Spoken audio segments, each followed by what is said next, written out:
Years ago, dungeons began appearing throughout the world, igniting a fierce war between humanity and monsters. Initially, our protagonist was just an ordinary office worker, constantly subjected to his boss's harsh scoldings. Unexpectedly, he stumbled upon a unique monster farming game system, leveling up to become the one and only spell master awakened. Unlike ordinary mages, his skills have no casting delay, allowing him to move with the agility of an assassin, attack like a marksman, but with even more devastating damage. Boasting an attack damage of 7,749, 9 layers of defense tougher than any tank, and the best support constantly providing powerful buffs to his allies. He dominates his opponents, unstoppable and all-powerful. He is the spell master, Park Do-hyuk. The story begins at a bus stop in Seoul.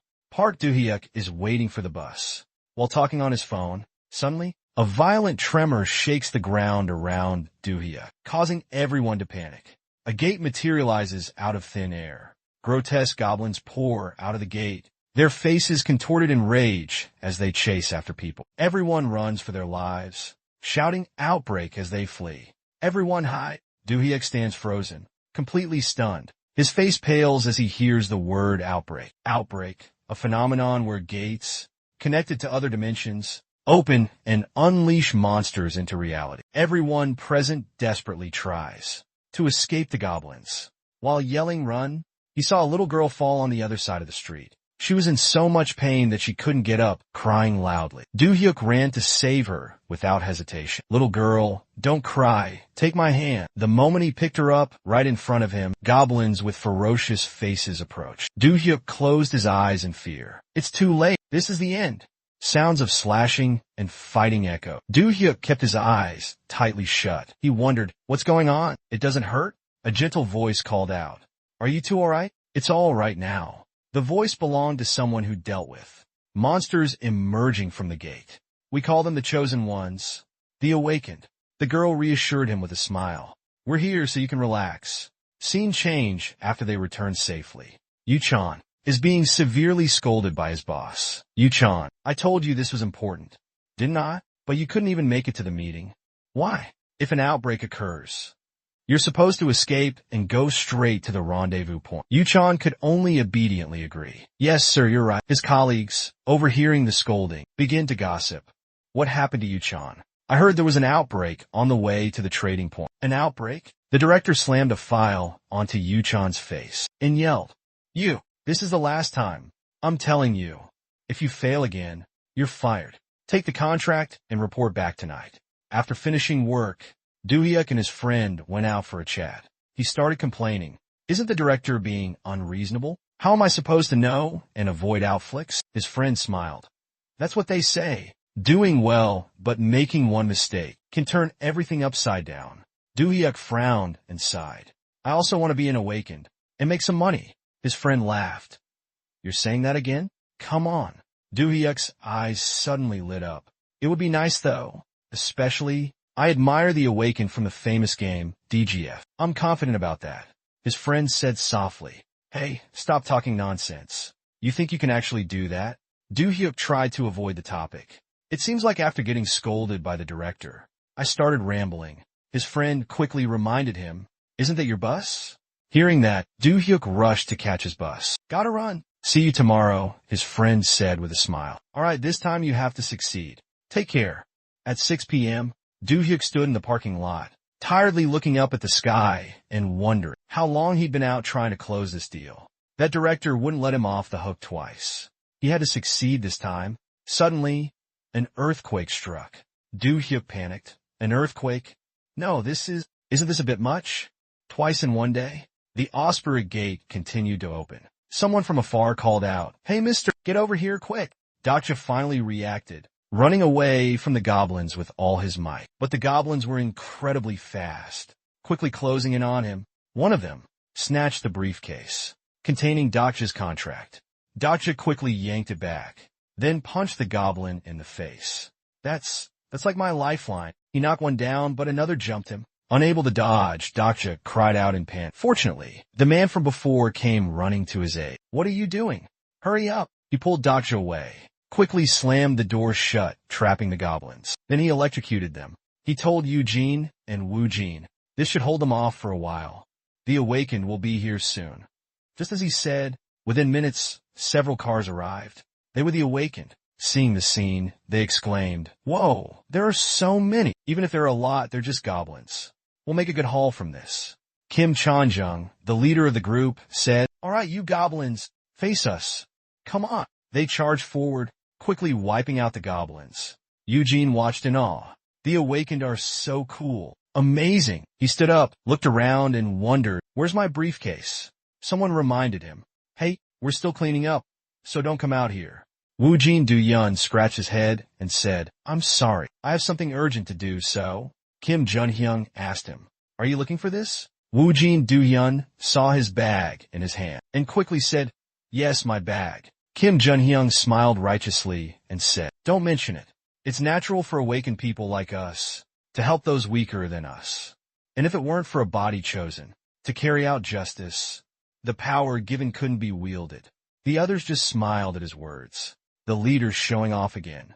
Wonder how long the leader's speech will be this time? Suddenly, the person sitting next to him was dragged backwards. A blood-curdling scream echoed. Yuchan and Kim Junhyung were talking, and instinctively looked over at the sound. Before them stood a large, ferocious goblin. It roared loudly. Kim Junhyung urgently shouted, "Run!" Yuchan trembled.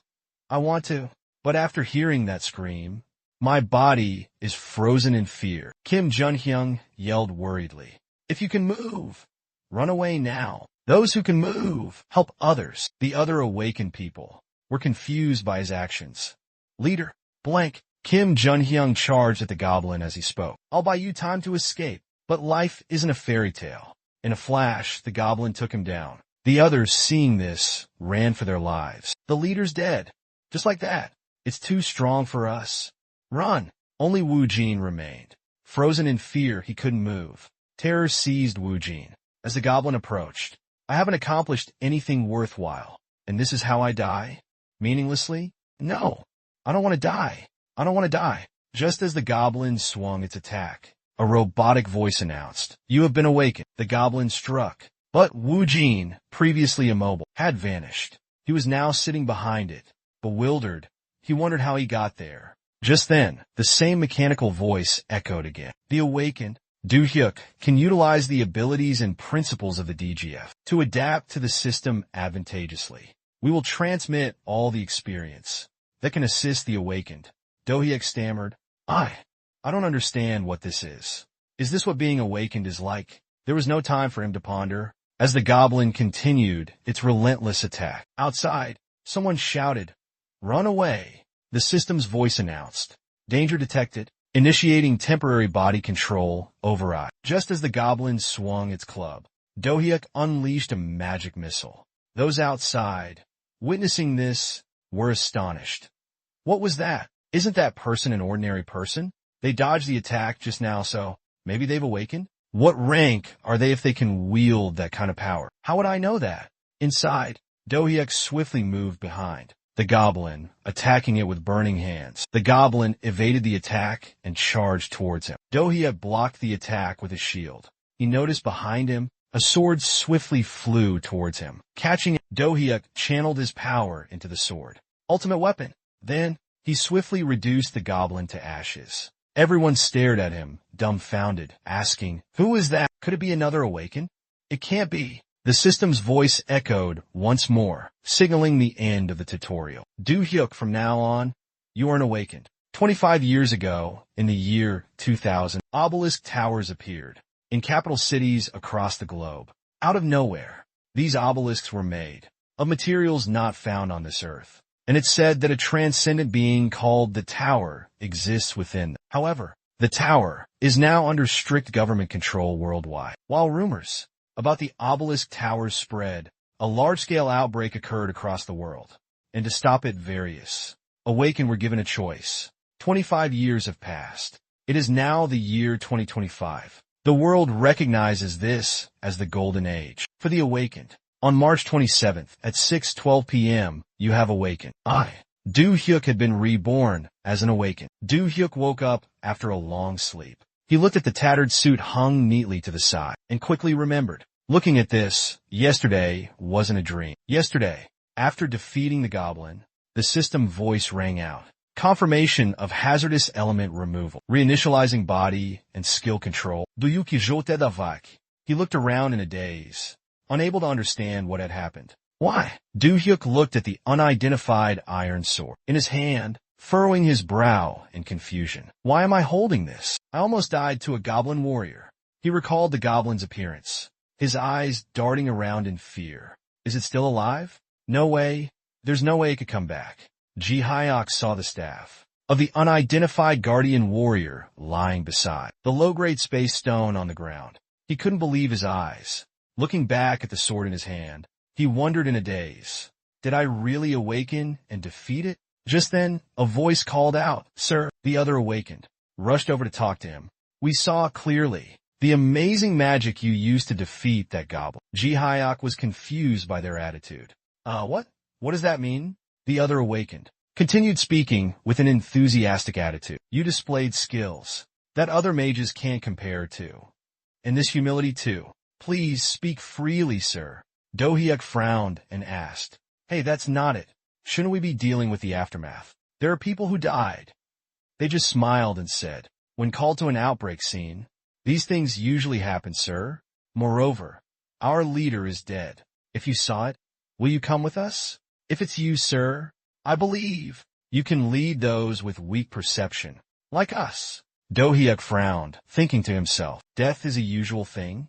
These people didn't care about their leader's death just now, and ran away. Is it common to come and say this now? Something strange, isn't it? Doak and Wu Jin linked arms and backed away from them. "Just give me some time to think." The others smiled and said, "Please come with us. We're counting on you." Just then, a female voice rang out, "Yes, please stop right there." Everyone reflexively looked towards the source of the sound. Chiron, along with her two bodyguards, slowly approached. She said, "From now on, please follow the instructions of our KPI." The awakened people said, "You're here already? No way you handled things that fast." 25 years ago, in response to the awakened appearing, around the world, for-profit guilds appeared, and an organization was established to protect national security, the people, and maintain social order for the awakened. That organization is the KPA, the Korean Awakened Person Agency. Leon, after a moment of silence, spoke softly. "This outbreak involves high-level monsters, so we arrived earlier than usual. You two awaken over there. Come here." The two were stunned, then suddenly realized. Ji-hyuk quickly ran away. "Sir, what should we do? We have to chase him." The bodyguard asked Lee Hyun-soo. "What should we do, sir?" Lee Hyun-soo smiled. "Do you even have to ask? Restrain them for me." Immediately, Lee Hyun-soo's bodyguards apprehended the two awakened. They watched Ji-hyuk running away and asked her, "Should we apprehend that person too?" Leon picked up Jui's bag and said, "No, you don't have to do that. Perhaps we'll meet again." Back in the present, her phone alarm was ringing. At 7 a.m., Jui recalled yesterday's events and held her head, wondering, what should I do now? If I say the contract was broken because of outflicks, will the director believe me? It's already happened. There's nothing I can do. Jui slapped her cheeks to wake herself up. Jui remembered yesterday's notice and thought. It clearly said, the game's abilities. He commanded, window needless to say. Instantly, a screen window appeared. This is his information. Ji-hyuk quickly scanned it.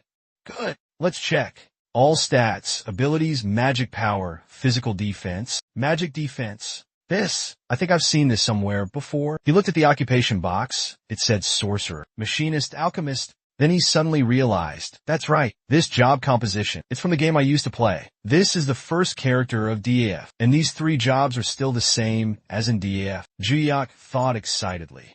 An awakened, with dual jobs, is already rare. I heard that all guilds are signing contracts, with large down payments, with dual awaken, right? He shouted joyfully. This is amazing. Immediately after, his neighbor's voice rang out. Keep it down. Do-hyun quickly apologized to them.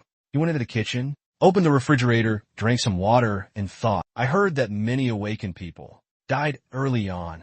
Awakened? So I need to increase my abilities to a certain extent. How can I increase my income without overdoing it? A way to make money without fighting. Then he suddenly remembered. That's right. There was definitely a max LV replication in the machinist's special incantation, right? Let's try checking it out. Do-hyun looked at the glass of water in his hand. First, let's experiment with this glass. Sacred and noble power.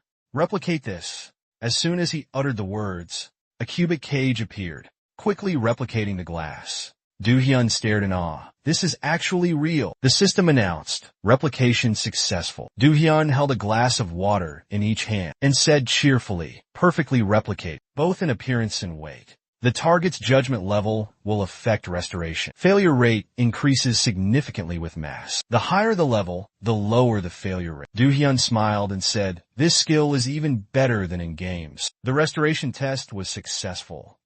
So next is a treasure. No. Let's try finding a relic. Relic. After the large-scale outbreak in 2000, antiques and old objects became imbued with spatial energy. Based on their energy capacity, relics are classified into different ranks. And from rank RE onwards, their value is astronomical, with a minimum price of 10 billion. In the event that an antique suddenly becomes a relic and is granted power or special options, life will change drastically. The owner will become wealthy. The problem is among countless objects on this earth. There are many cases of old objects becoming relics, but no one has awakened with the ability to appraise relics. Do-hyuk sat in the taxi, thinking and smiling. However, he frequently uses the identify spell for appraisal. The driver turned around and told him, we've arrived. Do-hyuk got out of the car. So, the place I need to go is the nearest antique shop. Let's try to find a relic. 3 hours later, Do-hyuk's hands trembled as he held a ring. There's something this crazy. He used his appraisal skill to examine the ring. This ring is called Ogang.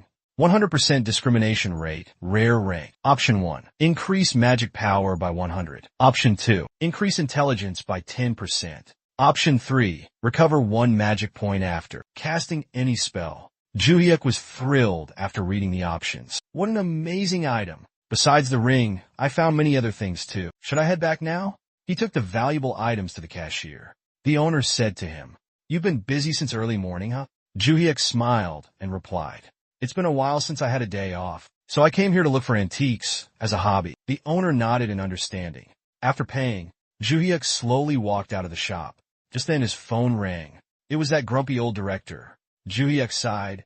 Oh no, it doesn't matter anymore. He answered the call, and the director's voice boomed. Why aren't you at work yet? Do-hyuk calmly replied. Time flies, doesn't it? Besides, I thought you knew I wouldn't come to the office without considering the safety of the employees. The director roared in anger. What? What are you talking about? Don't you want to get paid any more? You think there are many places with good benefits and treatment, like our company? Do-hyuk finally snapped. He angrily retorted, good treatment? Where? Every day is a mountain of work. No days off. Even weekends are mandatory. Even a dog would laugh at this. All right. Consider this my resignation. He hung up the phone, strolling leisurely through the bustling crowd. Company business was done. Time to head home and sell some stuff. Coincidentally, a loud argument was erupting right where he stood. What the hell are you saying? Say that again. Let me tell you something. With that level of power, don't even think about pushing me around. It was just a bump. Why are you making such a fuss? You bumped into someone, you should apologize. It was just a graze. What's there to apologize for? The surrounding crowd began to take notice. What are they gossiping about? What's going on? Those awakened people across the street are fighting. Should we get out of here? Better to avoid trouble. Yeah, do it now. As the two were about to throw punches, talking to you is clearly getting us nowhere. Look who's talking. Pot calling the kettle black. Co Leon suddenly appeared between them. She pushed them back with both hands and said sternly, awakened fighting each other is against the rules. Carefully read the documents. Distributed to the awakened. I'll let this slide, but next time, you'll be imprisoned. The bystanders, witnessing this, couldn't stop praising her. Wow, so cool. She's beautiful. Who is she? I don't know. I heard she's Co Leon, rank B at KPI. She's even prettier in person. Co Leon looked towards the street. Quickly spotted Do-hyuk in the crowd. She shouted, you're holding a black bag. It looks heavy. Stand right there. Startled Do-hyuk thought, is she calling me? No way. Leon Soo continued calling, Mr. Do-hyuk. Do-hyuk smiled and replied, that's me. The men around him looked at him with envious eyes. Leon Su reminded him, please come and retrieve your lost item. Do-hyuk followed her, bewildered. Leon Su then led him to her workplace. She brought out 2 cups of coffee and said, we only have mixed coffee here. I am sorry. Do-hyuk responded shyly, no, it's okay. Did I lose something? Su took out his backpack that was found at the scene. Yes, it's the bag you left at the outbreak scene yesterday. Do-hyun quickly thanked her. Leon Sung smiled and said, sorry for looking through your bag to find the owner.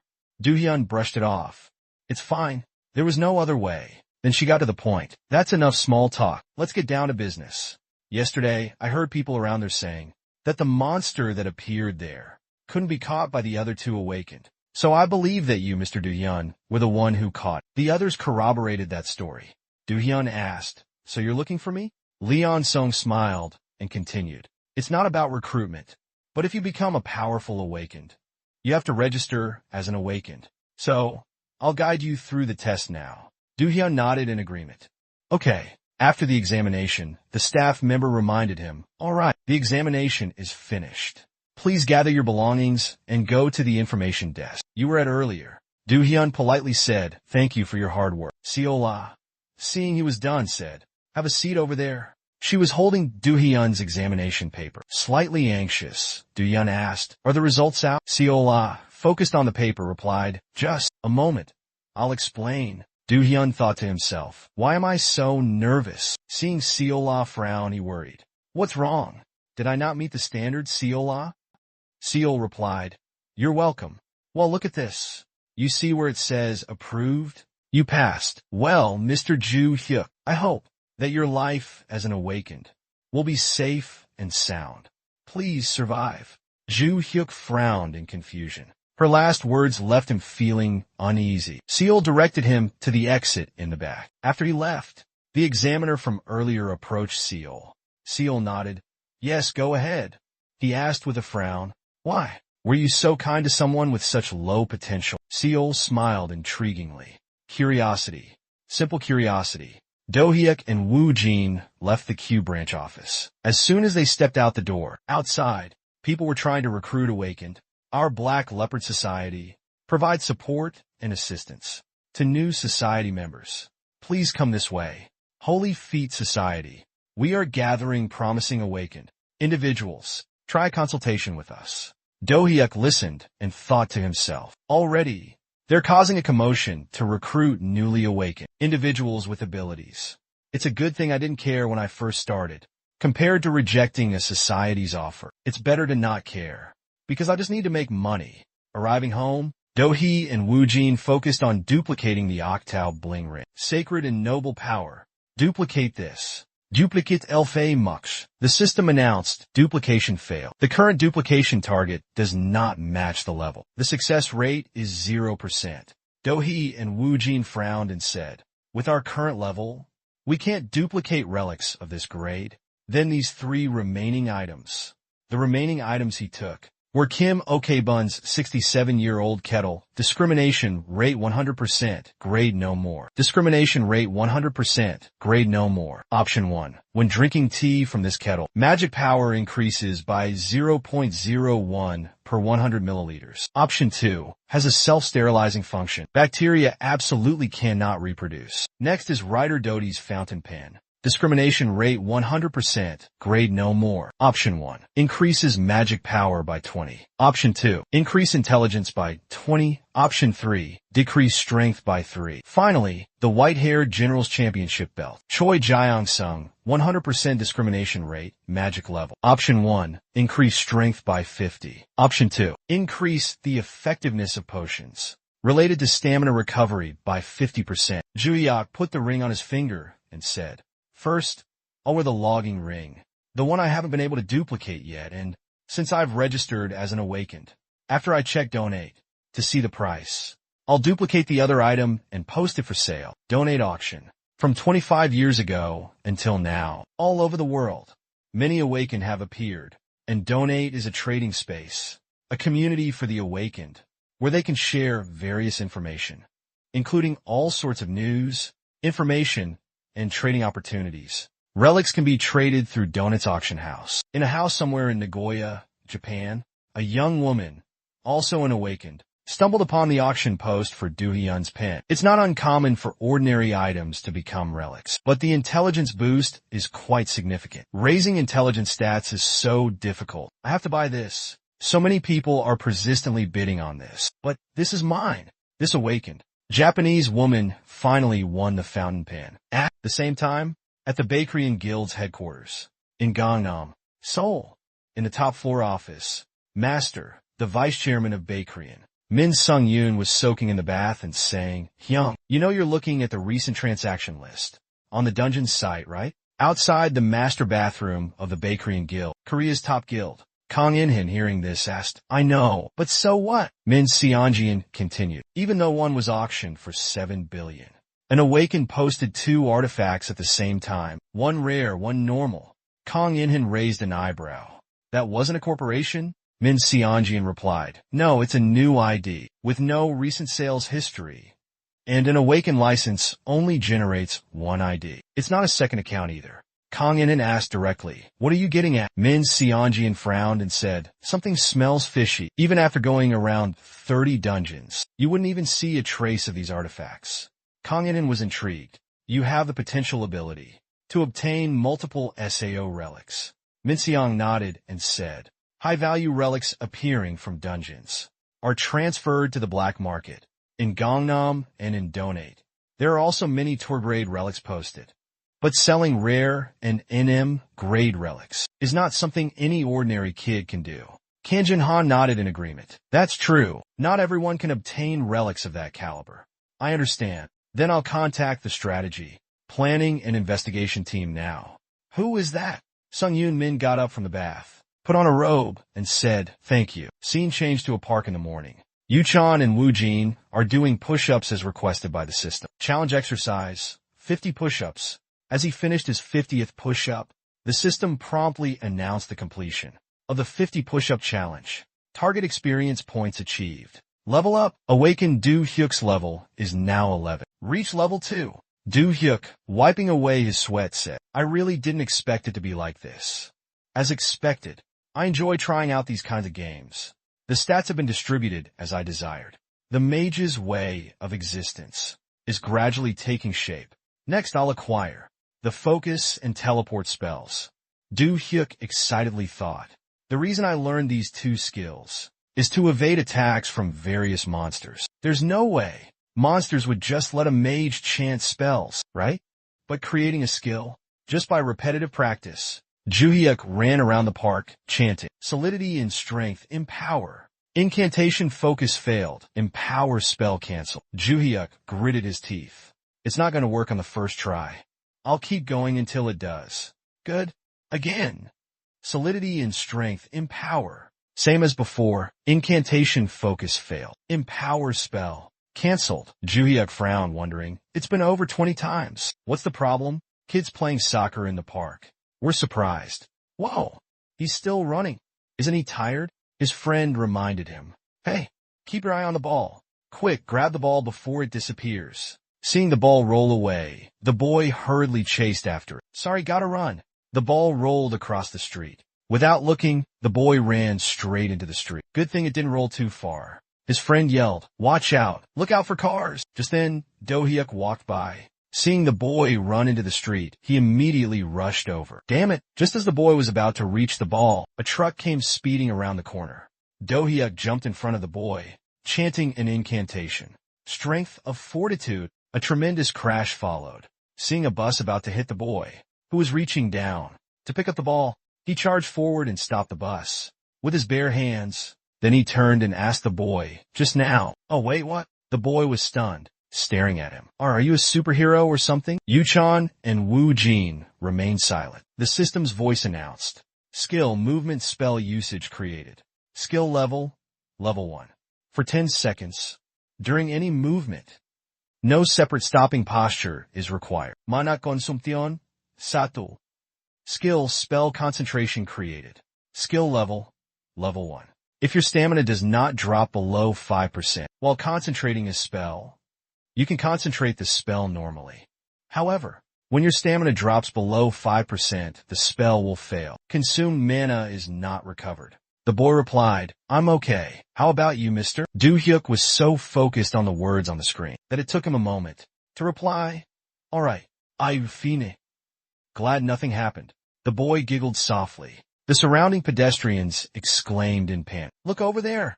An accident. What's that? What's that sound? Call 119. 119. As he stood up, the boy suddenly tugged on his sleeve. Wait, mister.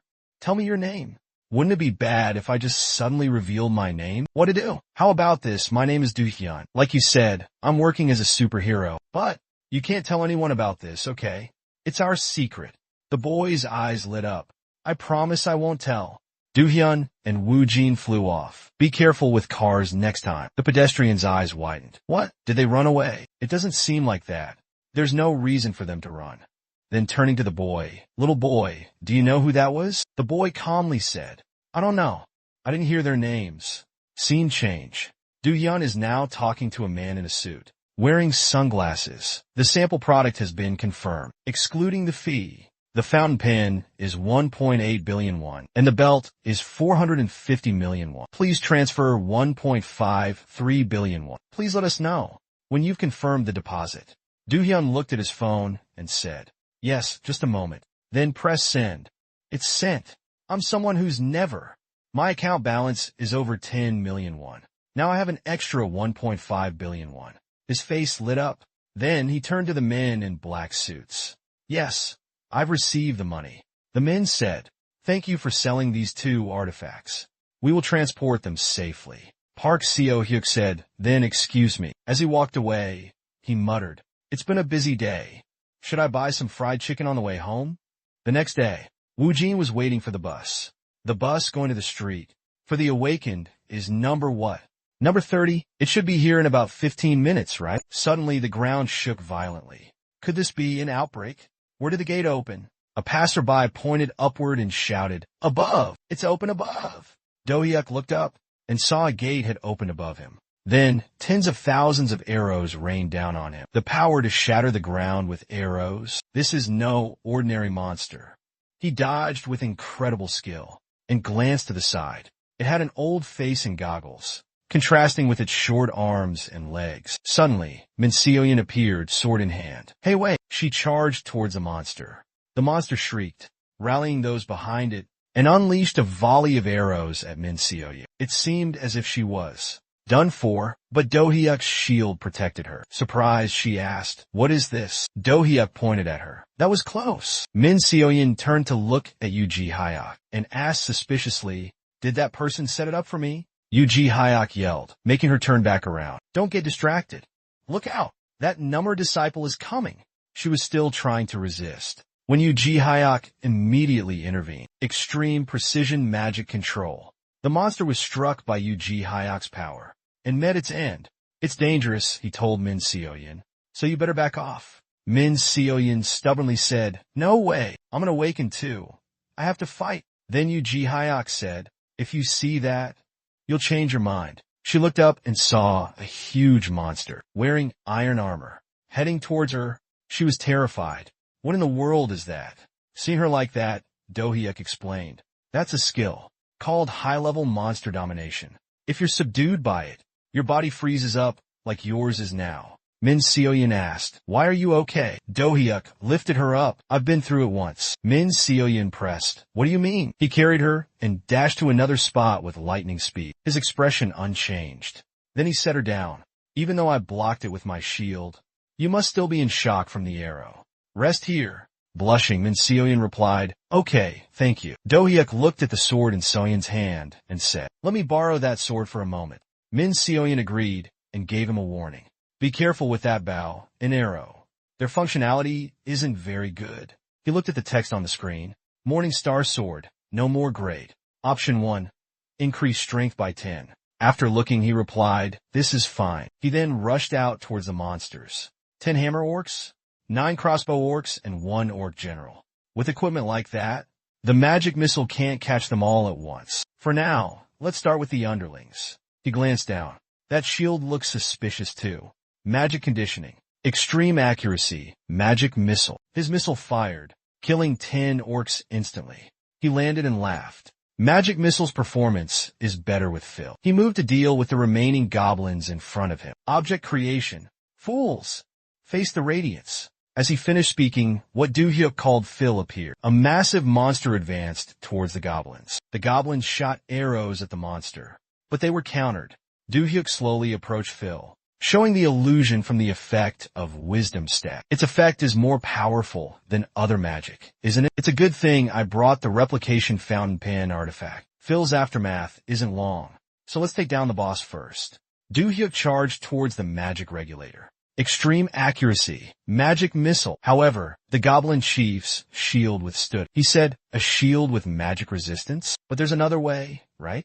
The principle of creation. By the power of discord, the ultimate weapon, he imbued his sword with magic, then lunged forward, thrusting his sword directly into the boss's shield. You've relied too much on your shield's abilities. The boss's face froze. Do-hyuk exclaimed in surprise. Inside, they're all right. Do-hyuk quickly stepped back. The chieftain seized the opportunity, swinging his hammer down, but he nimbly dodged the attack. Do-hyuk chanted, extreme precision magic control. Magic missile. The attack shattered a large chunk of the chieftain's armor, revealing the Nung's body inside. Do-hyuk thought to himself, the real body is inside that heavy armor? That's the great chieftain of the Nungs. A skilled mechanic. How did the shield get destroyed? So my spell is starting to take effect. But fear's effect will wear off soon. I need to finish this quickly. Do-hyuk charged forward, aiming directly for the leader's center, and unleashed a magic missile. The leader struggled to block with its shield. Do-hyuk seized the opportunity to dash behind it, attacking its back. With lightning-fast speed, he attacked from all sides, leaving it no time to defend. Do-hyuk smirked, thinking, if you thought I was just an ordinary level 4 awakened magic user, you were dead wrong. Let's end this with this move. He leaped high, aiming for the leader's core, to disrupt its magic regulation. Direct hit. Magic missile. After taking down the chieftain, Do-hyuk turned around to finish off the remaining Nungs. Are these the only ones left now? In the blink of an eye, he wiped out the rest of the Nungs. Not a single one remained. Do-hyuk walked over to a row of seats and sat down, his face serious as he pondered. It was fortunate that this time, only the chieftain had a magic-resistant shield, but there was no telling what the next battle would be like. I need to find the second-level incantation quickly. Just then, Lee Yunsul's voice called out, hello, Do-hyuk. Recognizing her voice, Do-hyuk turned to see Lee Yunsul. It's you? Lee Yunsul. He smiled back. Yes, we seem to run into each other a lot, don't we? But did Do-hyuk really handle this all by himself? Do-hyuk answered truthfully, ah yes. Leon asked again, then what about the other person, Kim Hannah? Do-hyuk immediately replied, she was injured at the start, so I took her somewhere else. And besides, I want to hear about Outspring's reward this time. When you awakened, intervened in the Outflick situation, and resolved this problem, there will be a reward for the spoils. Leon smiled after hearing that. You don't have to worry about that part. 19 soldiers, 1 leader. If you settle the bill in full, you can receive around 500 million. Do-hyuk stood up after hearing what he needed, wanting to leave, talking. Once the reward is given out, I'll be taking my leave. Lee Hyun-soo, looking bewildered, asked, hold on, Hyung, where are you going? Aren't you going to do the TV interview? Do-hyuk chuckled softly and said, I don't like the spotlight, so I'll leave it to you. Lee Hyun-soo didn't press further, nodding in agreement. Okay, then we'll handle the rest ourselves. You've worked hard, Do-hyuk SSI. Seeing that everything was settled, Do-hyuk turned to leave. Yes, you've worked hard too. And please return this sword to its owner. For me. As soon as he left, a reporter approached Lee Hyun-soo. Excuse me, miss. Wait a moment. The awakened who fought the monsters here. Do you know where he went? We'd like some information about him. Please tell us.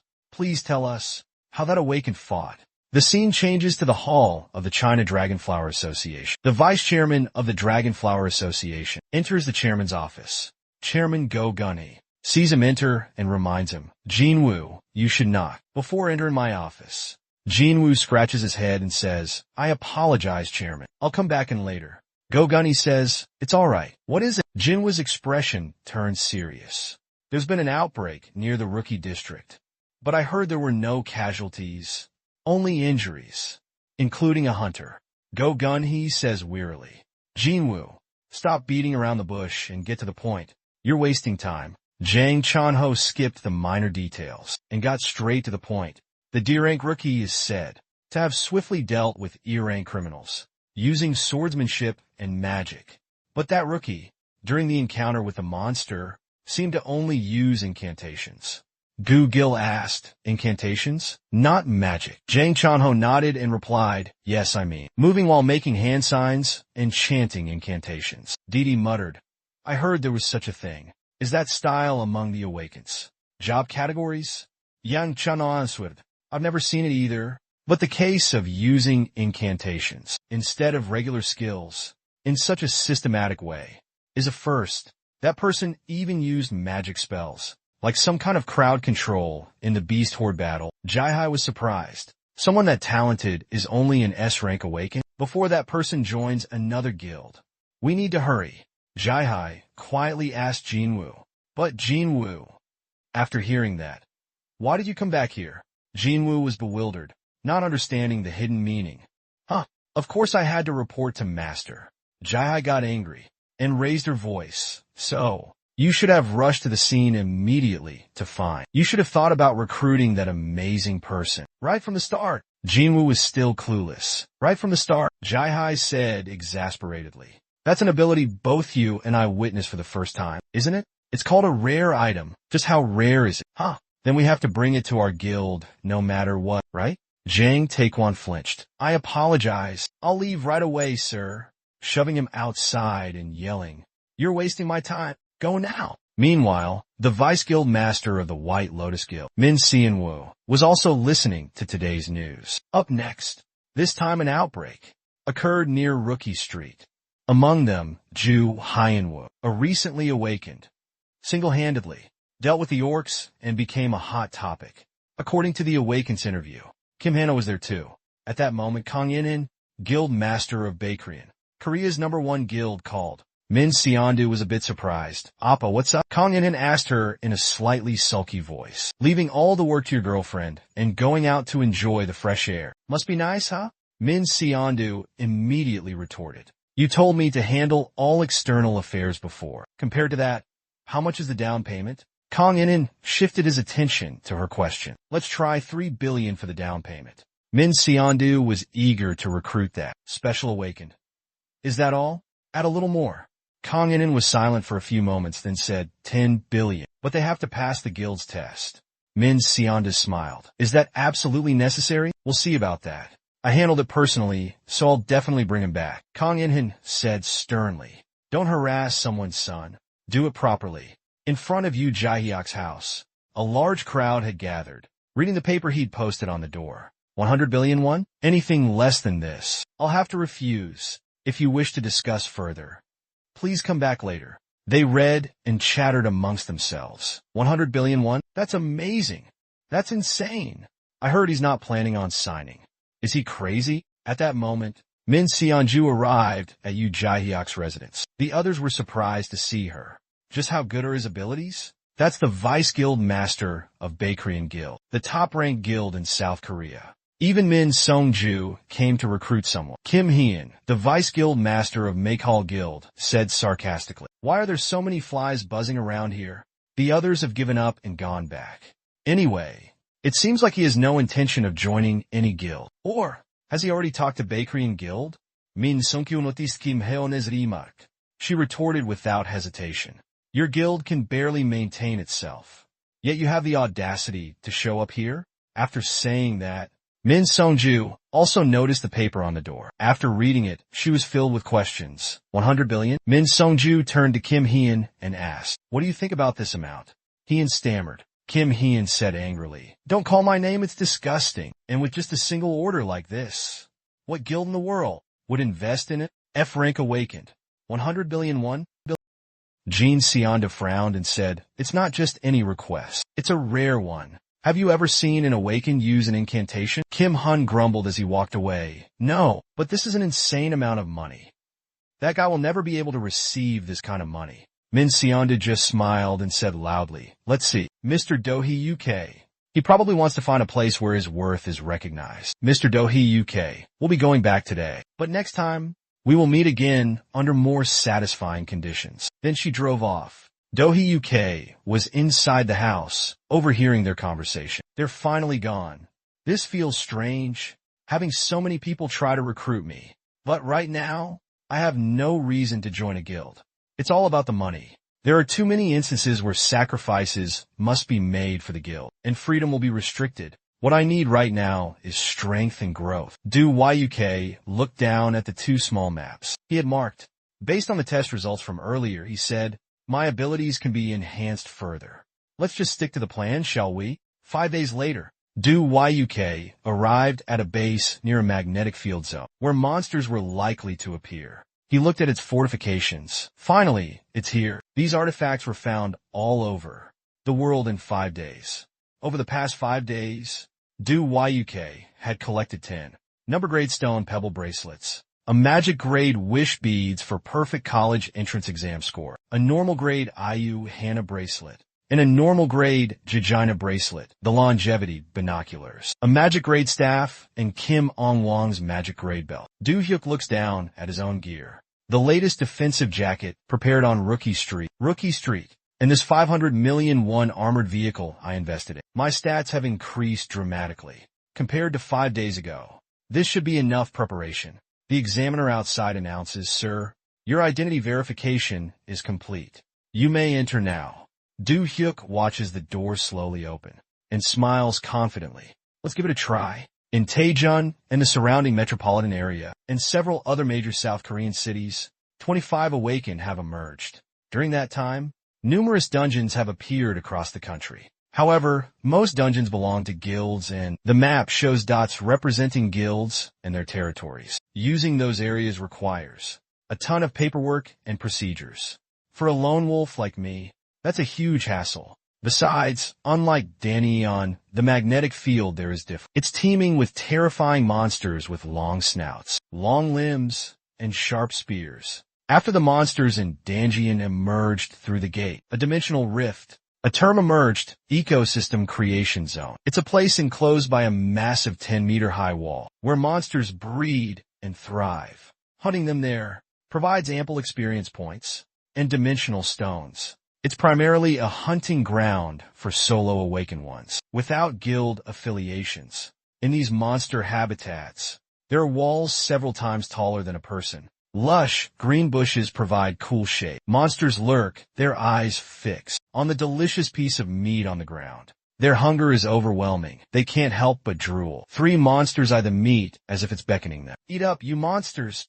He holds up the meat, and they devour it greedily. From his perch in the tree, Hyuk looks down. He watches as his bait is torn apart and consumed. Magic conditioning, extreme adjustment, magic missile. The 3 monsters, now full and bloated, are suddenly attacked by Hyuk. They collapse on the ground. My stats are increasing rapidly. Guess I don't need to hunt silently anymore. He looks at the monsters lying defeated below. And this is the first time I've seen such primitive things. But I'm not as fazed as I thought I'd be. Unlike before his awakening, he's finding it easier to adjust to this new reality, including all the experience gained. After awakening, the awakened system, sounds like these are pretty great, huh? As Woo-suk is lost in thought, the box he's wearing on his hip suddenly moves. He opens it. Inside are pieces of meat he prepared. When the monster returned, they exchange a cunning look. Then 2 or 3 ferocious white wolves approach. The monster and the white wolves stare at him with hungry eyes. Woo-suk notices the white wolves behind him. He thinks, should I try taking them all on at once? Next, at the monster carcass market, the vendor is sweating as he counts each monster. On the table, 47, 48, 49, 50. The vendor strokes the fur of a monster. It's been a while since I've seen monster corpses this well preserved. After other monsters die, their bodies, well, it's not like this. We're always grateful you sell us such high quality goods, such pristine specimens, even in death. Hey, I don't care about all the sweet talk and flattery. Just tell me what's the price. The vendor pulls out a calculator. Let's see, for this lot, around 300 million won. Hearing the number 300 million, The crowd erupts in chaos. Whoa, 300 million. First time seeing someone earn 300 million in one go. I've been a player for 5 years, and this is a first for me too. The vendor quickly ducks behind the counter. We'll process your payment right away, Mr. Park Doo-hyuk. And there's one more package for you. We apologize, but it might be dangerous, so we had to inspect it. Inside the package. Don't mention it. Yes, thank you for holding it for me. The deliver man said the package was a book. The seller was just being polite. We're very grateful for someone as capable as you to come to us. It was nothing, just luck. All eyes are suddenly on him, sharp as daggers. He wants to keep a low profile to avoid envy and resentment.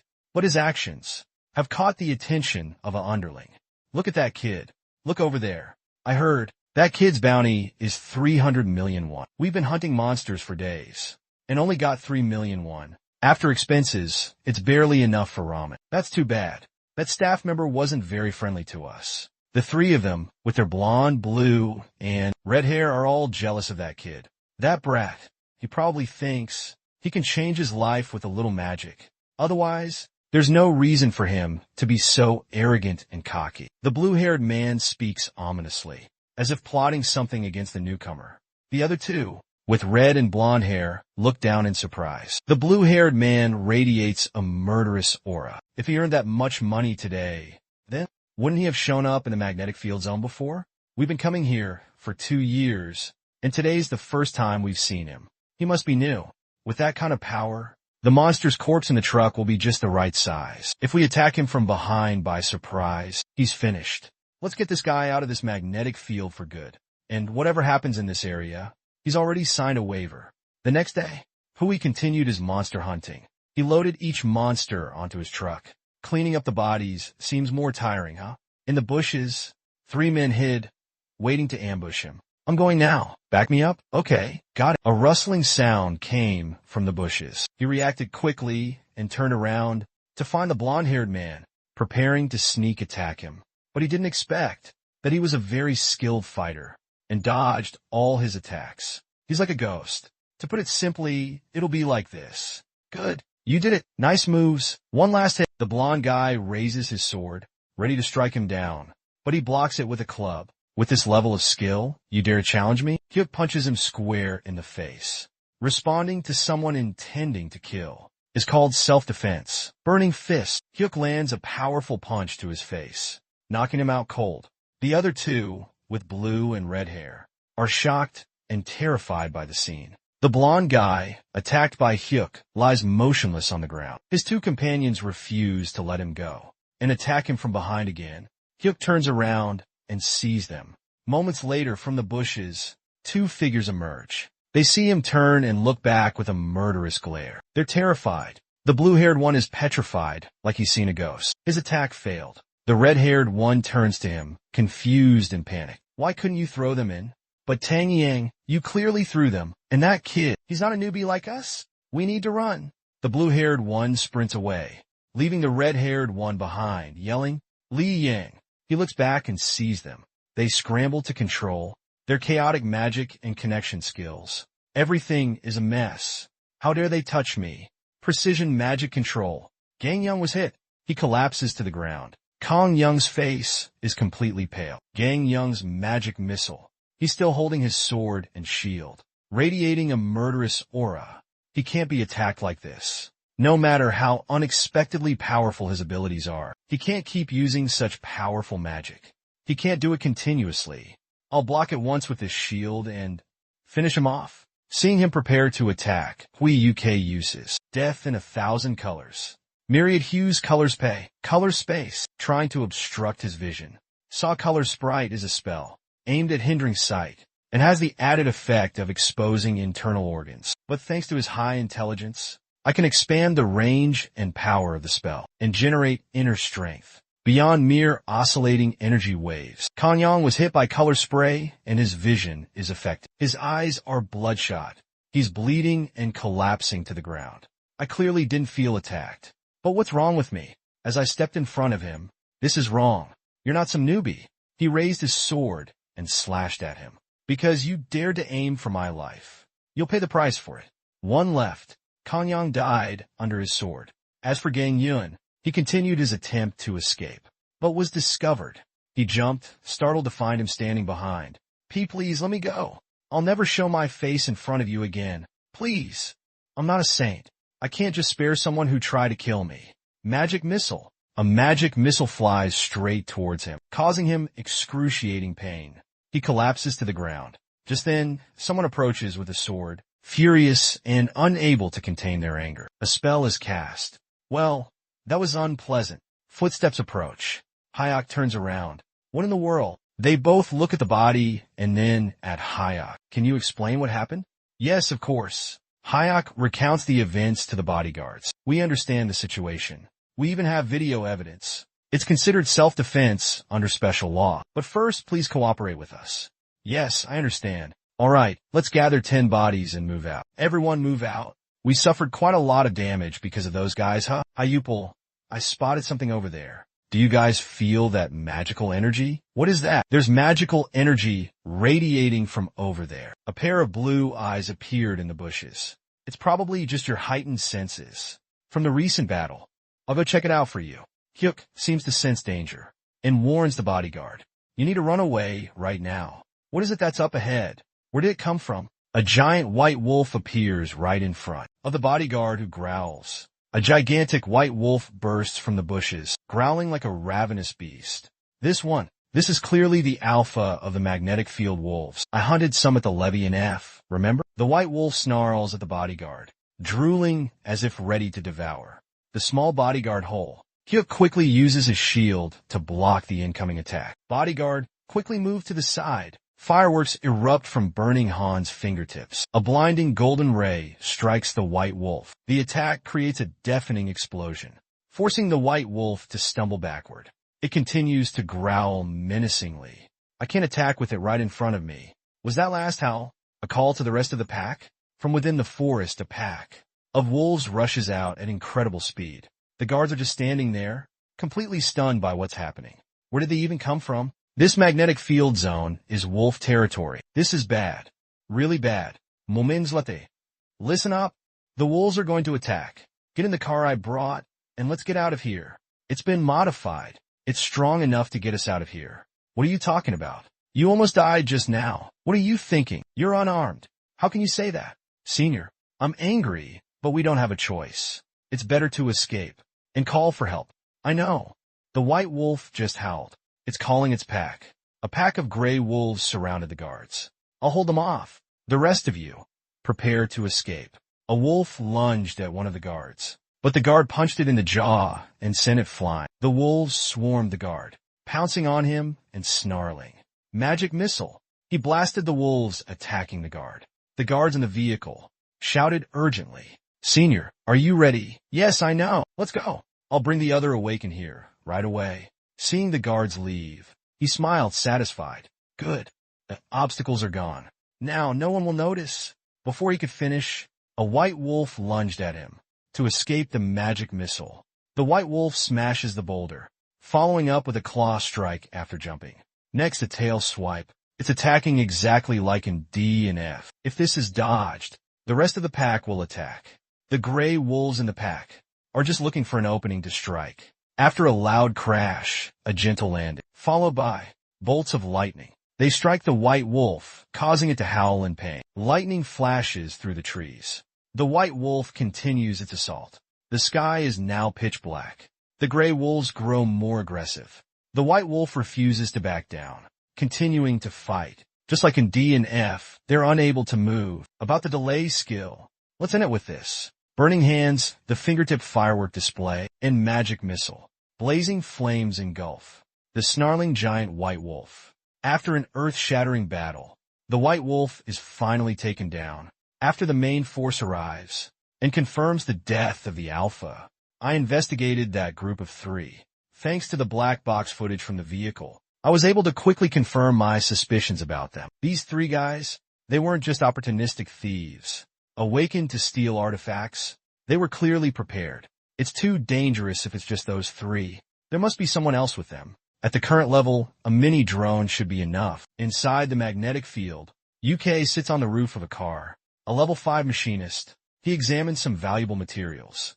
I could do this back at the shelter, but I want to try it out now, so I have to do it here. The materials I bought at the market have arrived. I wonder if it'll work as well as when duplicating items. He summons a sphere of compressed space stone. With this, I should be able to make a good drone. Crafting mini drone.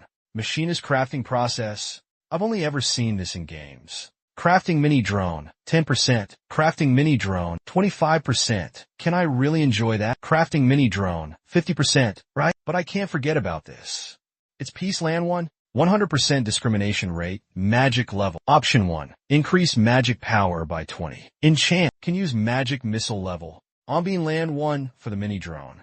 Crafting mini drone. Mini drone is 75% complete. Mini drone complete. A series of notifications ring out from the orb. This is it. He continues to work on the drone, perched atop the vehicle. The mini drone on the computer screen now displays a flood of information about Doak and his thrilling attacks. Inside a building, accusations fly.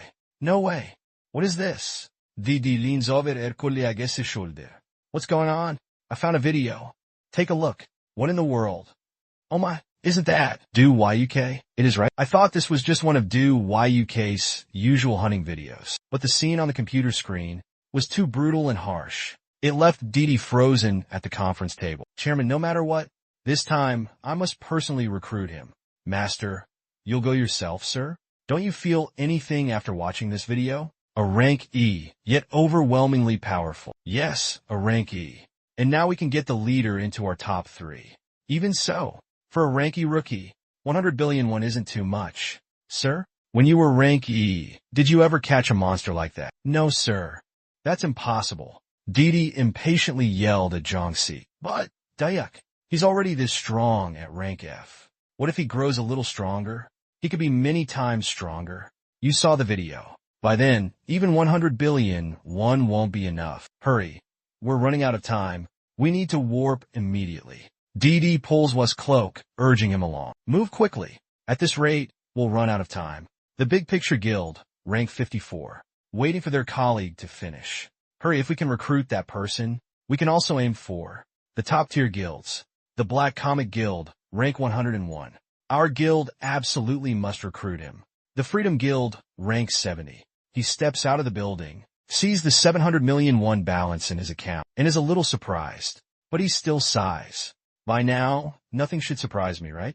Suddenly, my phone rings. The caller ID shows Yang Changhua. I think to myself, it's the Vice Guild Master of the Flower Guild, the one who tried to recruit me. He gave me his business card, so I must have saved his number. I answer the phone and say calmly, "Hello, this is Yu Hiwu."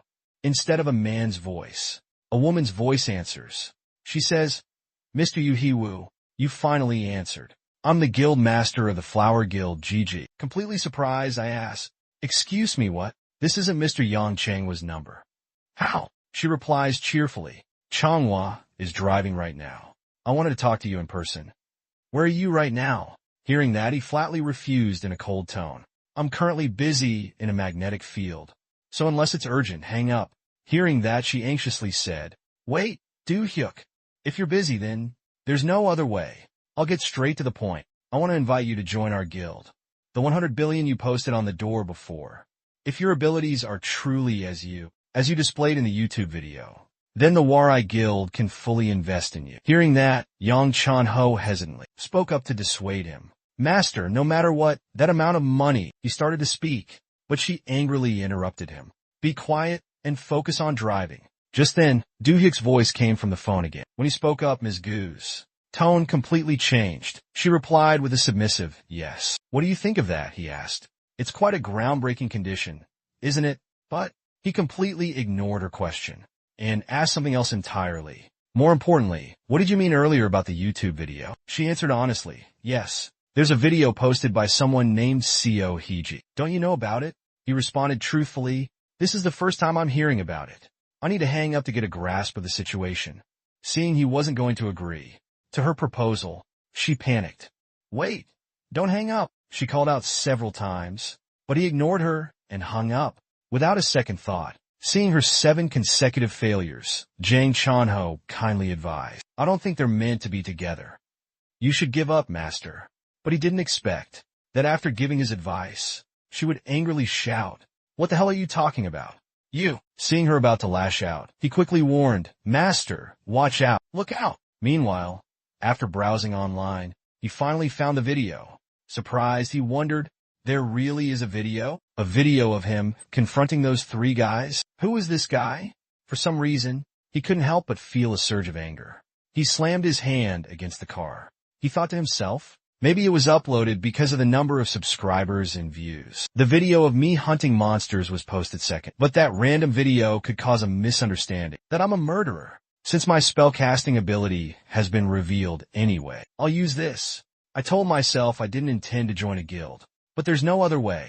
High-level spells, or crafting, can only be obtained from dungeons, and the guild manager said that. Dungeons are managed by guilds. So, I wrote and sent a message. The message said that I am Doak.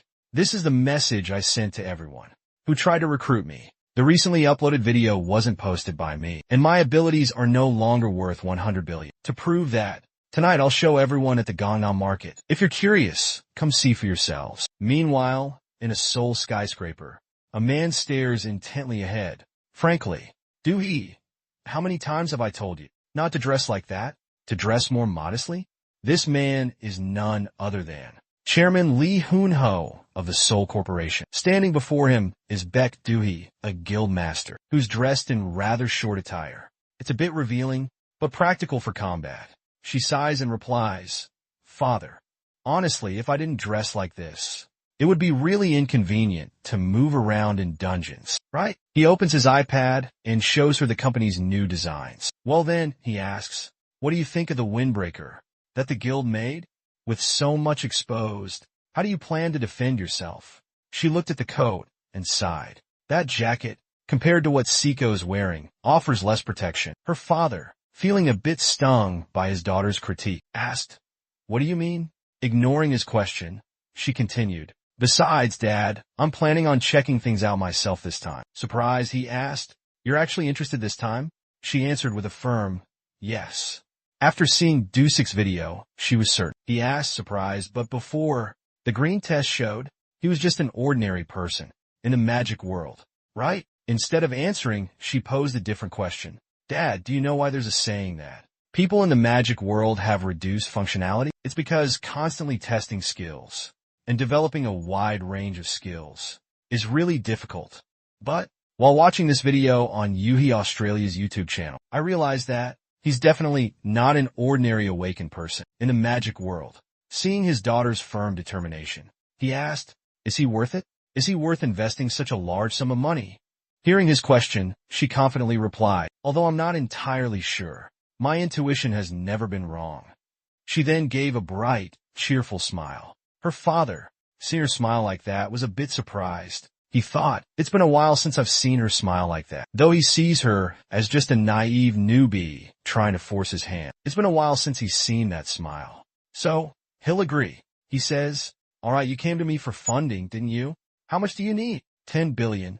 She spoke up after hearing him. 200 billion. I need a little extra. He was stunned after hearing her outrageous price. But he simply replied calmly, I understand. I'll prepare it. But don't waste it. Seeing him agree so easily, she rushed over and hugged him, showering him with flattery. Thanks, Dad. Love you. Scene change. 0 o'clock at Gangnam D Market. An MC announced, hello everyone. I am Leon So, former supervisor of this event. Today, we will be holding a new type of auction, not a relic auction. Although I know the attendees are already aware, allow me to introduce it. The person causing a stir in the community. Now, the awakened spellcaster, Ju Hyuke, appears before everyone and cheerfully takes the microphone, saying, it's a pleasure to meet everyone. I am Ju Hyuke, as you all saw in the video. Unlike other awakened individuals, unique in the world of magic, my skills have no delay. Suddenly, as he's saying this, someone in the audience interrupts. Don't lie, you little punk. We've never seen a mage without skill delay. If you're trying to lure people here with that nonsense, I'll teach you a lesson. You obviously edited the video. At this moment, he stood there. He softly chanted Amber Shield. Immediately, a shield materialized, protecting him. The spell notification appeared. Shield materialized. It appeared so quickly that it stunned the other guy. The onlookers exclaimed, Wow, that was fast. There seemed to be no delay at all. The guy above, brimming with confidence, challenged. The speed is undeniable, right? Is he satisfied now? The other guy's face contorted in annoyance at the question. Some people below asked, a skill like a shield is too simple, isn't it? Isn't that right? If it were an offensive skill, it probably wouldn't be that fast, right? Hearing this, he replied, I knew you'd say that, so I came prepared. A pillar suddenly appeared in the distance. He looked at it and said, I'll show you all the other spells on this support dummy. Suddenly, a hand raises from below. Excuse me, it's Big Dohi. She offers, if you don't mind, I'd like to help with the demonstration. Surprised, he asks, demonstration? Yes, she replies honestly. That's a tanker trained by the Soul Guild. Compared to that dummy, I think I can be of more help.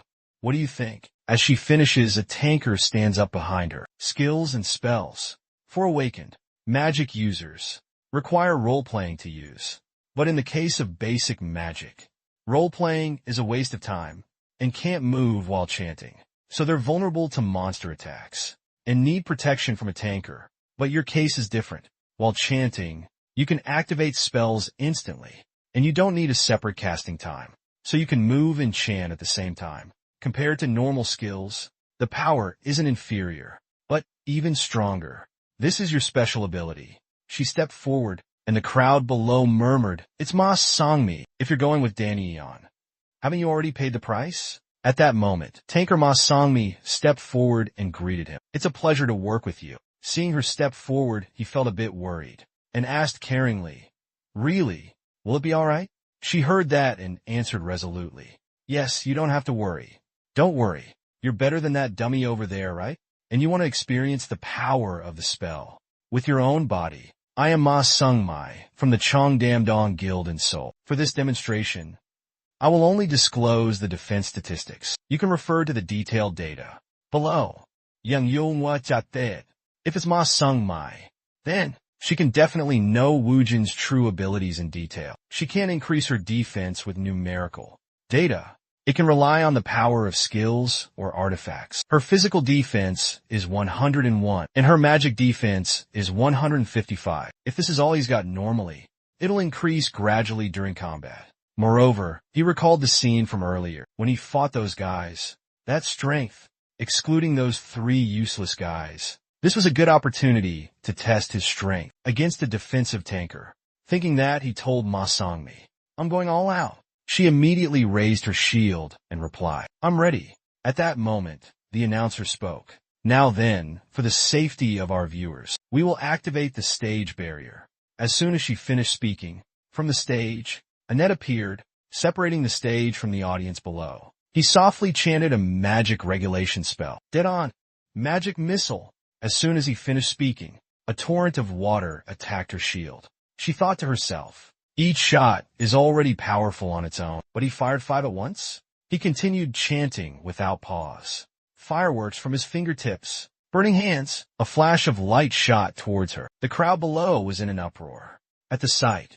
But why? Didn't Jai-Hai react to such a powerful spell? On her side, cracks appeared in her shield before it shattered completely. Yui, watching from below, couldn't help but think. Masumi's defense broke for the first time.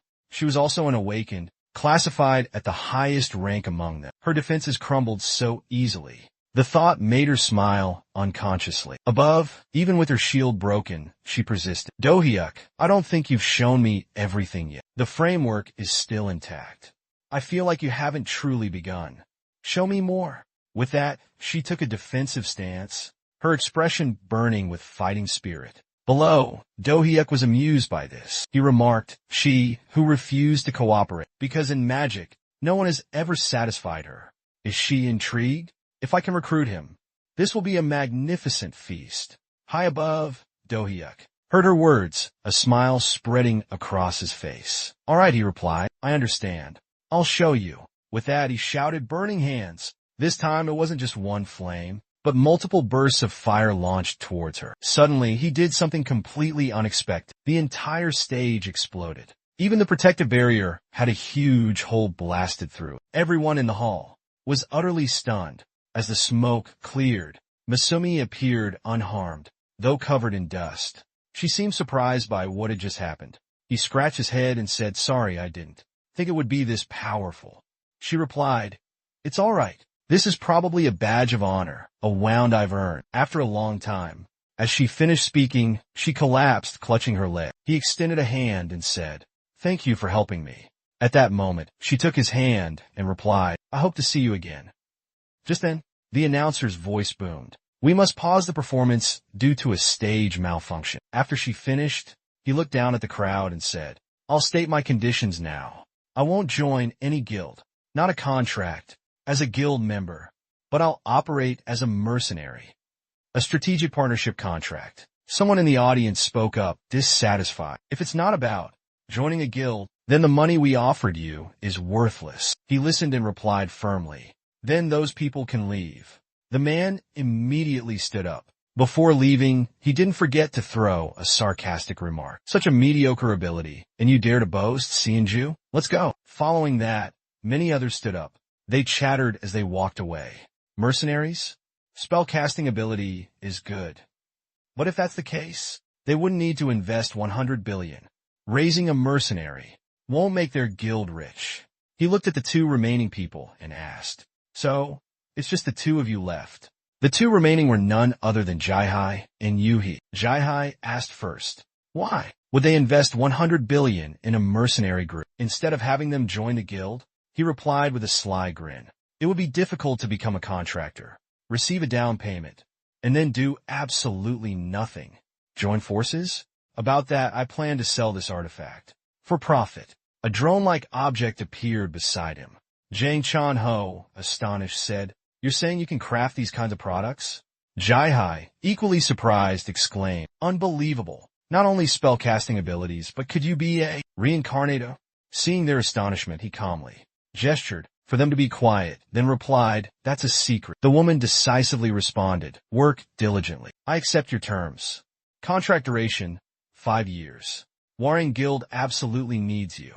Yuhi, who had been quiet until now, spoke up, 150 billion and, plus they'll pay 1.5 times more than what the Pear Blossom Guild offered. After news broke about the 150 billion contract signing, netizens reacted fiercely, with countless malicious comments. He browsed the web, marveling at the speed the news was spreading.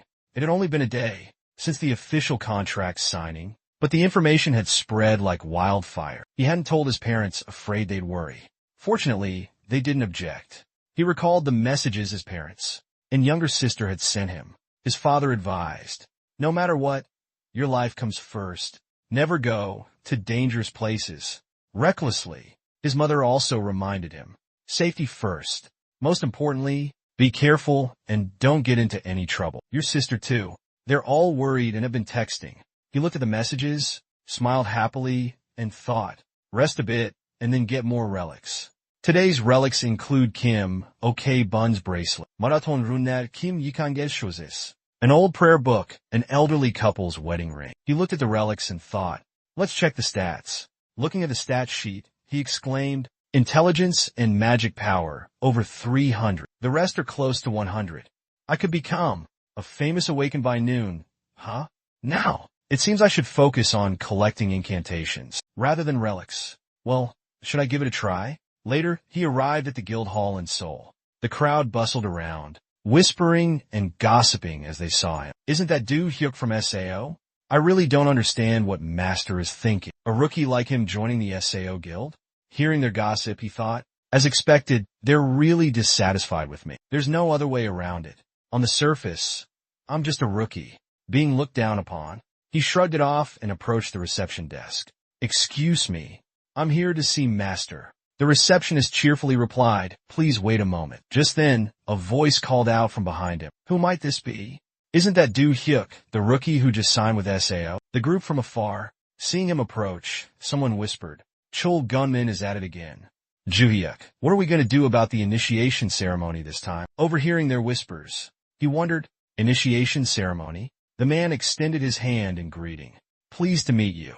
That's Jeonchul." Juhyuk cheerfully introduced himself.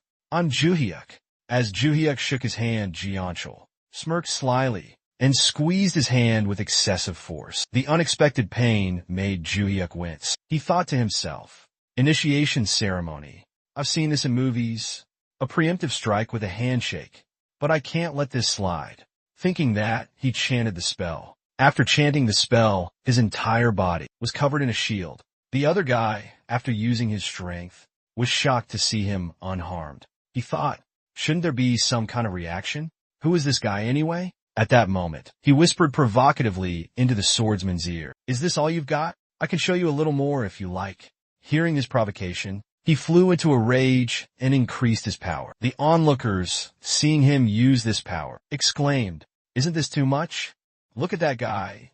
He doesn't even look fazed. Seeing this, the other guy became furious and used even more power. He scoffed and asked, is that all? The passing ceremony wasn't anything special, was it? The other man responded cryptically, good. Don't regret this, newbie.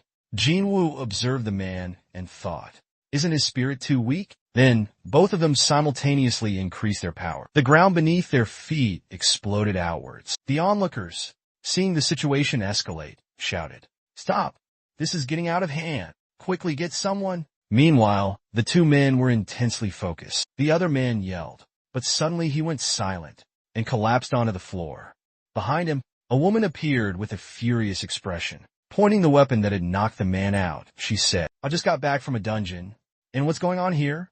You need to teach Instructor Cheol some manners. Michiol once more. At that moment, someone appeared from behind her and replied, it seems his methods of education were lacking. This time, he will re-educate them properly. Watching this, he thought, not the military, but individual education? An awaken, huh? She finally addressed him. Mr. Dohyuk Woojin, I heard you were looking for me. Shall we go up? He looked at her, thinking, you appear at such a convenient time for me to indirectly display my power in front of the awakened guild members. Perhaps I'm overthinking it. After pondering the reason for her coincidental appearance, he answered her question. Yes, I understand. Then he followed her up to the master's room, a guild room in Seoul. He looked around the room and asked, this place is? Hearing his question, she quickly replied, yes, this is the guild's master room, and also the director's office in Seoul. He wondered, is it okay to share it with the director's office? She replied to his question, yes. It's like home here. Besides, it's unexpectedly normal. After signing the contract, you should be busy spending money. On your first day, right? He explained, spending money isn't urgent, so. Besides, the reason I came to see Master is to find a dungeon suitable for my abilities. Surprised, she asked, a dungeon? He answered directly, yes. A dungeon with mechanized monsters.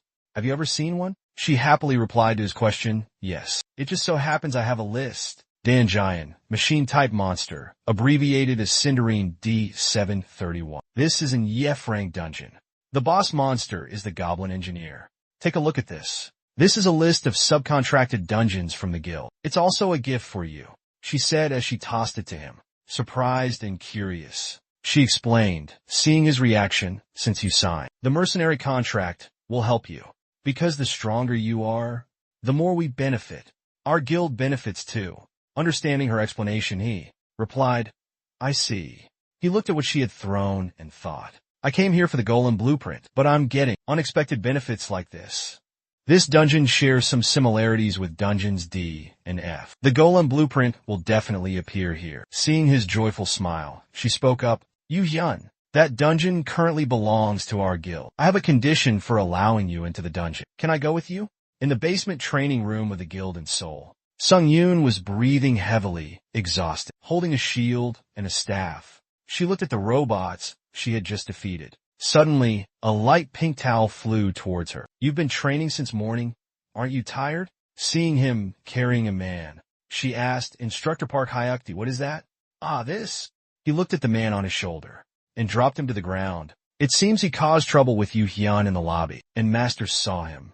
So, Master entrusted me with whipping him into shape. Wiping the sweat from her face, she replied, Do-hee Woo, the one who signed that massive 150 billion won contract. Park Jati nodded and continued. That's right, he set a new record for the highest down payment, Sumi. No. Have you ever tried blocking one of Do-hee Woo's attacks before?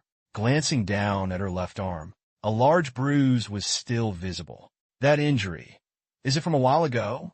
Sumi grinned excitedly and said, I've never been this excited before. This time, I want a proper fight.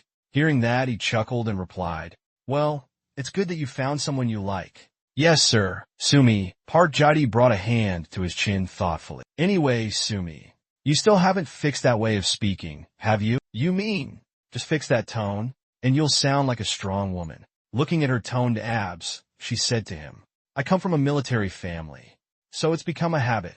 I hope you understand. I'm sure I'll find a position for you soon. If you were on my team, you'd be a great asset. Hey, don't push yourself too hard. It's not good for you. Yes, I understand. Elsewhere, at 6 a.m. near Syndrome Station, Hero Woojin, please come in. The main character said to the woman in front of him, Master, you work fast.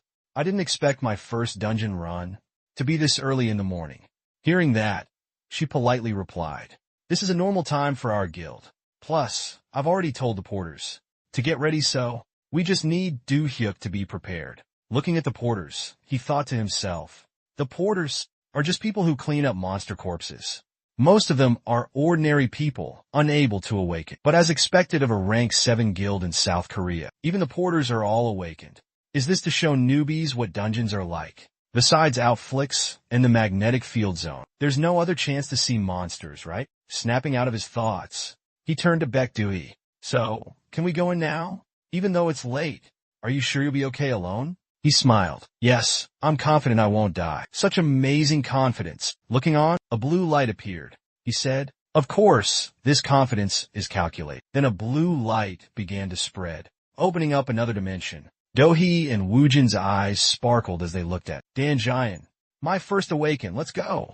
With that, they both stepped inside. A gloomy scene appeared. The main character stepped out and observed the surroundings. Baek Do-hee followed, stepping out to take in the scenery. Dan Giant, it has a random structure and shape, but this time it's a jungle type, huh?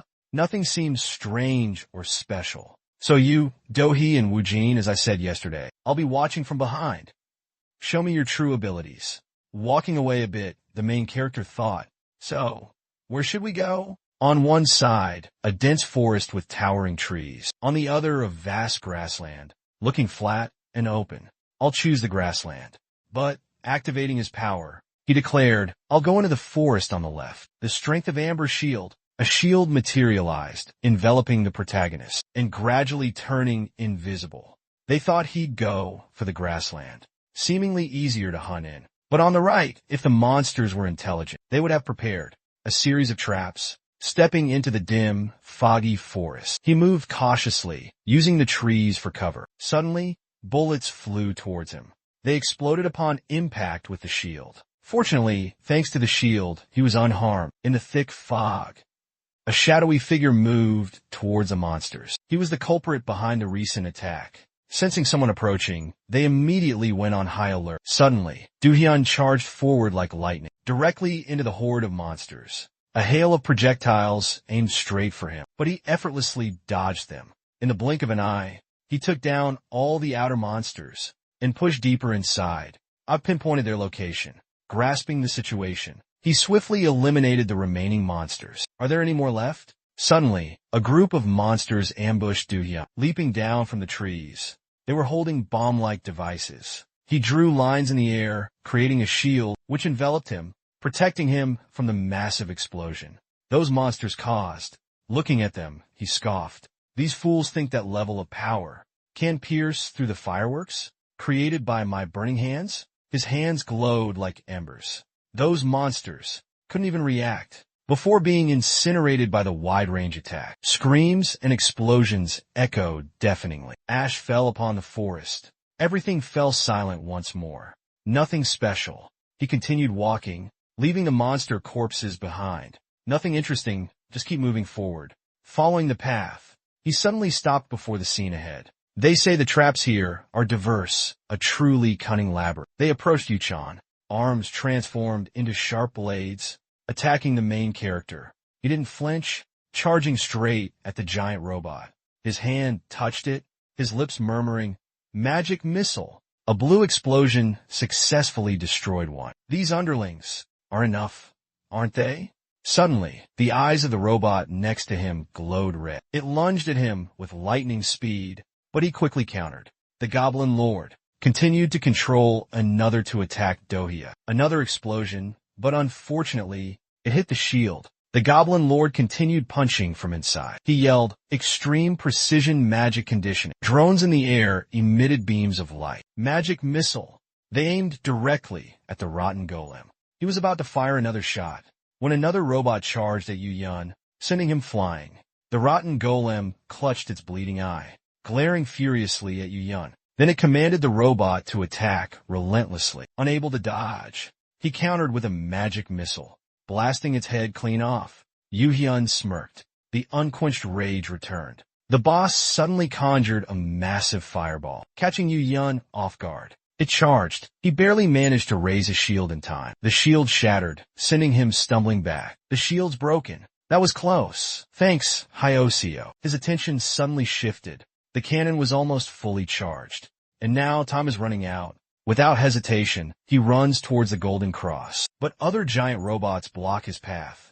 He smirks. Smoke appears. Mirage of delusion. The illusion successfully deceives them.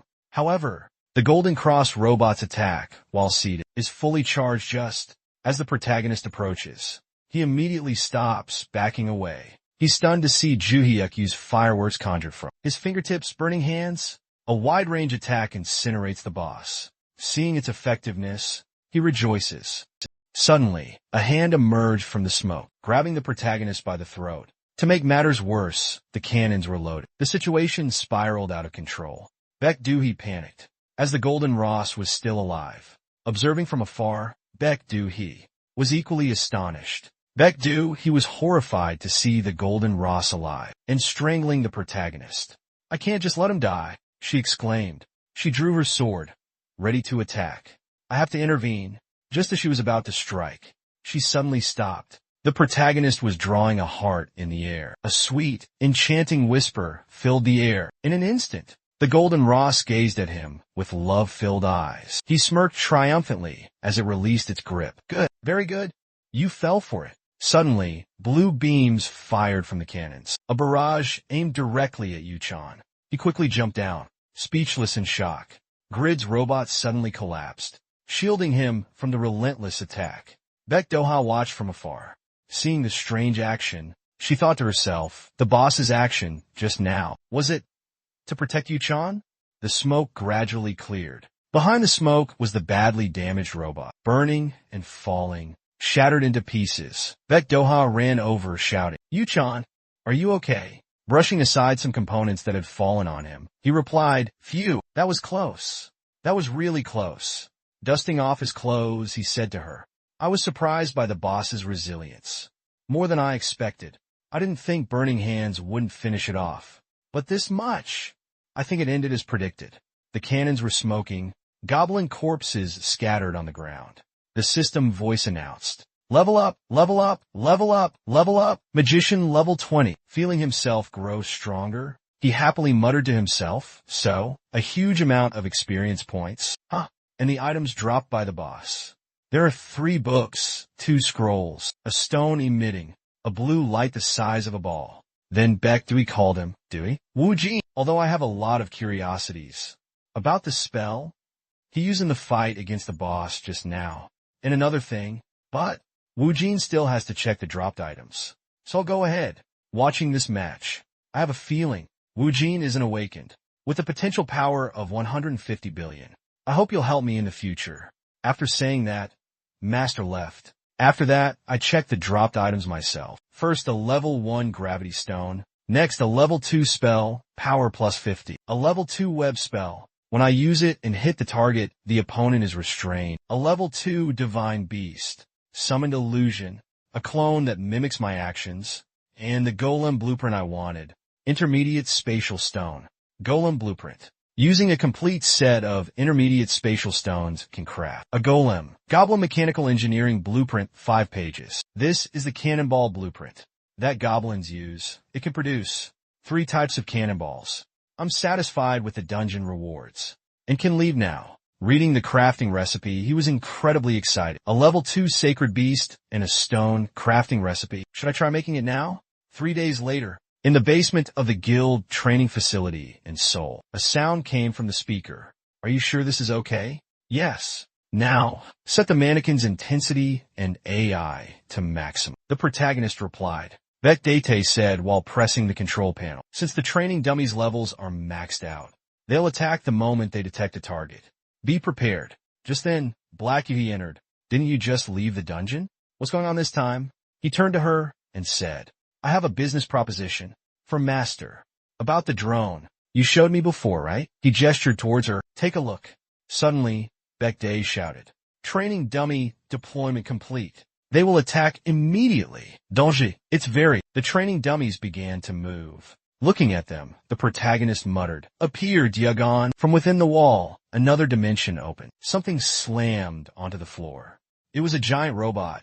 With blazing eyes, Wu Jin stood beside Yuhi and Baekhyui, aiming directly at the dummy. One punch, two punches. The dummy shattered instantly. The giant robot exuded an aura of power. Yuhi was extremely satisfied while Baekhyui was utterly surprised. Are you planning to sell that golem? Ha, too bad. That's just for me. I brought it to check its performance before I go. Danjian, I see. Okay, call Afin. Afin responding, the robot answered. He continued, Master is waiting. Clean up the remaining dummy with a spell. Afin understood. It then extended its hand towards the dummy in front. Burning hands. Its hand radiated intense heat, forming a large flame that shot towards the dummy, incinerating it. Because the flames were so intense, the surrounding monsters were also incinerated. Dewey, stunned into silence, feigned a cough. This is the first time I've seen a golem with such intelligence, so I'm a bit surprised. Sorry, the protagonist chuckled softly. It's understandable to react that way to seeing an iron golem for the first time. Curious, she asked, well then, if it wasn't the golem, what item did you want to sell? I want to sell this. He placed a skull-shaped object resembling a ball on the table. First, this is the Great King Cannonball. From a different dimension, he pulled out a spherical mass. Next, the surprise freeze cannonball. And finally, the blinding cannonball. The protagonist presented Doohy with a black sphere, accented with two glowing circles. Hearing that, she exclaimed, Wait a minute! Wu Jin was confused. The space where you're pulling these cannonballs from? What is it? Turning to look at the space before him, he answered casually. This what? It just appeared coincidentally. Hearing this, she spoke even louder. Subspace abilities aren't randomly generated powers. This ability, among all awakened individuals, is an S-rank ability usable by only one person. The main character smiled calmly. Perhaps I'm just incredibly lucky. Contrary to him, Park De-hee seemed doubtful. Lucky? Currently, aren't you demonstrating traits that surpass the norm by leaps and bounds? That's why I'm the rare one. Well then, could the person behind you open the training room door for me? Yes. The training room door opened. He launched the Great King Cannonball while saying, I'll show you the effectiveness of this cannonball. More directly than a verbal explanation.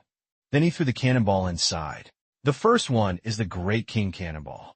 It turned red, heading towards the mannequin. A terrifying explosion erupted, incinerating everything. Baggy Day was overwhelmed. Incredible power, Master. The wall was covered in stone.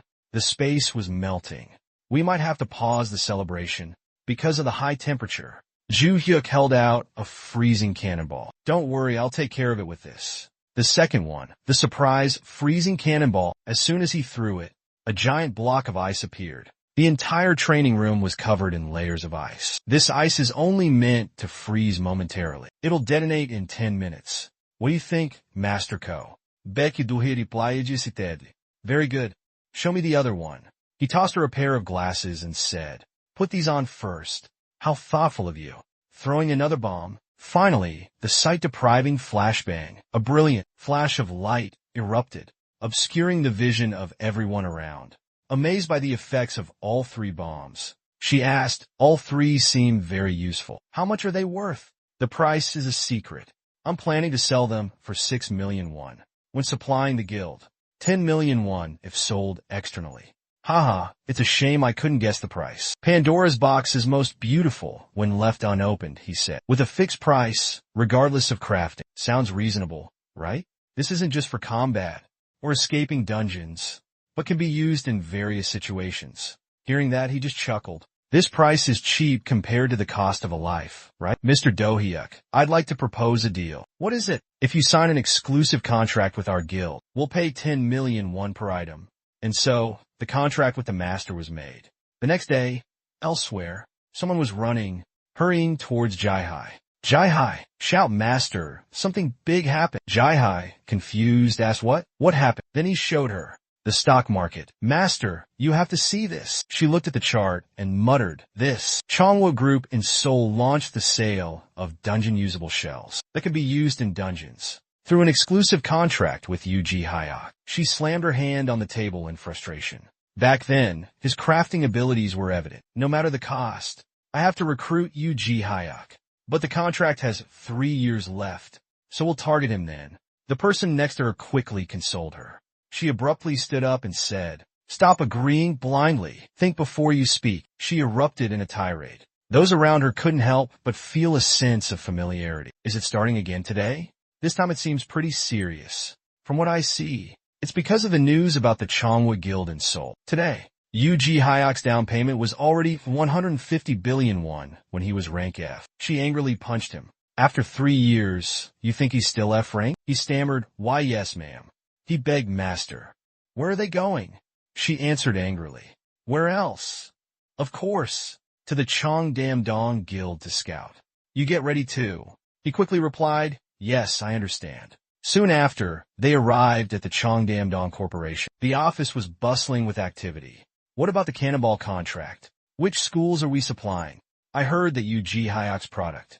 The mercenary from Cheongdam-dong Guild. Is it true? The man said, yes, it's true.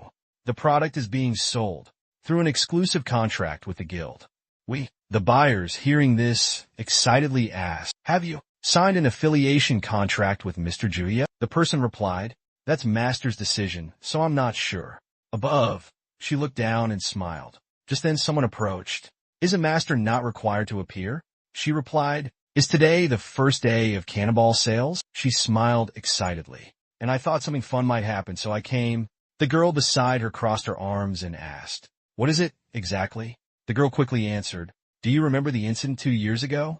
2 years ago, because of prioritizing long-term attack permits, Kian Dungeon was abandoned.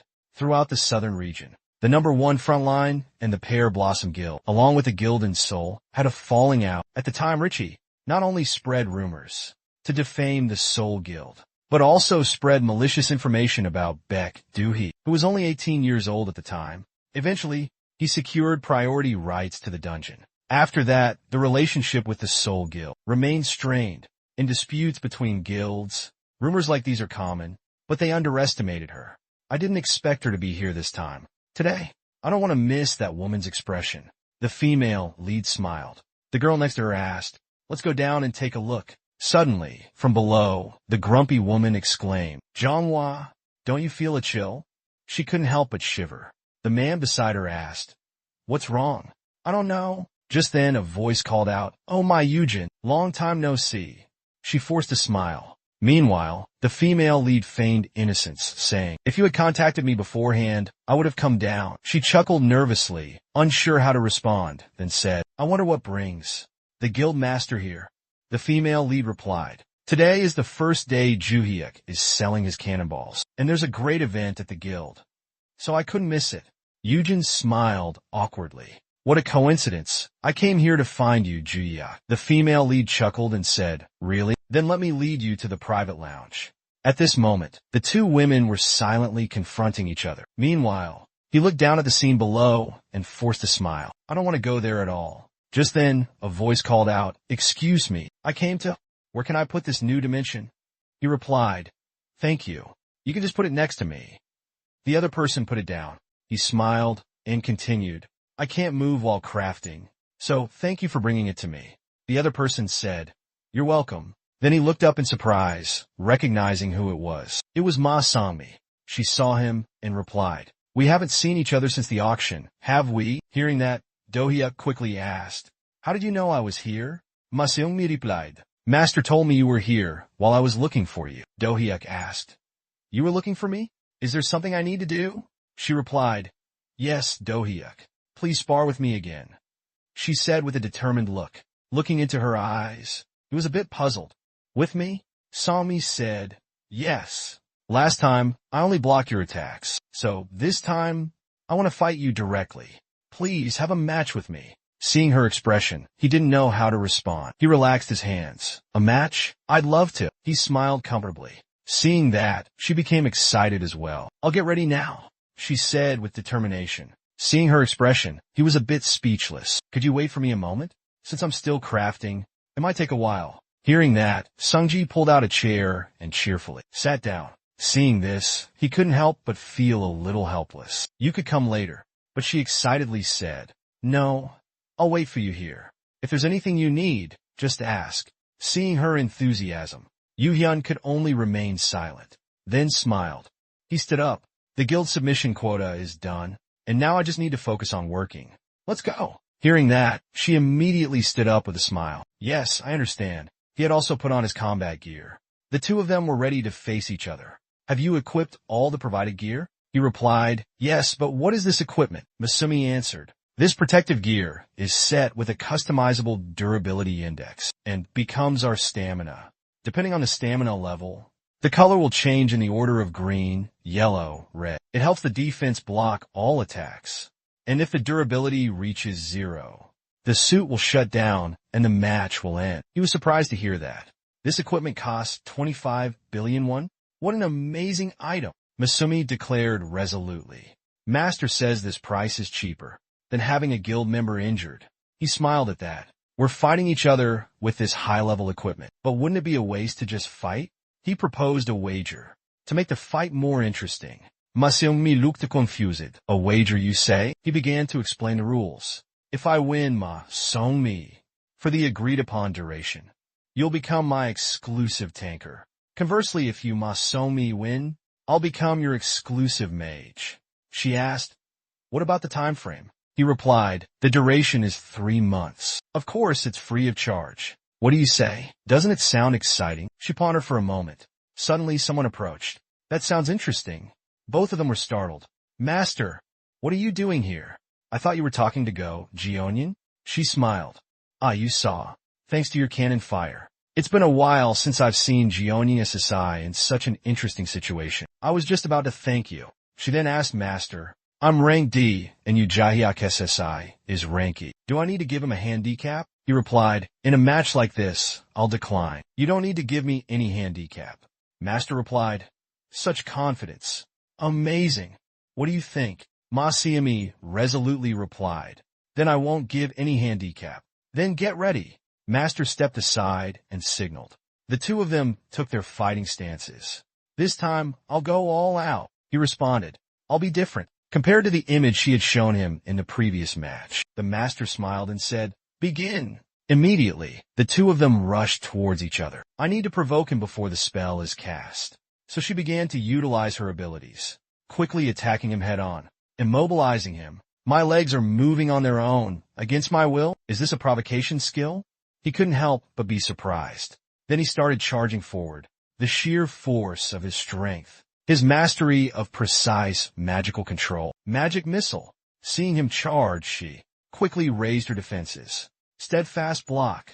Steadfast defense. Activating the skill that increases defense by 50%. Immobile. Capable of automatic counterattacks. He looked straight ahead, fighting seriously. She provoked him, trying to draw him out, and then focused on strengthening her defenses. Counterattacking through resilient defense. A very methodical approach.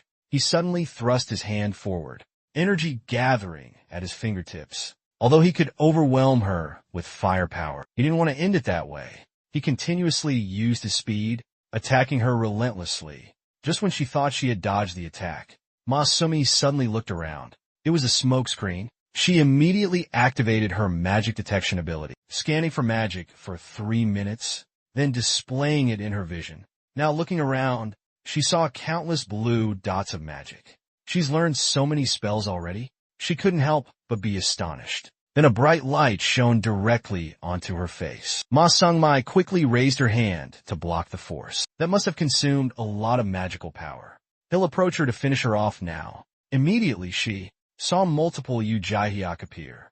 Each Ujahiak had a different expression. Absolute precision in magical manipulation. She froze. Caught off guard, he lunged at her. Suddenly, another figure dashed behind her. His attack began to gather in his palm. Magic missile. She was directly struck in the back. But then he realized Ma Sung Mai was a tanker, raised in the Soul Guild, so she wasn't easily defeated. He immediately realized the problem. Her face was filled with killing intent. As she turned back to attack him, he panicked and froze. In a flash, Ma Sung-mi spun around, attacking towards Yu Ji Hyuk. She slashed at his clothes. She relentlessly attacked him with dangerous moves. He couldn't react in time and was sent flying. Cancel tenacious defense. Gale wind. Her gale wind would increase her movement speed by 40% for 5 seconds. Immediately, she dashed towards Yu Ji Hyuk, her sword raised. His jaw dropped in astonishment. He was overwhelmed by her relentless attacks, and just as she unleashed a fatal blow towards him, he was sent flying, crashing into the ground with a shattering impact. As the dust settled, Ma Sung-mi, breathing heavily, looked at the scene before her. Master, on the other side, couldn't help but smile. As expected of Sung-mi, her strength has increased. In such a short time, suddenly she noticed something. Huh? Ma Sung-mi had been restrained without her realizing. Surprised, she exclaimed, "What is this? This shimmering, sticky stuff? It's spider silk." She couldn't help but touch it. Master looked up, scanning their surroundings. "All this shimmering, it's all spider silk, isn't it?" Meanwhile, Ma Sung-mi, unable to move, gritted her teeth. "Do Hyuk, what is going on?" He smiled, standing up. "After I created the smoke screen, I placed it all over the arena. Even though," she said, "this armor could protect us no matter what, I didn't want to attack Sumi with anything that exceeded the armor's limits. So, the way to end the match wasn't through lack of magical energy or close-range combat, but for her to realize the weakness as well." He replied, "Yes," leading the attack to break through the strong defense. Although in the end, the strong defense was broken and it almost became dangerous. She was surprised and smiled. "I lost this match, but I'll definitely win next time." He replied, "Yes, we'll spar again." She then said, "Well then, can you take this off me now?" By now, her whole body was getting tired from holding the same position. He responded, flustered, "Sorry, I got carried away talking." He quickly retracted the threads. A clap rang out, causing both of them to turn. Master clapped and smiled. "You both worked hard. The winner of this match is Yu Hyuk." She took his hand and said, "Jung-mi, thanks to you." He smiled back. "Of course. Leave it to me." Meanwhile, at the bakery and guild office, a woman looked outside, pensively watching the sunset. "Vice Master, the assassins have just entered the country." Someone entered the room. She asked, "So security is still maintained?" The other person replied, "Of course, ma'am. Initially, we agreed to a confidential deal with Antinous. This matter must be kept absolutely secret." "All right, you've done well. You can leave now." Afterward, the person left. The girl looked back and remained silent. She glanced at the picture, posted on the latest news bulletin. "Dacha Wujin, an ability like a goose that lays golden eggs. But instead of coming to me, he joined a guild in Seoul. If I can't have him, no one can." Immediately, long cracks appeared on the phone screen. Meanwhile, elsewhere, a group of people were descending, carrying suitcases, their presence shrouded in mystery. "All right, I've arrived. Give me some information about that kid, so I can try to find him," the two men in front said. Seoul National University truly lives up to its reputation. "It's a paradise for hot guys, isn't it?" The guy with glasses retorted, "Idiot, shouldn't we quickly finish the job and get back to the countryside?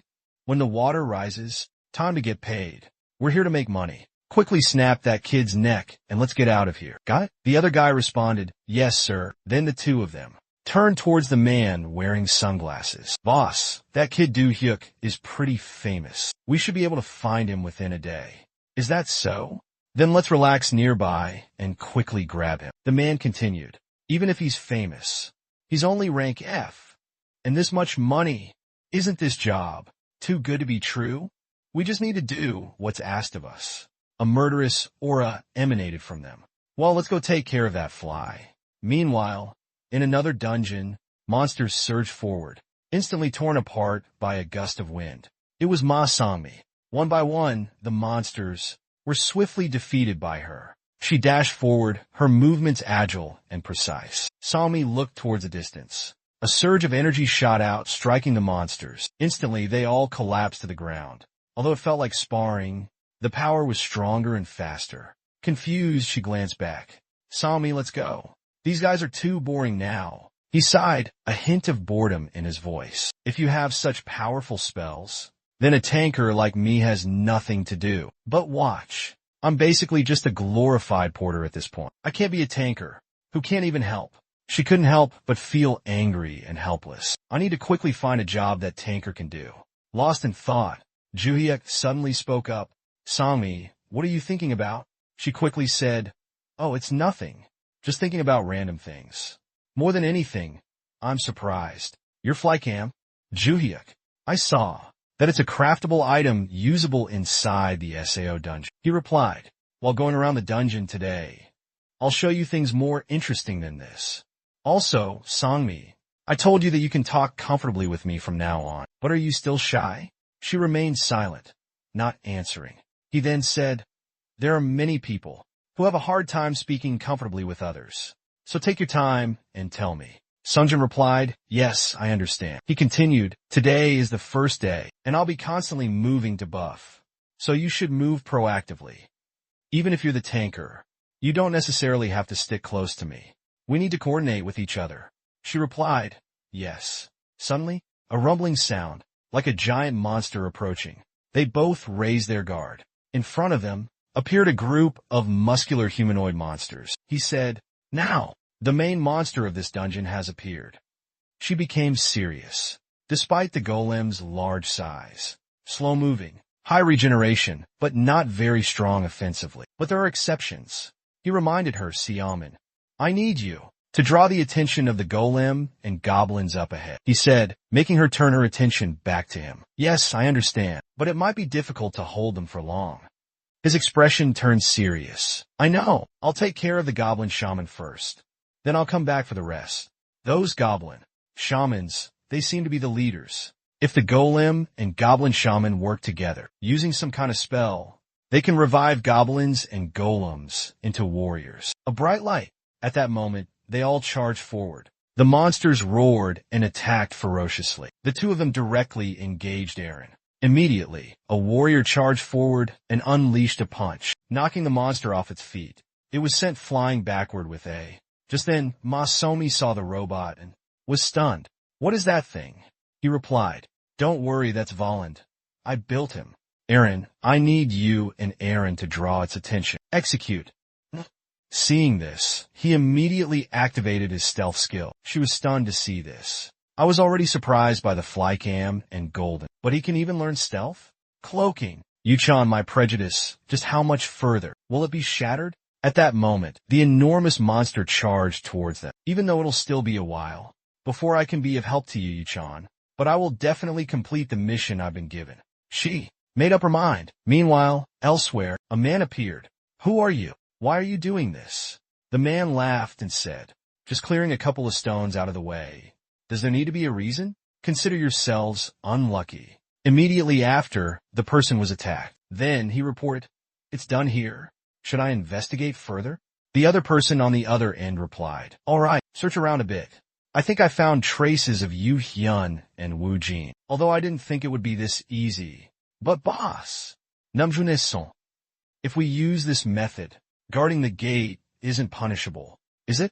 Easy peasy, right? The leader said, with land this scarce, does the Awakened Management Bureau, Namjo region, even have the manpower? It's a D-rank gate, so even AI can set it up. Whoa, boss, you even know that? You're so smart. Cut the crap. The porters will be here soon, go ahead. And just make sure you take care of you Jaehyuk and get out of here. Got it? The three of them headed towards the portal. Yes, we'll handle that. Fly and get out of here. Meanwhile, Yu Jaehyuk's group was still fighting the monsters. The battle was fierce. Yu Jaehyuk had gotten past numerous monsters. How could she have reached the gates safely like this? She couldn't help but be surprised. The monster shadows suddenly dispersed. Another robot appeared. Isn't that Juhyuk's golem? Eren, execute master's command. She exclaimed in surprise. Well done, Eren. Over here. Hyman shouted. He rushed to Hyman's side immediately. Lightning energy surged in his hands, forming a lightning sphere, which he launched directly at the monsters. A loud explosion echoed in the distance. She instinctively raised her arms to shield herself. All the monsters were now knocked to the ground. The scene was utterly devastated, leaving Miss Siamese speechless. He smiled and said, "Now things are getting serious." She was confused. "You're like a completely different person when you spar with me." Now, after training, did he have to meet with Mr. Kim for that? He replied immediately. "We met privately because we had some personal matters to discuss." After the training session, thanks to Mr. Kim, I was allowed to use the Chungcheong library, and I bought 3 books.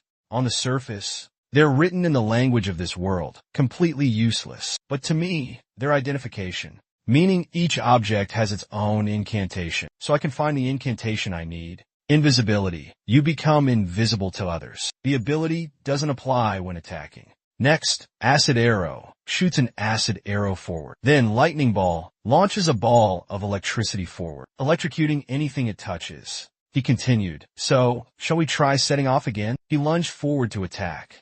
He charged forward. She couldn't help but dodge the falling objects around her. Now, only Golden's large silhouette remained. Mizumi turned to Yu Yun and said, "There aren't many left now." He replied, "You can rest if you want." But she didn't feel tired enough yet.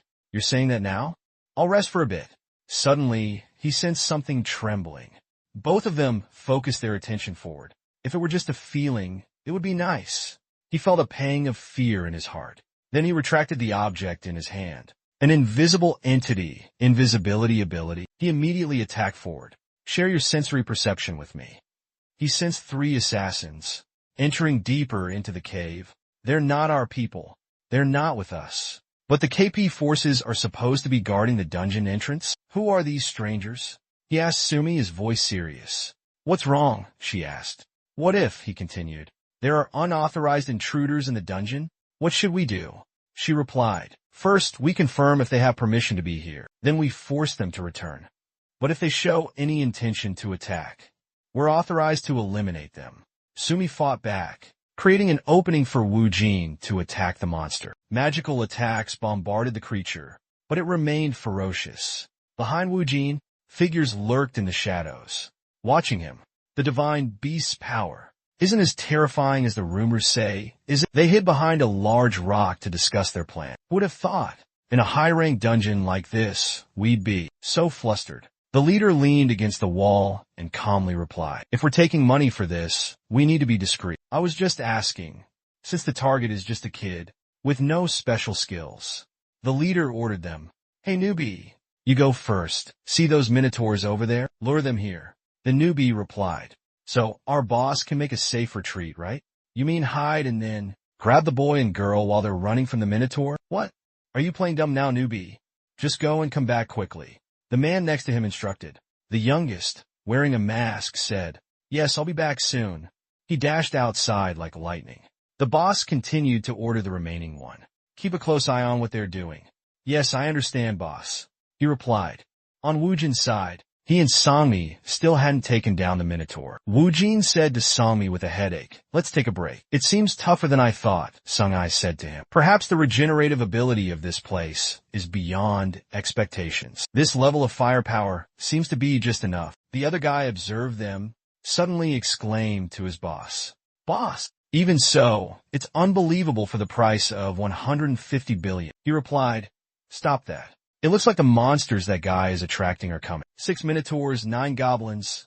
Sung-ai cried out in surprise, seeing the monsters charging. Right behind them, the assassins revealed themselves, taking advantage of the distraction. One of them drew his weapon. "Boss, we can do this now, without a fight." The boss scoffed. "Can we really?" The underling remained confident.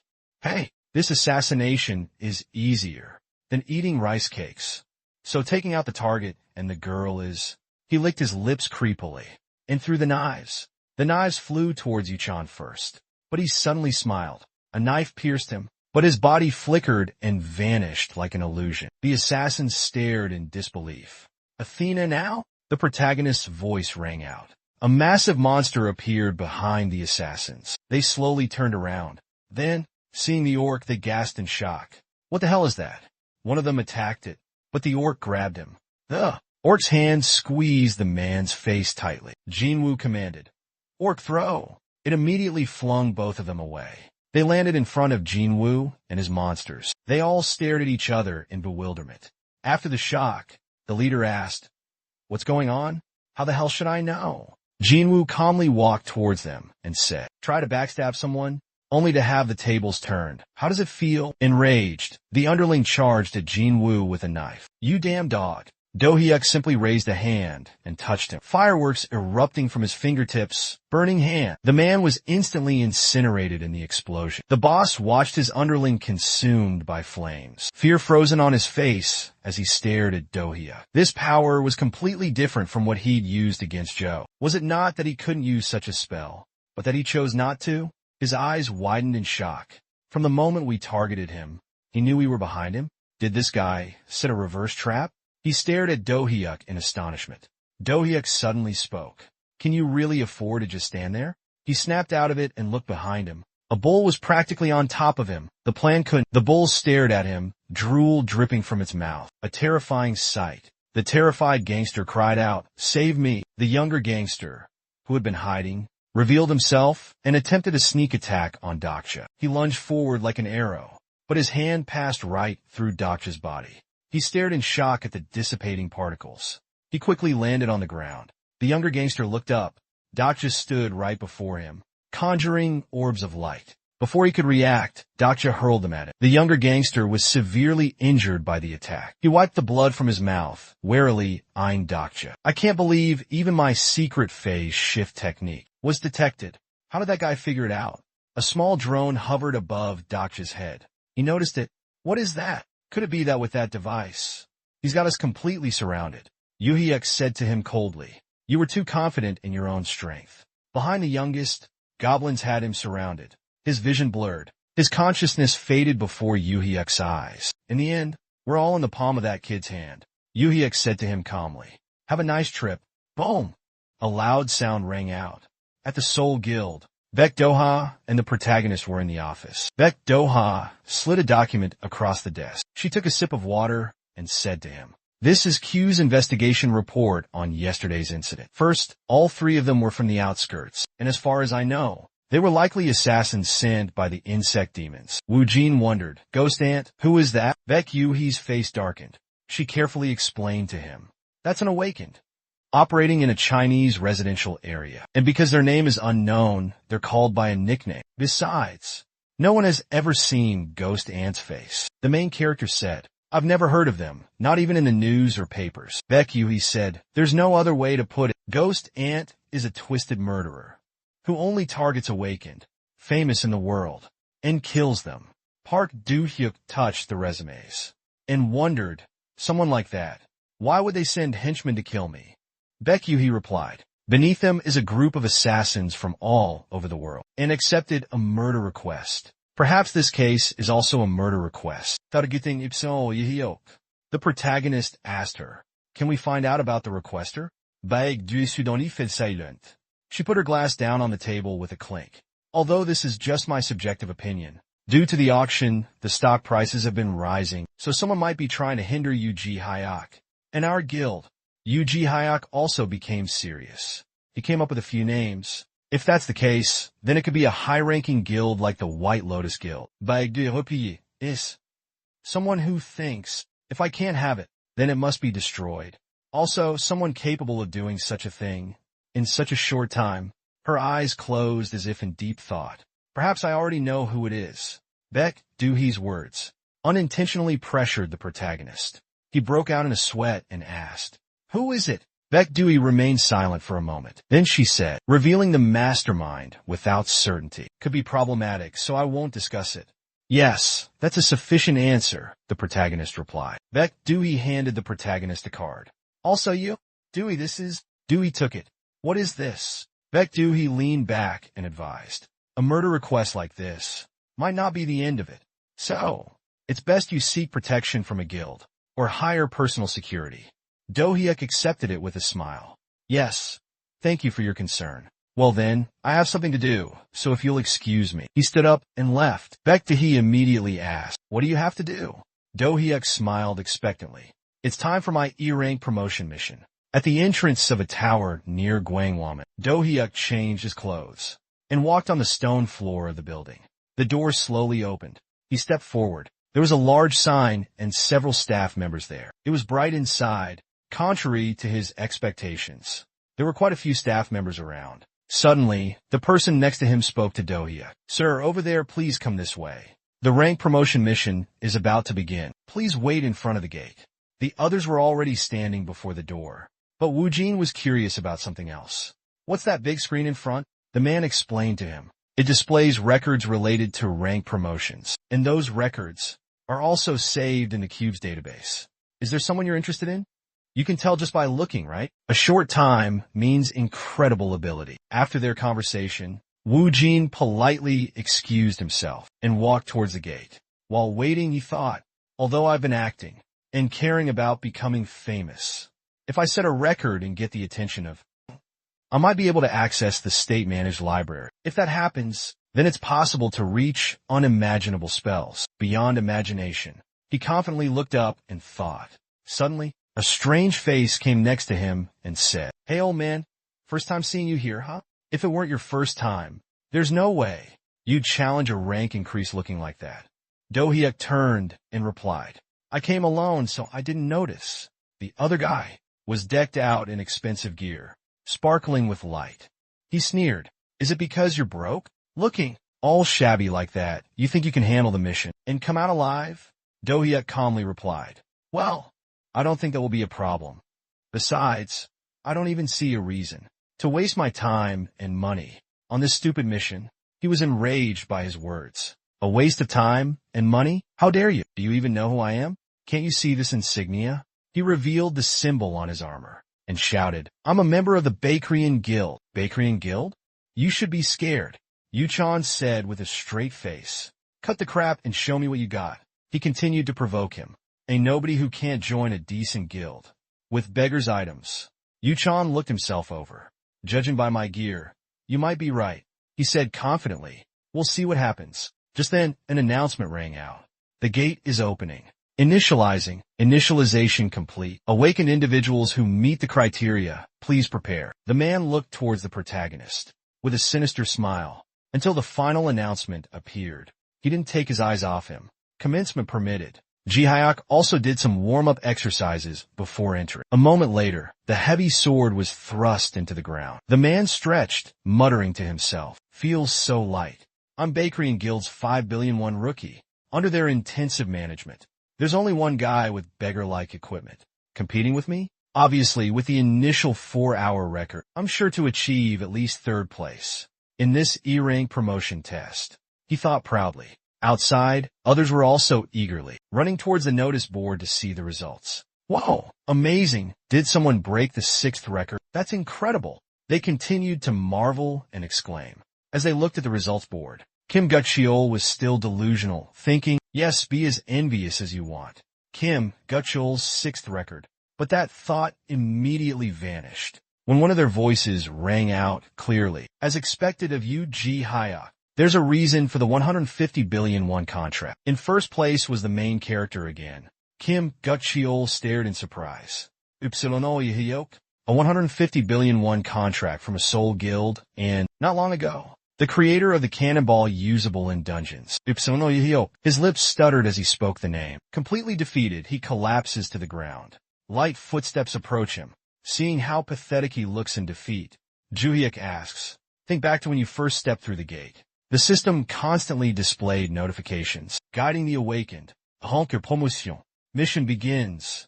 Eliminate all monsters in the vicinity and proceed to the designated location." Monsters appeared in droves. Number of monsters eliminated, over 100. Massive monsters wielding sharp weapons were lying in wait. The protagonist immediately launched the first attack. The surrounding air turned crimson red. The skill Burning Hands unleashed a torrent of flames. The monsters were engulfed in flames, burning, but they remained unharmed, but even more ferocious. After that blow, it swung its axe at Arhin. The blow sent Arhin crashing to the ground.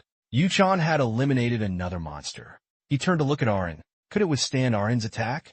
But the axe only grazed Arhin's head, without causing any injury. Arhin continued channeling magic into the ground. A massive explosion engulfed the monster. It wasn't impossible to eliminate.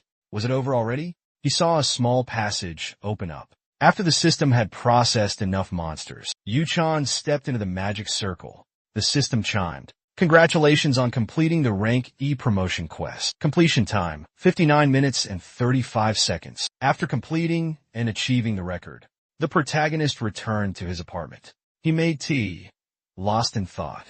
Though the promotion mission was easy for him, Afghana and the Flycom's damage was still weak for battles against orcs and goblins. Besides himself, to strengthen the golem and Flycam. Then, he slowly poured his tea and opened the system window. In that case, I'll change classes. His class was immediately updated, Alchemist. All the accumulated time data has been captured. Suddenly, a system message popped up on the screen. Overall level not yet announced. You need to refresh your ranking. Yes, he replied, and clicked the yes button. The system then informed him, player Wujin has been promoted to rank E. Player Wujin is given the opportunity to choose a special divine blessing. He looked at the system message in surprise. Special divine blessing? A special divine blessing is a permanent passive effect granted to each character. The alchemist's special divine blessing is extraordinary alchemy. The sorcerer's is intelligence amplification, and the machinist's is replication. In DPF, these are effects that, if not obtained during character creation, can never be obtained later. They are permanently unattainable. At the dedicated building of the White Lotus Guild, Min Seoyin's bedroom inside the building. She sat on the bed and said, "This is a bit unexpected. Since the dark market incident, I haven't contacted you, yet you're here so early in the morning." Stroking her hair, she said cheerfully, "I've been wanting to see you, Yu Ji-hyuk." Yu Ji-hyuk replied coldly, "Is that so?" She continued, "Of course. A super rookie who has the world's attention." Yu Ji-hyuk said to her seriously, "I didn't come here for small talk, so I'll get straight to the point." Min Seoyin got off the bed. She replied, "Good. I'm also someone who enjoys a passionate love game." "So, what is it?" Yu Ji-hyuk asked, leaning on his hand. "Why are you trying to kill me?" Min Seoyin looked surprised. "What do you mean?" But Do-hyuk frowned, clearly unhappy about saying these things. "I know you asked the giant ants to hire assassins to kill me." Min Seoyin's expression remained unchanged. She tilted her head and replied, "I don't know what you're talking about. What are giant ants and assassins?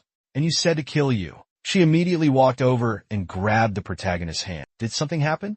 Looking at her face, Do-hyuk's resolve wavered slightly.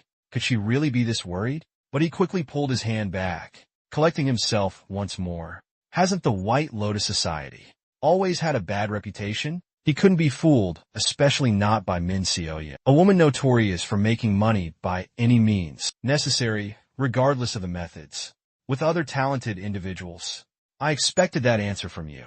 He pulled out the adjacent chair and said, "I'll give you two choices." Min Seoyin sat on the bed, innocently replying, "I don't know what you're talking about." Ju Hein was sat with one leg crossed over the other, calmly stating, "First, if you compensate me appropriately, I'll consider this matter closed, and I won't hold a grudge." Min Seoyin exclaimed in surprise. "That?" He cut her off. "Hear me out. Second, if I return empty-handed like this, I will reveal the identity of the assassin." Min Seoyin stopped feigning worry and replied, "What you're saying has nothing to do with the White Lotus Society." Ju Heinwu stood up from his chair. "You're free to take your stance. But when it's announced, you know very well who will suffer the greatest damage, right? So I don't think there's any room for negotiation." He reached for the door, about to leave. His hand gripped the doorknob tightly. Min Seoyin quickly spoke up. "Wait, how much do you want?" She started throwing out numbers. 1 billion, 2 billion, 3 billion. Just name your price. Do-hyuk coldly replied, 10 billion. Min Seoyin gasped, 10 billion? 10 billion won? For something that isn't even true? Do-hyuk glared at her and said, "Don't you think that your deductions and everything you've said and done so far is an admission of guilt?" Min Seoyin's true colors were immediately revealed. She gritted her teeth. "Fine, I'll take you there. But if this gets out?" She slowly stepped closer, a powerful magical aura erupting around her. "I will actually kill you." Her eyes glowed red with rage. Do-hyuk strolled toward his car. His phone still displayed the recent transaction history. A new message popped up, catching his attention. Instructions. to enhance the security system at Doak's residence. He recalled Min Seoyin's expression from moments ago. That killing intent, the approval rating, was no different from the rumors. And this wouldn't solve those difficulties. He unlocked his car. If the Ant Queen knew she'd failed 7 times, she would definitely send more assassins to salvage the situation. To be safe, he carefully locked the safety latch, determined to become even stronger. His phone lit up again, with messages from an unknown number. Did the Information Guild finally contact me? He muttered. Gaisu, should I go to Gaisu and pick up the book I ordered? The thought cheered him up. It's been a while since I went item hunting. Moments later, at a park near Gaisu, Shin Taepeng sat on a bench, sighing. What could be wrong? In his hand was a company business card. He angrily crumpled it up. As a certified financial planner, I can handle this well. If that's the case, he stammered, about to say something, when his phone suddenly vibrated in his pocket. Inside, 2 of his friends were texting each other about the dungeon. Everyone was complaining about the difficulty. Yet that guy went into the dungeon once and earned 10 times more than them. It wasn't something to be proud of, Shin Taepeng thought enviously. He pocketed his phone, continuing his walk through the park. Not being able to awaken in this era must be my fault. The ground beneath him suddenly shook violently. Shin Taepeng looked around in a daze. Huh? What was that shaking? Behind him, a crack started to appear and spread wide. The light from it was blinding. It immediately sucked in those nearby, including Shin Taepeng. Ouch! Hey! Hey! Hey! They screamed in panic. Do you know happened to be close by, witnessing the entire incident? Boom! My awakening wasn't like this, sucking people in. Besides, he wasn't an awakened. If an ordinary person gets sucked in, they'll be torn apart by monsters. I have to save him. Thinking that, Yunho quickened his pace. But he suddenly stopped in surprise. Someone was walking down the middle of the road. He put up a stop sign. 2 people there immediately showed their ID cards and shouted to everyone around him, I'm an awakened Kim Jae-jung. Reporting to HQ, I'm an awakened Yoon Min. Monsters may appear suddenly, so please evacuate quickly. Do-hyun Woo thought to himself, relieved. Thank goodness, there are other awakened besides me. He immediately went over to them. I'm an E-rank awakened. Do-hyun Woo. I'm here to help. Kim Jae-jung politely replied to him. Hello. You can use this to control the traffic. Do-hyun Woo was surprised. Huh? He quickly said to them. What are you saying? We have to go save people. Kim Jae-jung and Yoon Min-soo immediately chuckled. Did you hear that? An E-rank Min-soo told us to go save people. Really? I thought I misheard. Kim Jae-jung placed a hand on the protagonist's shoulder and said, Hey, you E-rank. An E-rank like you shouldn't enter dungeons. It's unclear what rank you even are. Doing useless things. Go direct traffic or something. But the protagonist coldly replied, Since when did awakened people become traffic controllers? He frowned and told them, according to Article 1, Section 1 of the Awakened Charter, awakened people of Korea are those with special abilities. When dangerous situations arise, the awakened have a duty to protect ordinary people. That clause wasn't put in there for nothing, was it? Kim Jae-jung still didn't listen to the protagonist. He laughed in response.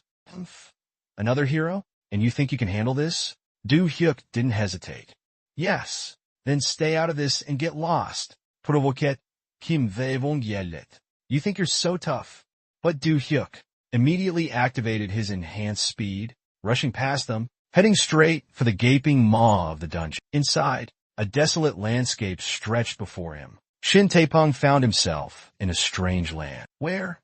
He looked around in confusion. Just moments ago, he was at the gate of Isama. A sharp pain shot through his body. As he tried to stand, he realized a critical wound on his leg prevented him from moving.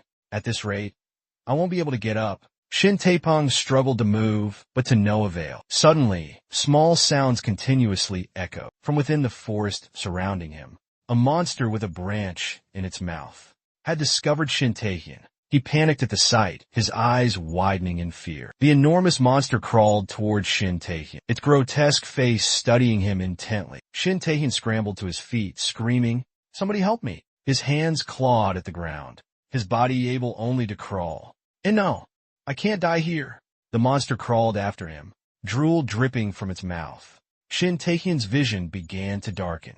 I haven't even repaid my parents. The monster simply reached out, and snatched Shin Taehyun up. It opened its jaws wide, ready to devour him. Shin Taehyun was completely helpless. He could only scream internally, "No! God!" His face was pale with terror. He prayed continuously in his heart, "If you really exist, please save me. Just save me. I will offer my life and my fate." He closed his eyes, praying earnestly. At that moment, a stream of magic shot towards the monster. The magic hit the arm that was holding Shinchang, causing him to fall towards the monster's mouth. A figure darted forward, catching Shinchang just in time. The monster's arm was severed. Shinchang was safely lowered to the ground by Wu Jin. The protagonist softly asked, "Are you alright?" Shinchang looked at the protagonist's face in a daze. "Are you an AI?" Yu Ji Hyuk quickly replied, "I'm an awakened, Yu Ji Hyuk. I'm here to save you." Yu Ji Hyuk rushed over to Han and asked, "What's the situation? Are you alright?" But Shin Tae-beom's condition isn't good. His left thigh is inflamed after that last attack, causing Tae-beom to wince. The pain was so intense that even Ji Hyuk exclaimed, "Oh, that wound looks serious." He then extended his hand forward. Immediately, a green aura emanated from his palm. Gently, blessings of heaven descend. As soon as he finished speaking, the surrounding air was suddenly enveloped in a green smoke, forming the image of two angels, each holding a censer and chanting a healing hymn. Miraculously, as the hymn was sung, the wound on Shin Tae-pung's thigh had vanished without a trace. Perfect, unblemished. Finished, Hyun-chin asked, "Can you walk now?" Tae-pung gently moved his leg, marveling at the rapid recovery. "Yes, I can move my leg. Thank you." Reassured by the answer, Hyun-chin relaxed. Hyun-chin extended a hand and offered, "If you follow me, you'll reach ISO station." Suddenly, Jinwoo woke up and noticed something. His eyes widened, his face filled with terror. He yelled, "Behind you! I can't believe that monster from before could regenerate." It took advantage of their distraction, attempting to attack from behind. Opening its maw full of sharp fangs, the monster's eyes glowed red. But before anything could happen, Eren suddenly appeared. Like a guardian angel, he grabbed its tail, immobilizing it completely. It could only helplessly watch its prey escape. The monster turned to look at Eren, who was firmly holding its tail. It couldn't do a thing. Wu Jin, with a cold expression, turned and commanded, "Get lost." Eren received the signal and nodded slightly. Immediately, he gripped the tail tightly with both hands, lifting the monster into the air, and replied, "Eren understands." The massive monster was flung high into the air by the robot. It roared in defiance, only to be slammed back down into the ground. The impact shook the ground violently. Shin Tae witnessed it all with his own eyes. Both of them stood frozen, seemingly horrified by the sight before them. Hyunwoo, Yu-chan reached out a hand in reminder. "I still have to save the others. So let's hurry up and go." In another part of the city, after the chaotic incident, the area had been cordoned off by security forces. At the same time, an announcement was made. "Attention everyone, this is a dangerous area. Please do not approach." However, two people ignored the danger, bypassing the barriers and entering inside. "Excuse me," Jung and Soo shouted urgently. "The scene is secured, so please do not enter without permission." A man in a suit approached and introduced himself. "I am Choi Dae-ho, Seoul by branch, and also the field team leader." He surveyed the scene, sensing the danger, and frowned slightly. "Have you identified what's inside yet?" Recognizing Kadeho's status, Yoon Min-seo immediately bowed respectfully at a 90-degree angle. "Oh, it's an honor to meet you." Dae-ho didn't understand the purpose of this action. "What are you doing?" Yoon Min-soo replied with a fawning expression. "I just wanted to express my delight." Kim Ji-jun appeared behind him. "We're securing the scene. I saw some crazy awakened person rush in there." Choi Dae-ho clutched his head, his face a mask of speechless frustration. Then he asked the two, when he rushed into the gate, "What were you two doing?" The two of them, a retort. "We wait for backup? What if we die? What if the monster in that space gets out?" Dae-ho continued, "Has any monster come out yet?" Yoon Mitsushi Pishli scratched the back of his head, stammering, "Well, not yet." But this only fueled Dae-ho's frustration at their irresponsibility. Didn't they think they should rush in to help that awakened and the ordinary citizen? Had they forgotten the duty of an awakened? When unexpected accidents occur, the awakened bear a tremendous responsibility. Have you forgotten that? His words left the two men speechless, unable to refute or justify their actions. Leon Su steps forward. I don't want to waste words, Captain. Perhaps. We don't have time to play games with them. Daeho agrees. Indeed. No more talking. She throws off her jacket. Behind her, Daeho prepares to enter. Let's go in. Back in the forest, a drone activates and scouts the surrounding area. Through the monitor, they can see everything around them. The image shows a young man surrounded by a three-eyed monster. That's the last survivor. As soon as the location is confirmed, a flash of light appears.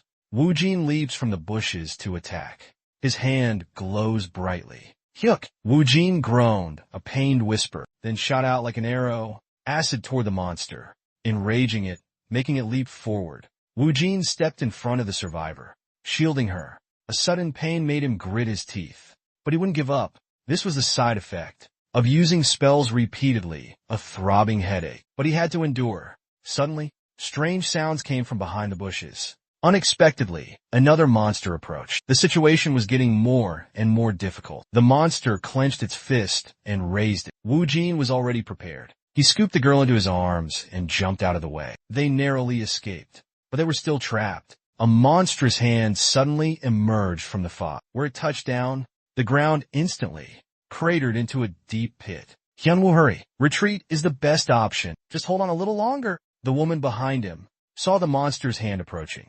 Awaken. Behind you, Hyunwoo. Use strengthen quickly. He dropped to one knee. Just as the monster's claws were about to reach him, Hyunwoo leaped high into the air. The ground beneath him cracked. Hyunwoo didn't stop his assault, unleashing a flurry of attacks in midair. There's no escape from this barrage. The monster was caught off guard as Hyunwoo rapidly fired net arrows. Instantly, the monster was entangled in the thick ropes. Hyunwoo gently landed on the ground and walked back. He raised his hand high. Immediately, a golden light radiated from his hand, the embodiment of hellfire. He shouted fireball on Choi Daeho and Lee Yunsu's side. They had also reached the forest. Both were searching for survivors around. Choi Daeho and Lee Yunsu finally made it through to the other side of the gate. As soon as they stepped through the forest, it appeared before their eyes. In the distance, they could even see a flicker of fire. Suddenly, strange noises came from the surrounding bushes, putting both of them on high alert. Who's there? Aaron unexpectedly emerged from the bushes. Choi Daeho stepped back, his face full of suspicion. Just then, another guy came out from behind Aaron, looking anxious. Why you're here? He saw Choi Daeho and Leon. Seong-su, as if seeing a lifeline, cried out joyfully. Look, Bigot's special agents. The survivors ran towards them. Some even knelt down, weeping with joy. We're saved. Choi Daeho looked at them, guessing they were the ones who fell into Burag Swamp. But what confused them even more was the robot standing before them. What about that Olam? Definitely not an awakened. How can an Olam be created? Suddenly, AlphaGo spoke. Through wide area scan. Confirmed as Queen's special agent. Mission complete. Returning to Master. Leon. Seong-su was confused when the robot mentioned Leon. Boss? Aaron raised his hand in response. My boss is Paduji Woojin. Choi Daeho immediately recognized the familiar name. Yunsu. Paduji Woojin, isn't that the magic user? Yunsu turned around to answer. He's an awakened, skilled in both magic and bomb making.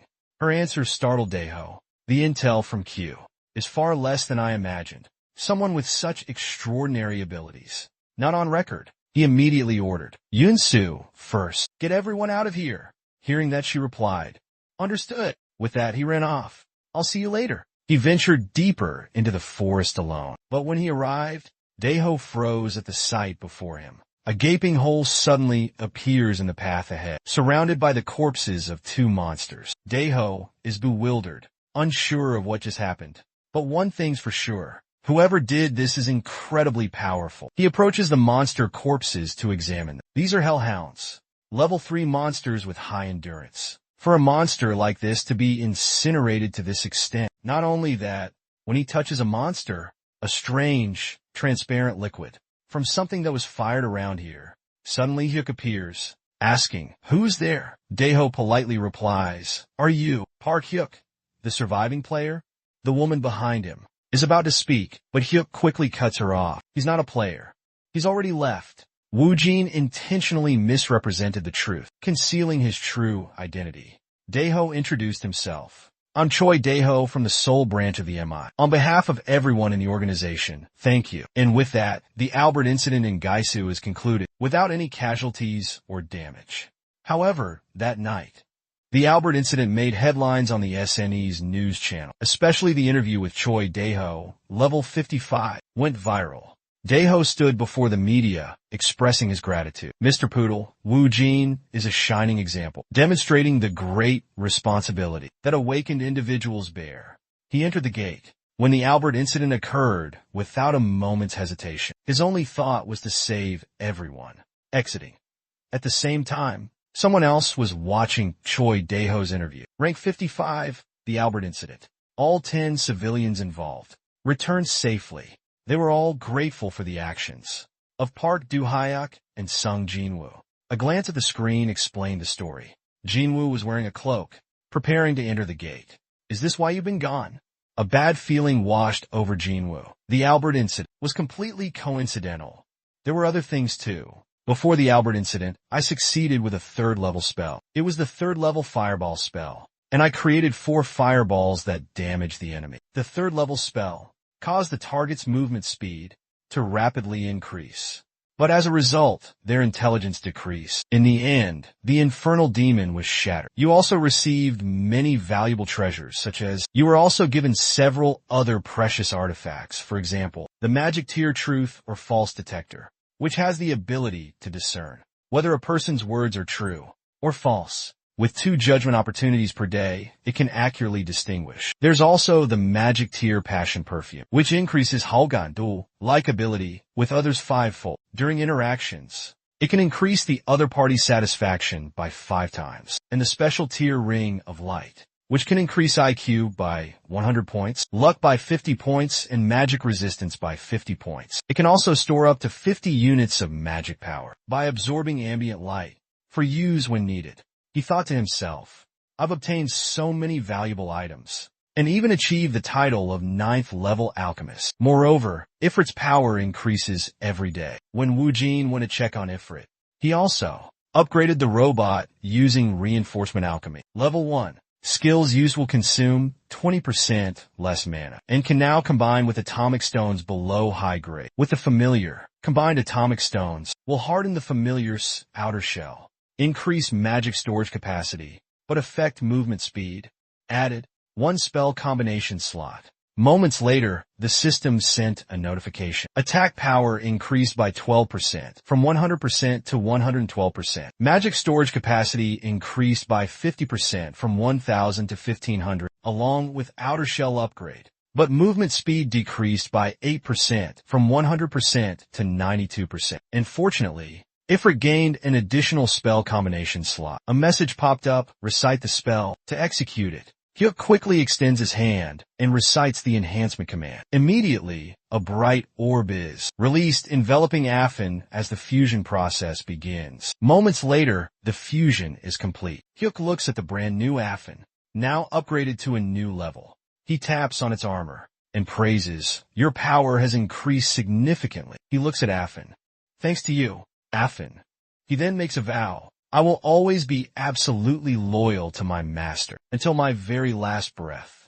Scene change. Sungmin and Hyuk enter the space, when suddenly Sungmin exclaims, damn it, the next monster has appeared. Hyuk calmly replies, I know. Look at the goblin, with its massive body and glowing red eyes, seeing its prey right before its eyes. The monster was ecstatic. A horde of goblins followed close behind, equipped with iron armor. Weapons in hand, they charged fiercely. One charged ahead, leading the way, while Wu Jin supported her attack from behind. Siami, just like we practiced. Siami quickly raised her shield and advanced. Seeing this, the 2 monsters raised their hammers high. Hyujin raised his hand, protecting her, and shouted, Phantom Mire. As soon as he finished speaking, spiderweb-like threads wrapped around the goblin's hands. Seizing the opportunity while they were bound, Siami drew her glowing sword. With swift, graceful movements, she slashed at them, leaving glowing cuts. But the attacks seemed to have no effect. One turned to face her. Around Siami, a purple aura shimmered. The monster shifted its gaze to Hyujin, but in his eyes, there was only a chilling coldness. Sumin yelled, "Die," to get their attention. Wujin complimented her, since their situation wasn't looking good. Directly attacking the Iron Chest Demon would be suicide. Therefore, there's no point wasting energy on the weaker ones. Good thinking, Sumin. He called out, Sumin. She got the signal, replying, "Let's do it." Wujin attacked first. Hellfire embodiment. As soon as he finished speaking, a barrage of fireballs came from behind, completely catching the monsters off guard. The resulting explosion shook the earth, engulfing the monsters in flames. Wujin couldn't see clearly inside. His expression was worried. Is Sumin all right?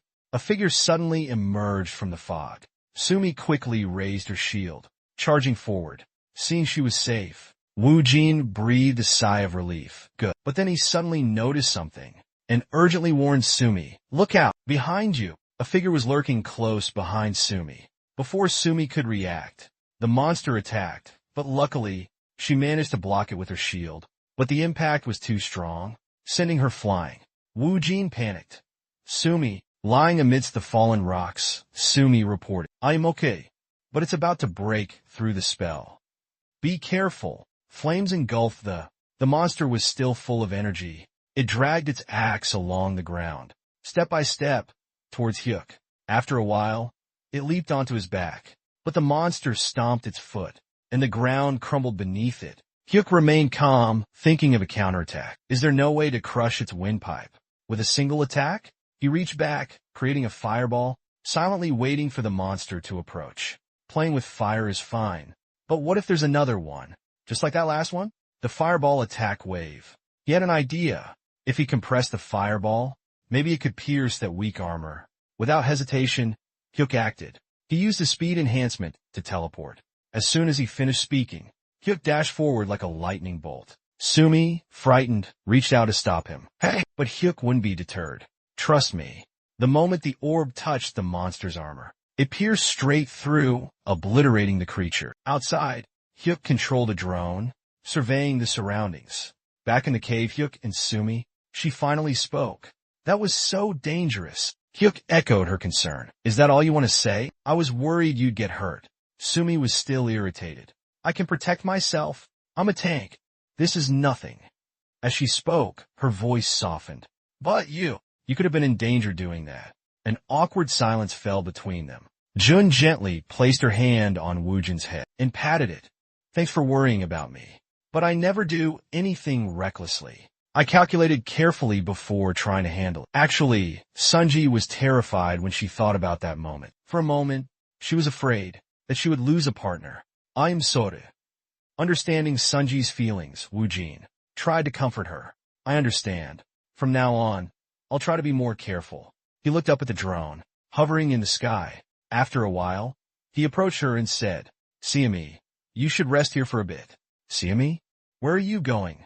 When Wujin didn't answer immediately, you don't want Siami in any danger. Leave everything to me. Just in case, like last time, I prepared a drone. It'll detect anything suspicious immediately. But that stubborn girl? You mean she's coming too? Despite that, he refused. No, if you're afraid of danger, I'll come back right away. Until the next boss fight. We won't have time to rest. He instructed her. I'll have the drone scout the area. You just rest. Siami had no choice but to obey. Okay, be careful. Yeah. Wujin said goodbye and started to head deeper into the cave. He followed the path forward until he reached the gate. Is this the place? Wujin walked around, examining his surroundings. I've never seen this on any map I know. There wasn't a single trace of light inside. Wujin could only reach out and touch the stone walls to find his way. He discovered that the rocks formed an artificial structure. There must be a reason for this. Suddenly, a strange feeling emanated from behind him, startling him. A moment later, the scenery had changed. Wujin stood on a deserted road. Not a soul in sight. A massive castle loomed ahead. Fog blanketed the entire path. Below flowed a river as red as blood. He looked around, trying to get his bearings. Where in the world is this? A worldly figure emerged from the mist. Hyunwoo couldn't believe his eyes. He stared at the old man before him, with long, silver hair cascading down to his shoulders, a deep crimson robe, and a reddish-brown staff, emitting a magical blue light. Did he just know that was Bienwu? Stroking his beard, Bienwu was taken aback by Heinwa's words. "You're the first to call me by my name." "To my face?" he questioned. "How do you know my name?" Hyunwoo was still in shock, his eyes wide. "How can an NPC who used to stay here?" Recovering quickly, he answered. "Because in a game that existed in my world, there was a character who also appeared in an amusement park. Like you." Hearing this for the first time, Bienwu seemed convinced. "To think there's someone like me in a place like Sao, it's truly a miracle." Hyung, Wu Jin continued, "This world feels like a dream to me too." Vorth suddenly interrupted. "A dream?" Many outsiders who came to this SAO have said the same. He didn't understand what the old man was implying. Outsiders? Outsiders in SAO? Vorth slowly explained. "Those who were trapped in the dimensional crack and survived, like you. Those who don't belong to our world." He also introduced the place where they were standing. "And this place is the trial, specifically made for outsiders. This place will unlock your hidden potential and confirm your abilities." Wu Jin wondered, if this is a trial, then the outsiders who came before already taken this test before? The old man also shared a piece of information. No one has ever passed it. Many have been defeated. At the very end, he made an offer. "Why don't you give it a try? This test is for those who seek a valuable reward and teaches those who fail humility about their abilities. In other words, it doesn't matter where this is. If you pass this test and reach a higher place," Wu Jin naturally wouldn't refuse. "Yes, please guide me." He was eager. The test was simple. Reach that tower over there and survive. Of course, on the way there will be many traps, constantly moving objects, unidentified monsters, and finally, a giant black lion guarding the tower. Whether you kill it or not, or escape it to enter the tower, either way is fine. You have a total of 5 attempts to pass the trial. Attempts remaining 5. Our protagonist is relentlessly attacking, trying to overcome the challenge. Attempts remaining 4. Attempts remaining 3. He's continuously defeated. Attempts remaining 2. Every time, Wu Jin is taken down by the giant black lion. Final attempt remaining 1. He's panting heavily, shivering at the memory of the monster. "I can't believe how real it was, making me feel the agonizing pain of being crushed." Wu Jin was still terrified. "Can I overcome this trial?" His face paled slightly. "Although I know how to get rid of the traps and monsters ahead, that black lion is truly formidable. I'm not strong enough to defeat it alone." Vorth spoke beside him. "Hey, stranger." Wu Jin replied with a yes. The man continued, "Don't be afraid to try a new challenge." Wu Jin was surprised. "Then, what do you mean?" He continued, "I can't tell you what it is." He couldn't help but think, a new challenge? His words made Wu Jin contemplate. Could there be another challenge on this path? This path is exactly the same as before. He looked at the path ahead. Deadly abysses on both sides. What about behind me? Juhyuk couldn't help but turn around, looking behind him. Then he suddenly noticed something. Why is there a wall there? Juhyuk stared at the blank wall. Beyond the magic tower, there's only a deadly abyss. Juhyuk began to think. But behind the starting line, there's a wall, not an abyss. He smiled faintly, realizing his intention. I suddenly remembered the main character in a movie that I really loved. Someone who could make the impossible possible. Juhyuk turned around and took a step back. I want to do that too. Juhyuk smiled and said, I'm going. He fell silent. He immediately rushed towards the wall. Don't be afraid of new challenges. His words echoed in Doha's mind. Doha gritted his teeth and yelled, blink. In an instant, Doha charged towards the wall, smashing through it. He then saw a tower ahead. It was Verhard. He saw a reflection, like on the other side of the wall. Couldn't he see him? Was this the gate to another dimension? He kept running forward. He remained silent, calm. But on this side, the lion seemed to sense something and abruptly stood up. Doha rushed forward, worried. Could he get past this lion? But the lion suddenly roared and charged towards Yuji Hayek. Yuji Hayek realized then that it had sensed his presence. Yuji Hayek immediately activated his skill, Sleeping Death. Yuji Hayek attacked it head-on. Something shattered. Then Yuji Hayek activated Fate. Unable to see, the monster immediately slowed down. He seized the opportunity, jumped, and ran straight ahead. Immediately, the system announced, you have passed Verdandy's test. Soon after, in a hazy consciousness, Yu Ji-hyuk opened his eyes and looked at the sky. He sat up and asked, "How did the trial go?" The man who had been beside Yu Ji-hyuk said, "You passed, don't worry." He continued, "You were the first to pass my test. You broke the mold and passed the trial with flying colors. I am very pleased." Ju Hyuk smiled and shook his hand. "Thank you. No, it's thanks to your advice that I was able to broaden my perspective." He smiled. "That was just common advice that I give to other outsiders. Anyway, you passed the test, so I should congratulate you, shouldn't I?" He said, "What do you want to bring with you the most?" Ju Hyuk immediately offered, "This ring. This is the ring of trust and hope. A special great item.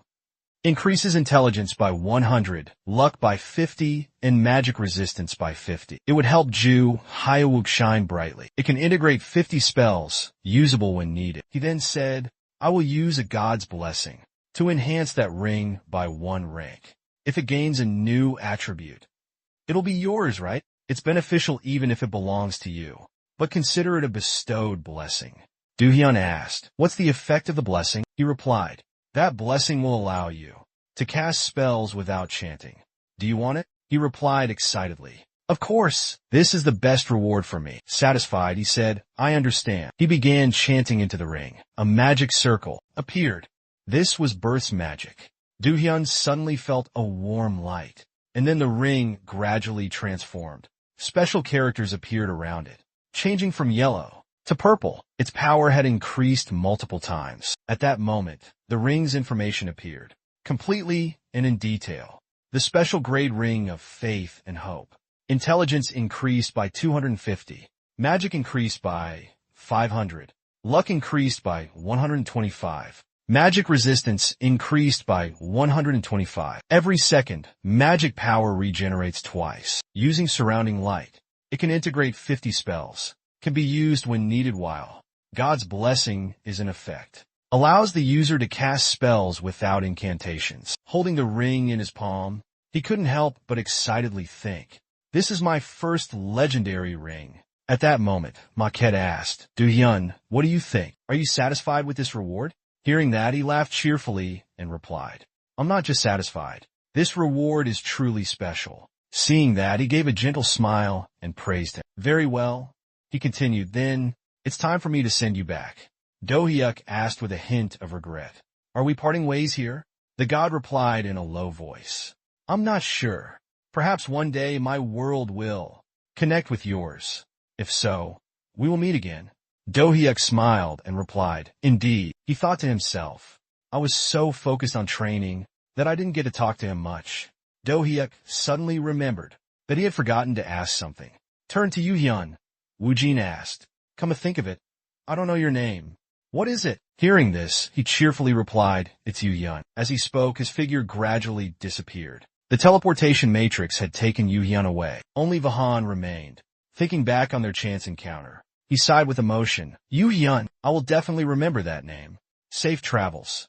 I haven't had this much fun in a long time."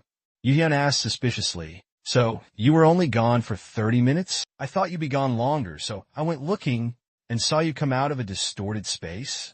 Sumi, who was fighting monsters at the time, also replied, "Yes, I'm glad you're okay." Suddenly, a monster from behind seemed to be attempting a sneak attack on her. But Sumi's reflexes were lightning fast. In the blink of an eye, she neutralized its attack. Simultaneously, she launched a counterattack against the monsters. Ju-hyuk's golem appeared at that moment. There were noticeable changes in its form. Immediately after, it unleashed an attack. A mound of earth and rocks piled up. Witnessing this power, Sumi thought to herself, "His golem, it looks a bit different from last time, doesn't it? Is it stronger?" Ju-hyuk suddenly shouted, "Look out!" He frowned and said sternly, "Fireball." Immediately after, within his palm, a bright, fiery orb appeared. Ju-hyuk shouted again, "Acid arrow!" A stream of blue liquid materialized in his hand. Ju-hee and Woo-jin yelled in unison, "Magic missile!" Blue circles surrounded him once again.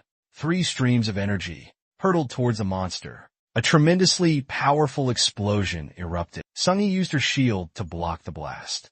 She gritted her teeth, holding the shield firmly to withstand the force of the explosion. The dust and smoke slowly cleared. The monster in front of Sung-hee was completely battered. It collapsed before her. Sung-hee was left pondering what had just transpired. She thought to herself, my power remains the same, but his incantations are much stronger than before. He doesn't even need to chant anymore. Ju-hee and Woo-jin, having defeated the monster, were approaching her. Seeing Sumi staring at him, he was a little surprised. At the same time, Sumi's mind was filled with mixed emotions. She wondered what had happened to him. In the past 30 minutes, Do-hyun finally spoke up. Good. Then let's continue. The next day, at the Chungcheong building, holding the paper in his hand, Do-hyun recalled the events that had transpired. He couldn't help but exclaim, the blacksmith met his wife, sang a song, and even got a legendary grade ring. Not a bad strategy, huh? And I even got the missile spell. Missile launched. Missile heading forward. Just then, a figure appeared before him. She sat down in the chair opposite him and asked, how are you and Song-mi doing these days? The report said you two attacked a C+ rank dungeon. Hearing that, Woo-jin smiled brightly and replied, I'm very satisfied. Pay attention to the dealer's position and strengthen your power. And everyone trusts us too. Baek-do, he was also happy for him and continued, fortunately, Siami seems to be motivated and enthusiastic. She even practices diligently on her days off. It would be better if she rested a bit. Baek-do, he gently advised. Anyway, please keep an eye on Siami for me. Remembering Siami's appearance, she continued, she might seem a bit rough because of her family situation, but she's actually very kind. Hearing that, Woo-jin politely replied, I'm the one who should be thanking you for pairing me and Siami together. Baek-do, he smiled and continued. So, let's leave our recent conversation at that. What did you contact me to talk about? Ju-hee and Woo-jin frowned and replied, I want Young-sung to sell this for me. Intrigued, Baek-ju-hee asked, what is it? Ju-hee and Woo-jin pulled out the scroll they were carrying and said, this. Looking at the item in his hand, Baek-ju-hee was taken aback. She carefully examined it. Is this the identification spell scroll? She asked again in astonishment. Seeking confirmation. Identify. What does it mean? Ju-hee and Woo-jin confirmed, knowing its true nature. It means it can reveal the hidden potential of an object. For example, Ju-hee and Woo-jin turned to look in a certain direction, but Baek-ju-hee quickly interrupted. Wait! Baek-ju-hee, realizing the item's immense value, smiled and said, this is incredibly useful. There's a very useful sword on my desk. The bacon sword, one of my favorite items to use. Immediately after, to verify, the information on the sword was displayed fully and in detail. Special grade bacon sword. Strength increased by 150%. Agility increased by 150%. Evasion increased by 10%. Effect. The latent power of the bacon sword makes it lighter. Ju-hyuk asked curiously, you know its options well, don't you? She softly replied, this is a sword I used a long time ago, so I remember it clearly. Ju-hyuk unfolded a scroll and chuckled. Then let me show you the power of this enchanted scroll. He tore it in half. A light emanated from the scroll. Do-hee-woo firmly held the sword in his hand. The light emitting from the sword was identifying the weapon. Do-hee-woo took the sword, looked it over, and smiled. All right, take a look. Baek-do-hee received the sword. She slowly drew the sword. For a moment, her eyes widened in surprise. Do-hee-woo continued. Could be an option, right? Information about the white-silver sword appeared. Special grade white-silver sword. Strength increased by 150. Agility increased by 150. Stamina increased by 10%. Efficiency increased by 5%. The hidden power of the white-silver sword makes it lighter. Do-hee-woo calmly said with a smile. That's appraisal. Discovering the hidden power of an item. Appraisal, because back when I played DNF, all items are in an unidentifiable state. Almost every user uses this. It's the first item identification spell. But right now on Earth, there are still many unidentified objects. No job can identify unidentified internal information. Before I became a spell user, Baek-do-hee appraised, I had already become the 15th awakened. As a guild leader, I've met many awakened people with abilities. Baek-do-hee held her sword firmly, looking at Woo-jin. His calm demeanor, his confidence made her contemplate.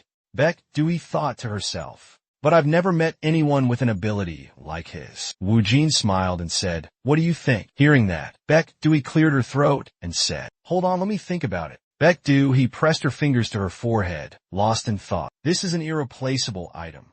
Something only Do-hee and Woo-jin can make. After a moment, Baek picked up the talisman scroll and asked directly, so, each day, how many of these can you make? Woo-jin gave her a number. 120 scrolls. That's the maximum I can do. He continued, and I require that Chongxiang Guild has exclusive distribution rights. The starting price is 20 million won. We'll gauge the market reaction and adjust the price accordingly.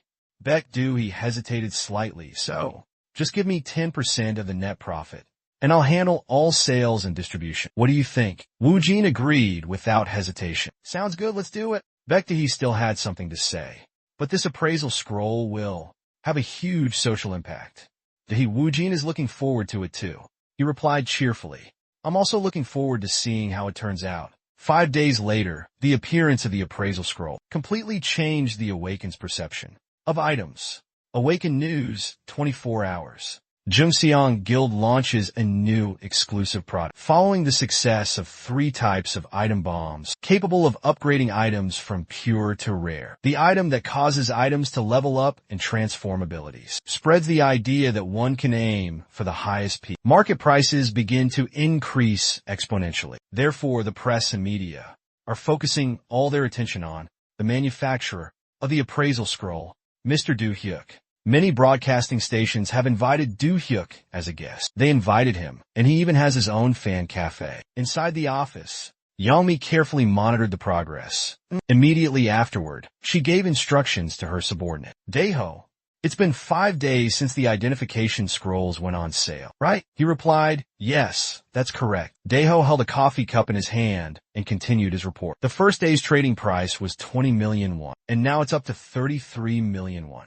Baek said softly, thank you. Choi Daeho looked at her and said pensively, perhaps even I wouldn't. It's hard to believe that, in just a few days, an Awakened could change their standing so drastically. Do Youngmin agreed. I think so too. Choi Daeho frowned and continued. Moreover, if news of the identification scroll maker gets out and spreads to other countries, they'll definitely take action. We need to act as well. Before that happens, Jamie spoke seriously. I heard Leon, so, is an acquaintance of you, Ji Hyuk. She then reminded them, Daeho, contact Leon so, and arrange a meeting with Ji Hyuk. Choi Daeho immediately followed her instructions. Yes, I'll do it right away. As if anticipating this, Ji Hyuk was lost in thought. Looking at his phone screen, he thought to himself, my influence on the Awakened has grown significantly. I'm developing steadily now, but I want to accelerate this process. I need to operate on a larger scale. Therefore, my goal in creating the scroll is to gain access to national agencies and organizations. Meanwhile, at the Seoul branch of the KPI headquarters, Mr. Woo-jin, have you been waiting long? A sharply dressed Leon greeted him warmly. Seeing that it was Leon, Woo-jin happily set his phone aside and politely said, no, I just arrived. Woo-jin thought to himself, could KPI be the first organization to contact me? Curious, Leon asked Woo-jin, is this your first time at the KPI Seoul branch? Ju-hyuk walked past. Seeing everyone busy working, he whispered, yes, it is. Everyone looks so busy. Leon then replied, because we have to manage the dungeons, guilds, and Awakened. We're so busy we barely have any days off. Hearing that, Ju-hyuk simply said, ah. Leon walked ahead and opened a door, saying, Mr. Ju-hyuk, please come in. Then Leon carefully knocked and said, Branch Chief, it's Leon. I brought Mr. Ju-hyuk. Hearing that, she replied, yes, please come in. Looking at the person before him, Ju-hyuk carefully assessed her in his mind. It was the KBI Seoul Branch Chief. She then greeted him cheerfully. Sorry for calling you all the way here, but it would draw too much attention if I went to see you, so, after that, Yumi introduced herself to Do-hyuk. I'm the branch manager of KPI Seoul. Yumi. She faced the 2 people in front of her. Do-hyuk thought to himself, these are Korea's S-rank Awakened. They're really intimidating. Yumi spoke first.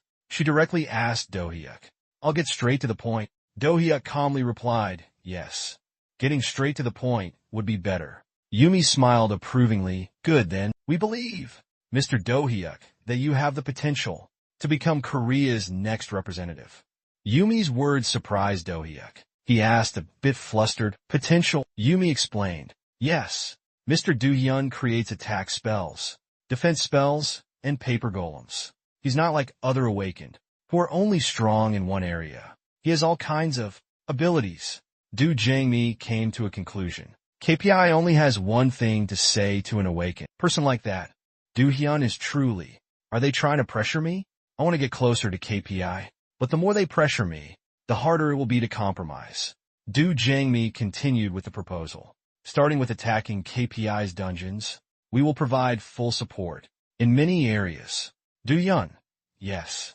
Do-hyun pondered. So they'll support me, not pressure me? That's surprising. Do-hyuk asked curiously. Is there a reason why everyone decided this? Choi Daeho calmly replied. The KPA usually supports those with potential from the start to prevent the country's talent from falling into the hands of others. Furthermore, the KPA is an organization established to ensure the safety of the people and the country, as well as maintain order among the awakened. Choi Daeho added, we don't care about the benefits we gain from supporting you.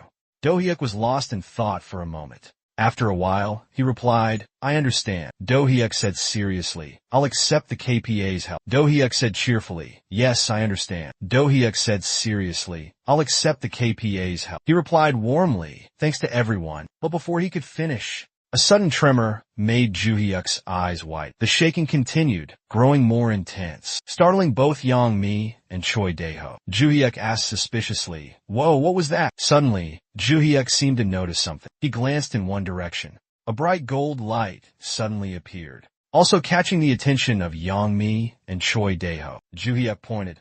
Look over there. Yang-mi followed his gaze. A beam of light shot down from the sky, illuminating a specific area. An anomaly amidst the rows of buildings. A surprised Yang-mi said, that, could it be? Seeing her reaction, Do-hyuk asked curiously, do you know what that is? A moment of silence hung in the air. Yang-mi frowned and replied, that's a large-scale explosion. Just then, a public announcement blared from a loudspeaker. KMA Safety Instructions broadcast. In total, there have been 78 large explosions in Seoul. Citizens are advised to evacuate to the nearest shelter. Those who are still conscious, please gather at the nearest residential area. Inside a car, speeding down the highway, Leon worriedly reported. 5 years ago, a large explosion also occurred in Gangwon province. There were only about 30 to 40 people then, so there were few casualties. This time, there are 78 locations, so I'm quite worried. Yuchan hesitantly asked, can I go with the S-rank soldiers? Choi Daeho immediately turned around and replied, since we can choose those who are unaffected. As requested, yes. Lee Seon-ho urgently reported. Explosion detected ahead. Choi Daeho quickly gave orders. You Hyuk and I will go first. You follow behind and contact the chief immediately. Lee Seon-ho immediately obeyed. Yes, sir. At that moment, a man was gasping for breath, clutching his injured arm. Each sharp blade glinted menacingly. A terrifying monster's feet were slowly approaching him. A swarm of mantis monsters with razor-sharp pincers surrounded him. The monster's eyes glowed crimson as it brought its pincers close to his neck. He felt that even a slight graze from those blades could end his life. Terror gripped the man. The monster seemed to notice something. Just then a powerful stone hand, lifting its pincers from the man's neck. Glem appeared from behind, assisting him against the monster. The monster seemed surprised. Glem's eyes suddenly glowed. Immediately after, his hand emitted a brilliant golden light. At the same time, Glem carefully protected the injured man. A brilliant golden power emanated from Glem's hand. The rescued man weakly said, thank you. A sudden blue light appeared in front of Glem. It pierced through, defeating the monster. Golem also assisted, firing projectiles at it. The monster became enraged. It attacked Glem with its sharp claws and fangs. On the other side, a man was rushing forward. He yelled to his teammate, confirm position. In a flash, a beam of light descended from the sky. The monstrous building remained oblivious. The beam struck a direct path downwards. The monster was instantly obliterated. The surrounding ground crumbled. A testament to the sheer force of the attack. The fist still glowed with residual energy. The man retracted his power. He adjusted his attire and weapon. Olam's voice confirmed the victim's status. Move the person to safety. Witnessing this, Choi Daeho couldn't help but exclaim, "Every time I see Yu-Ji Hyok's golem, I'm just amazed." Suddenly, a voice echoed in his ear. Choi Daeho. Meanwhile, Yu-Ji Hyok was engaged in a fierce battle. Through his earpiece, Yu-Ji Hyok communicated with the person on the other side. He asked sternly, "There's no more life signs detected over there. Just follow the drone. From now on." The other side responded, "Yes, I understand." Du Yami cautiously added, "Daeho, you didn't destroy that building, did you?" "Later. I'll confirm it with Jioi's video footage." Cho Daeho, flustered at being called out, replied. By now, Du Yami had finished off the monsters. She cautiously scanned her surroundings. Suddenly, Du Yami noticed something. The spider monsters were spinning strange webs. A voice echoed in her ear.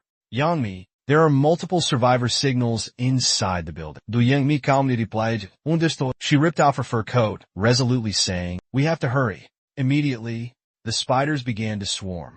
Lunging at her, they continuously emitted creepy screech sounds. Seeing Yangmi standing still, not fighting back, her eyes suddenly turned blood red. Her hair also turned completely white. Jamie transformed her body, tendrils appearing behind her back. A group of spider monsters were immediately thrown back. Yangmi, as quick as lightning, flickered in and out, from one monster to another, each one falling before her. Golden threads of light intricately intertwined. Unflinching Yangmi annihilated the entire group of monsters. The golden threads tightly bound the spiders. Immediately after, a massive surge of energy erupted, causing the spiders to vanish. A terrifying explosion occurred, annihilating the entire swarm of spider demons. As Zombie casually emerged from the battle, she coldly spoke into the communicator. "Please guide me." Within a stretch of dilapidated buildings, billowing black smoke ascended. The two siblings of the Thea Guild, Kang Seo-jun and Julia, were sitting close together, watching the spectacle. Kang Seo-jun said with a smile, "This is quite a rare sight, isn't it?" Julia smiled back, "It is. Many names are being called. Our Daeho is one of them." At that moment, Choi Daeho was alone, confronting a gigantic monster. He channeled his ability into his palm. A powerful light pierced through the monster. Julia remained calm, remarking, "He's still as hot as ever." Kang Seo-jun spoke with interest. "Honey, look over there. Isn't that Baekdu?" Julia glanced at the two people below and said, "Yes, it is. It's hard to see clearly, but Yumina seems to be injured." The wound on Yumina's abdomen had darkened. Kang Seo-jun looked over and chuckled. "If she dies like that, it would be quite convenient for us." Julia then noticed something in a different direction. Woojin was also approaching their group. Julia said curiously, "Isn't that Woojin?" Hearing this, Kang Seo-jun glanced over. "What? Woojin's here too?" A thought flashed through his mind. "Let's recruit Woojin," Kang Seo-jun excitedly said. "That's why we're here. So, let's see what he's capable of." Meanwhile, the others were channeling their magical energy to heal the injured. A pure blue light enveloped the injured person, healing him. Lee Mina's wounds were enveloped by the pure light, gradually showing improvement. Baek Do-hee, seeing this, exclaimed, "Whoa, that's some powerful healing. I didn't know you had such healing abilities." Dui Woojin said with a smile, "It consumes a lot of magical power, so I can't use it frequently." Baek Do-hee continued seriously, "Even so, that's a B-rank healer's recovery skill. Right there." The surrounding people began to marvel and praise. "It actually worked. It's really effective. I'm a C rank, but high rankers are all talk and no action." Ryu Mina, now healed, was able to sit up on her own. She said gratefully, "Thank you, Do-hyuk. I owe you one." Do-hyuk then turned to Baek Do-hee and instructed, "Although the external wounds are healed, the poison still lingers in your body, so leave quickly." Baek Do-hee, for her part, agreed with him. "Yes, that's a good idea. I'll leave the rest to you then." With that, she dashed off, leaving Do-hyuk alone. At that moment, a voice rang out in his earpiece. "Do-hyuk, Yu Yangmi and the team are on their way. Carefully observe your surroundings and stay in contact with me through the earpiece." "I've found them. The civilians are hiding here." One of them saw a gigantic monster inside the shopping mall. Yumi clarified, "I haven't seen it yet, Hearing that, Dusik's expression turned serious. He thought to himself, could that be the insect monster? Yumi continued speaking through the earpiece, warning Dusik it might be heading in that direction, so please be careful. Hearing this, he cautiously scanned his surroundings. Just then a gigantic monster burst through the stone wall behind Dusik and stepped out. Every movement it made caused a powerful tremor. The gigantic monster charged forward, sending debris raining down. It had the form of a colossal spider, gradually emerging from the thick dust. Kang Seojun, watching from above, was suspicious. Is that a venomous arachnid? He asked. Julia replied, yeah, probably a B to a rank monster. Watching the confrontation between the monster and Yuchan, Julia said haughtily. Surprisingly, he managed to dodge that surprise attack. Kang Seojun frowned, adding, that Yuchan kid, I guess because he became a leader so young. His management of his team members. Isn't that great, huh? Julia continued, looking at the giant monster below. She remarked with a hint of awe. Those guys down there have no idea how powerful that monster is. This will be tough. A furie explosion erupted, instantly erupted around the monster. The other team members, thinking they had defeated it, said triumphantly, see, with this level of firepower, even a bug would be killed instantly. Don't underestimate the power of soul. But Yuchan had a bad feeling. He thought to himself, this is bad. Venomous Hydra can withstand magic attacks. The first attack, well, it has a common fire attribute. The monster stood there unharmed. It bared its fearsome fangs and claws. The other team members panicked. It didn't react. Could it be?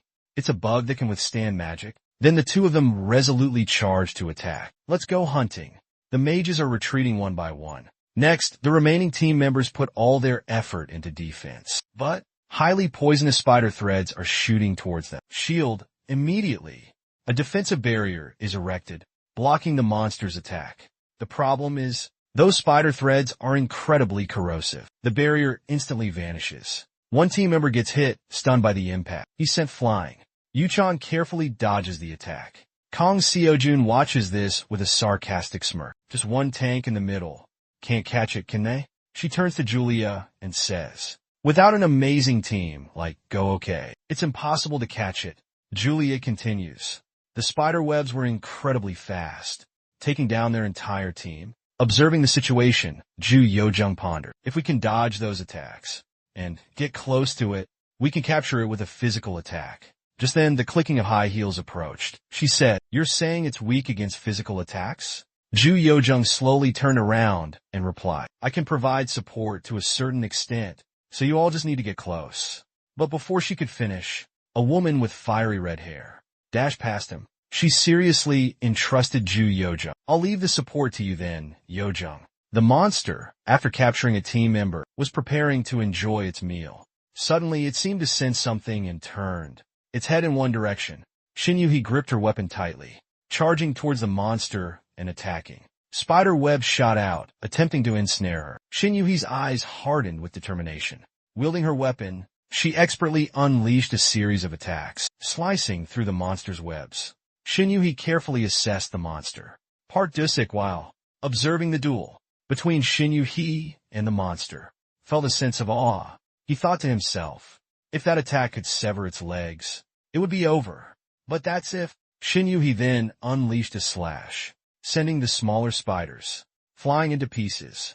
Yuchan had to admit, after all, however, because there was something important to do, Shin Yuhi immediately channeled mana into her palms and began chanting, armor, shield, strength, speed. An immense amount of mana surrounded Shin Yuhi. Next, 3 streaks of fire shot directly towards the monster. Missile arrows, Par Doha said with a smile. I have to provide accurate support, right? Shin Yuhi, on her side, also channeled her physical strength. A red light appeared, taking care of the smaller spiders. Facing the final boss, both Inwoo and Shin Yuhi had their attacks ready, unleashing 2 streams of power that intersected. Shin Yuhi was no pushover either.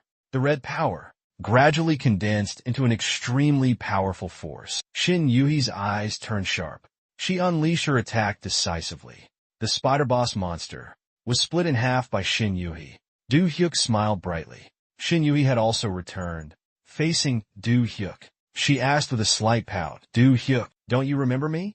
The gas mask was removed, revealing Shin Yuhi's face. She said cheerfully, "It's me, Shin Yuhi." Shin Yuhi approached him and said, "Do Hyuk, long time no see." The main character replied, "Yuhi, are you an Awakened too?" Shin Yuhi said cheerfully, "Yeah, I was active in the Awakened Association in England. A while ago, my contract expired, so I came back to Korea." Suddenly, a loud explosion erupted behind her. "Seems like we don't have time for a leisurely chat, huh?" The main character quickly understood and replied, "Let's deal with the outbreak first." Choi Daeho joined in. "Do-hee Woo-jin, I plan to join Branch B. Do Jamie has already made her move. I intend to join soon. Shall we move to a different area now?" The protagonist and Shin Yuhi responded, "Yes, I'll join right away. I've received support from this area. After Outspring is over, I'll look for a guild in Seoul." She put on her mask and nodded. Do-hee said, "All right, see you then." Julia tilted her head and asked Kong Seo, "What do you think?" She replied, "Although I don't know the exact power of the spell, but that attack speed and buff definitely isn't like that of ordinary Awakened, and his current recovery ability." Kong Seo Jun stood up. She focused on observing the main character. First, observe a little more. 3 days ago, the large-scale outbreak had been completely suppressed. Dr. Yujung's stats had also changed a lot. He sat in the meeting room and reviewed them. "My level has increased a lot thanks to this battle. The secretive plotter is already level 31 and finally reached level 4. Also, the spell received from the Demon King." He opened the spell's information. "However, it seems these spells can't be purchased through donations on the domestic server." A bewildered voice rang out. As he stepped inside, "Yo, are you Dr. Young?" The main character looked up and replied, "Yes, that's me." Shin Tae-byung said excitedly, "I'm Chun In-ho, the person you, Dr. Yu, saved from the outbreak back then. Thank you for calling me." Dr. Yu calmly spoke to him. "Yes, please have a seat first, and then we can talk." Shin Tae-byung sat down, but he couldn't stop fidgeting. "I am sorry. I was so excited that I didn't expect you to contact me like this." Dr. Yu replied, "It's nothing. I also need someone to manage my assets long-term. More importantly, let's speak comfortably. We're the same age," the protagonist said with a smile. But Shin Tae-byung looked at him awkwardly. "How can I call you Dr. Yu?" Dr. Yu replied with the same friendly smile. "Just relax." Shin Tae-byung reluctantly said, "I understand." "Okay, I understand. So, Juhyuk, I'll be straightforward." "Thank you. That makes things easier for me too," the main character replied. Shin Tae-byung noticed the stack of books next to Juhyuk. "So, besides financial planning, is there anything else?" "Looking at those books over there, they seem to be about gender relations." Juhyuk explained, "That's right.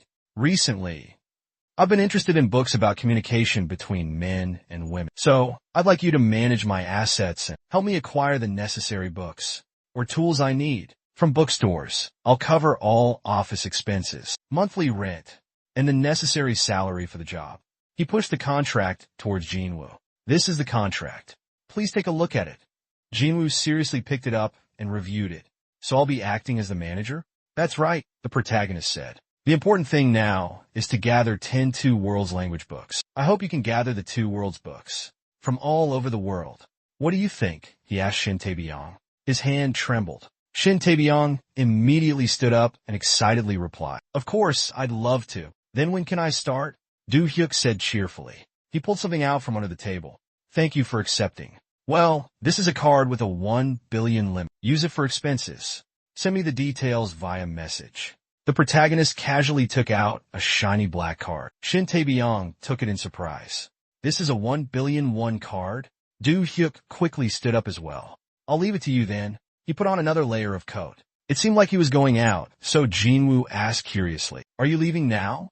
Doha tilted his head and said, "I have another appointment, so I have to go. I'm counting on you." Jinwoo lightly punched his chest and replied with absolute certainty, "All right, leave it to me, boss." He watched him leave with a reassured look. It would be great to get a useful spell.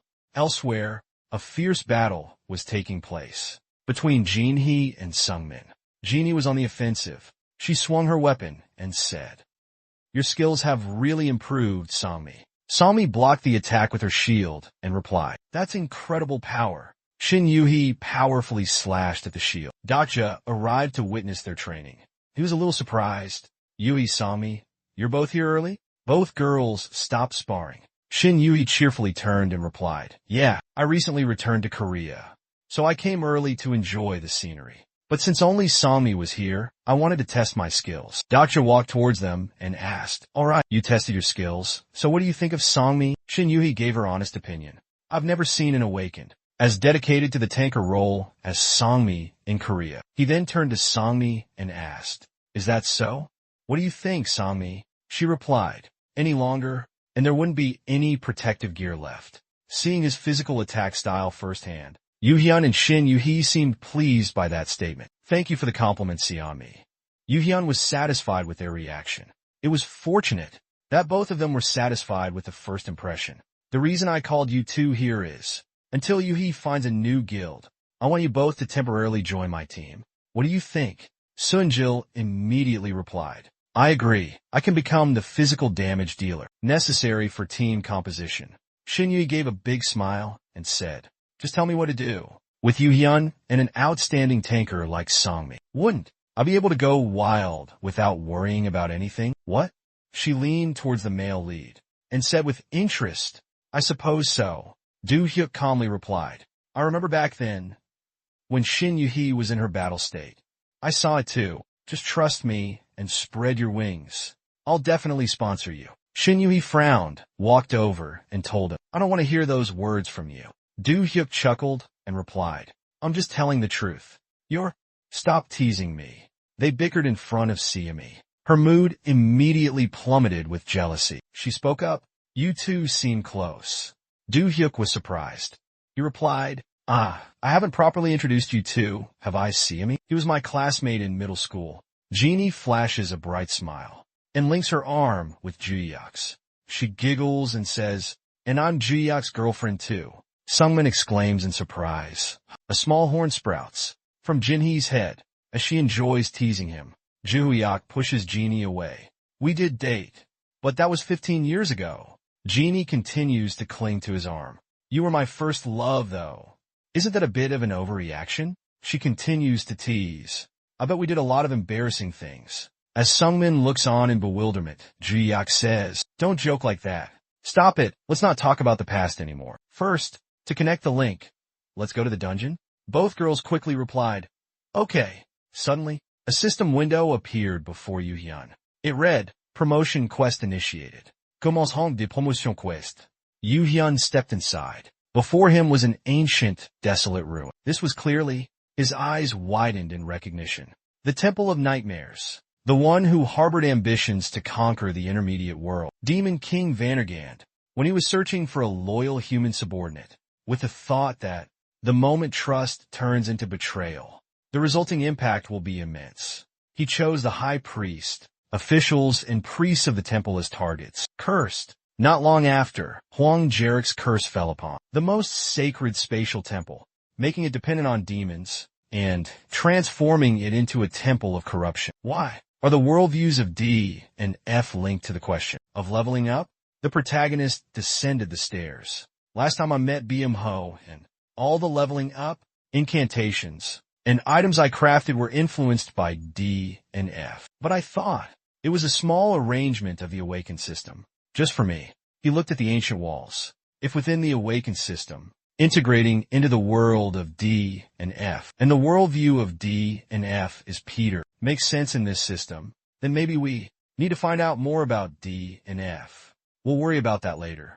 Right now, those monsters have appeared and spotted you. They're charging towards you, led by their alpha. Eyes glowing red, they rush at Yuchan. He raises his hand to the sky and begins chanting. Let's see if this new spell works. Above Yuchan's head, dark clouds gather. He commands the elements. A massive whirlwind sweeps the monsters into the air. They're caught in the vortex, spinning wildly. Suddenly, something shoots out from within the whirlwind. It hurtles straight towards Yuchan. For a moment, Yuchan's body turns to stone. He blocks the attack with his hand. Stone skin. Wasn't Ice Storm supposed to have a wider range? His hand glowed from the previous blow. All right then, haste. Wind enveloped his body. Park Julian lunged forward. Not quite fast enough, but perhaps enough to gain an advantage in battle. All right.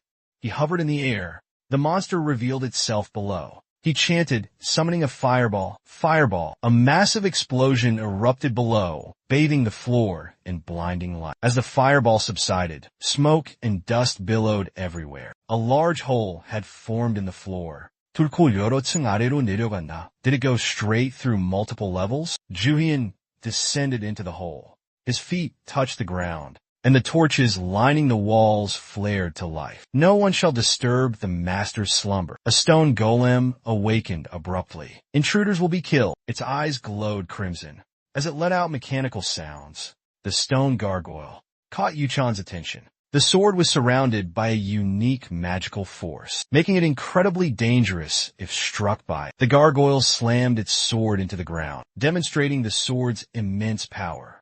Yuchan quickly moved away, though I'm not used to this guy's attack patterns yet. Corrosion attacks should still do significant damage. He immediately cast Acid Arrow. Half of the gargoyle's face melted away. Yuchan swiftly retreated. He intentionally lured the stone gargoyle to chase after him. This spot, he stopped at a specific location and smirked. I figured it out. Around the 50th attack patterns in sections D and F, and secretly utilized them. The gargoyle charged towards him. The starting point of the stone statue, Le Gargoyle. Its foot stomped on the ground. Its entire body suddenly froze. The mechanical voice echoed again. The watchman hasn't cleared the position. If this point has appeared, it must be the world of D and F, right? Although it's petty, there's no other way. He looked at it with interest. I'll use it to the fullest. The stone statue, Le Gargoyle, exclaimed, how frustrating. Its entire body collapsed, completely defeated. The system immediately announced, congratulations on completing the D rank promotion quest. Player Yuchan has been promoted to rank D. Player Yuchan has a chance to choose a special spell. He looked at the list provided by the system and muttered to himself, last time, there was no high roller, so I chose the healing spell. But later on, in team play, there'll probably be more to do than solo play. Before him was a wide area buff spell. This time, I'll choose Buffy, he said, and immediately selected it. The system also announced, wide area special spell Buffy has been selected. The main character stepped outside. Many people were waiting and surrounded him. Dohyuk, I'm your fan. Can I have your autograph? Dohyuk, do you have any tips for leveling up? Are you inviting anyone to your party? The main character was about to leave, but a car arrived just in time and stopped right where they were. The person inside the car stepped out. Mr. Dohyuk, hello, I'm Go Jeryong, in charge of recruitment for the U.S.'s Pleiades Guild. If you have some time to talk with me. No, Go Jeryong suggested. Kim Dacha calmly replied, such a large guild. What business do you have with me? Go Jeryong went straight to the point. It's nothing else. I've heard of your abilities, Dacha Sasai, and came to talk about the dungeon. Kim Dacha's face was firm as he said, I'm not planning on joining another guild.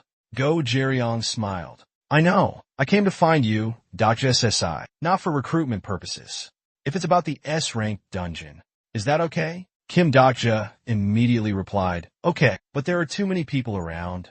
Go Jeryong looked around. She politely opened the car door and said, shall we talk in the car? Dohyuk didn't refuse. Yes, all right. Inside the luxurious car, Go Jerry focused on explaining to him. The Phaidon Association. We will soon be raiding an S-rank dungeon in the U.S. And Master said that he wants to invite you, Dohyuk, to be a mercenary in this raid. Dohyuk immediately replied, I suppose there are plenty of awakened people in the U.S. more capable than I am. Go Jerry quickly said, it's true that there are many capable people, but not many with unique awakenings like yours. Dohyuk, still firm, replied, you're inviting a D rank awakened like me just because of that? Just because of that? Go Jerry exclaimed. What do you mean just because of that? Mr. Dohyuk, your abilities are quite diverse. Instead of bringing 3 buffers, a buffer and a magic dealer, it would be much more effective if you came along. It's a natural choice. Dohyuk remained silent. Go Jerry continued. And one more thing. Master guaranteed that if you participate, then she'll give you the right to choose a special grade possessed item. Hearing this, the main character seemed interested. A special grade possessed item? Go Jerry nodded.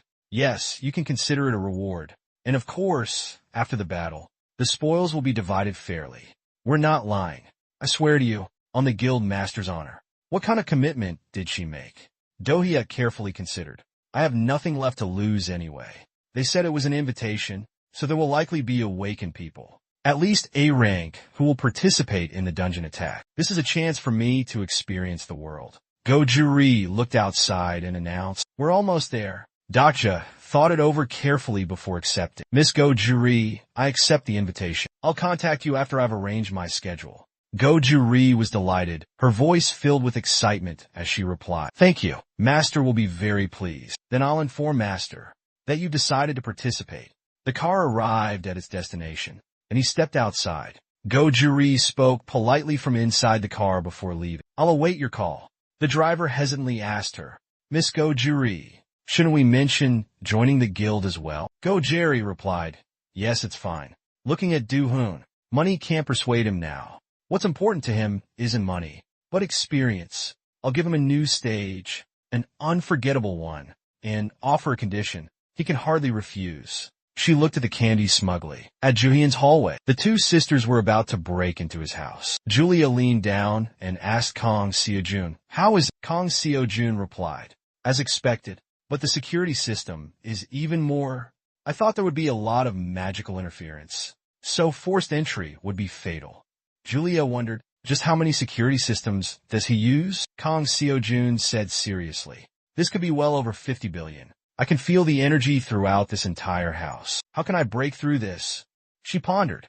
Julia said to her, "Honey, wouldn't it be better to just let it go?" But Kang Seo-yeon stood her ground and replied, "That's impossible. If Do-hyuk is the owner of this place, then Q must be involved, even though they have a different director now. Before them, after promising to support me in every way, they used and then dumped me." Kang Seo-yeon felt a surge of anger every time she thought about that time. The elevator on their floor suddenly dinged. A voice announcement startled them. 31st floor. Both of them looked warily towards the elevator. The elevator doors slowly opened. Julia and Kang Seo-yeon both stared intently in that direction. But when the elevator fully opened, there was no one inside. "What's this? There aren't any AIs here, are there?" Julia muttered to herself. Behind them stood a figure they hadn't noticed. Joo-hyuk smirked. Joo-hyuk had been standing behind them unnoticed. He looked at them and said, "Are you AIs? You don't look like fangirls here to see me." Both turned to look at him. The main character calmly asked, "Is there something else?" Kang Seo-jun remained aloof. She replied while Julia looked flustered. "It's not a good time to talk here." Joo-hyuk told them, "If that's what you want, I'm always available." Kang Seo-jun coldly turned away. "Let's go back." Both of them stepped into the elevator. The elevator doors slowly closed. Until it finally closed, Do-hyuk let out a sigh. "Phew, I just want some peace and quiet these days. I took care of all the domestic affairs. In 2 days, delivering goods to the guild in Seoul, explaining the party situation to Seola and Jaihai, and confirming the otherworldly texts that I salvaged in a short amount of time. After organizing the necessary items for the attack, I left for the United States. In New York City, fighting building, a hand adorned with gold jewelry extended outwards. "Welcome to the United States." Do-hyuk took his hand. "It's a pleasure to meet you." The leader of Fighting Guild, the #1 guild in America. He carefully examined the man before him. Grook cheerfully introduced himself to the protagonist. "Nice to meet you, Do-hyuk. I am Grid, the guild master of the Overgeared Guild." Yoo-hyun looked over at his bookshelf. "There are a lot of books from another world here." Grid answered honestly. "Recently, I've been studying the language of another world. I wonder when I'll be able to talk to them." He muttered mysteriously to himself. Yoo-hyun asked, "Did you say them?" Grid immediately replied, "Have a seat first." Following his words, the protagonist sat down on the sofa. Grid sat opposite him and began to speak. "Not long ago, we received some very interesting news. We found someone who is fluent in the language of another world in the dungeon. Unfortunately, that person, after encountering," Grid replied, "we're speculating that maybe the missing team is dead after being assassinated by someone." Joo-hyuk asked seriously, "Is that the dungeon we'll be raiding this time?" "What?" "Yes. Any evidence related to another world?" But since this raid is limited to 6 people, Joo-hyuk understood what he meant. "That's why we need an all-rounder like you." The group said to him with a serious face, "All awakened have a special ability with an SSS rank." "Of course, I have that ability too, but besides that, I can't use magic or other abilities." If we have someone with diverse abilities like you, Juhyuk, we can become the best team. So, I chose Juhyuk as the best person here. Juhyuk raised an eyebrow. Even though he's talking like he needs me, his real intention is to get me to care about the fandom. Of course, I have no reason to refuse the chance to share the spoils, choose a special grade item, or have my questions answered. Group stood up and walked towards his bookshelf. Since I've already explained everything, I'll keep my promise as I said. He searched for something. Group's hand ran across the books. He suddenly stopped and noticed the room next door. Group then said to the protagonist, "Come this way." Juhyuk stood up and followed him. Inside the room, items were preserved behind glass. These items are things I don't use, or that overlap with my abilities. Doohyun observed the armor sets. Just by glancing at them, he could tell these were all above special grade items. Precious rings were placed side by side. The group cheerfully said, "You can take them, after you've identified all their abilities."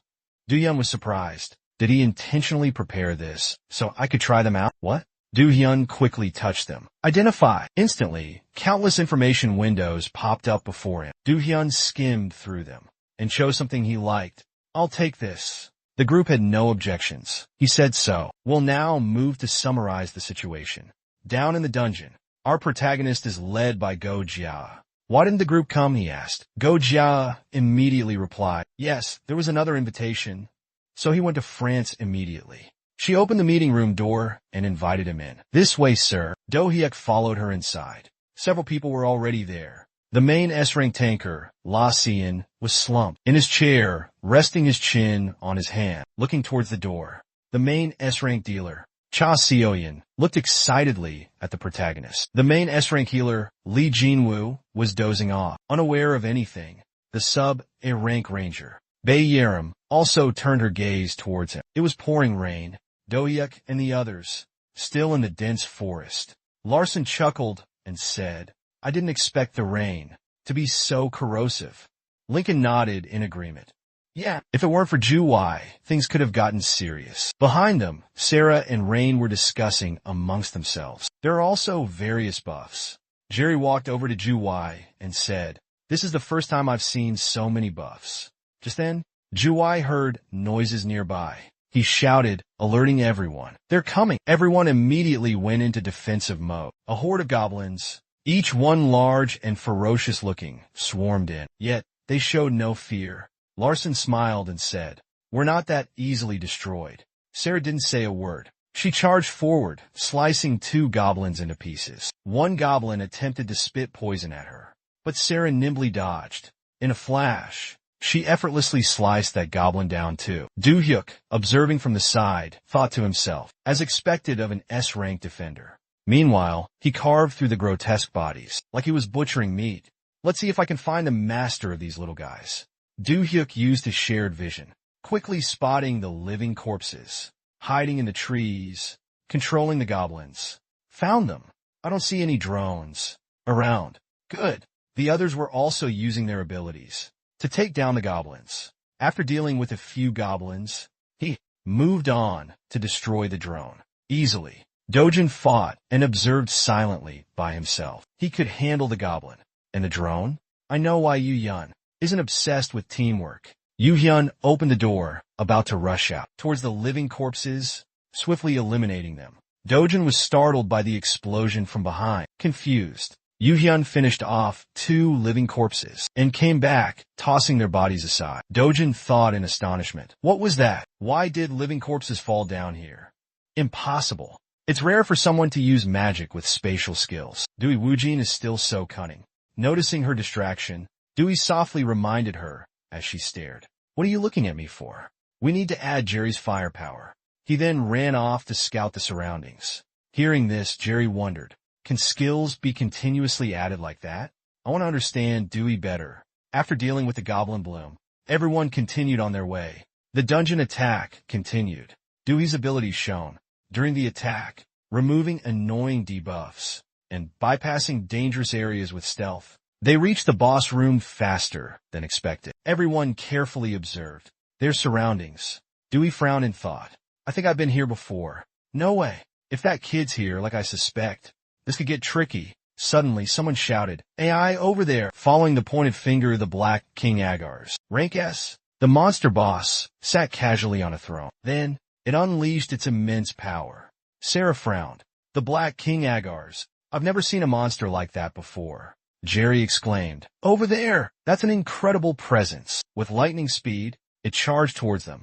Damn it! As the Black King Agars moved, dust and sand flew everywhere. While everyone was stunned, unsure of what was happening, the Black King Agars swung his sword, striking Aaron with brutal force. Aaron's body was battered and bruised, his armor riddled with cracks.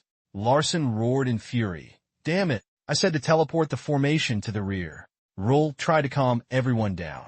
"First, we need to regroup," she said, "and reorganize our ranks."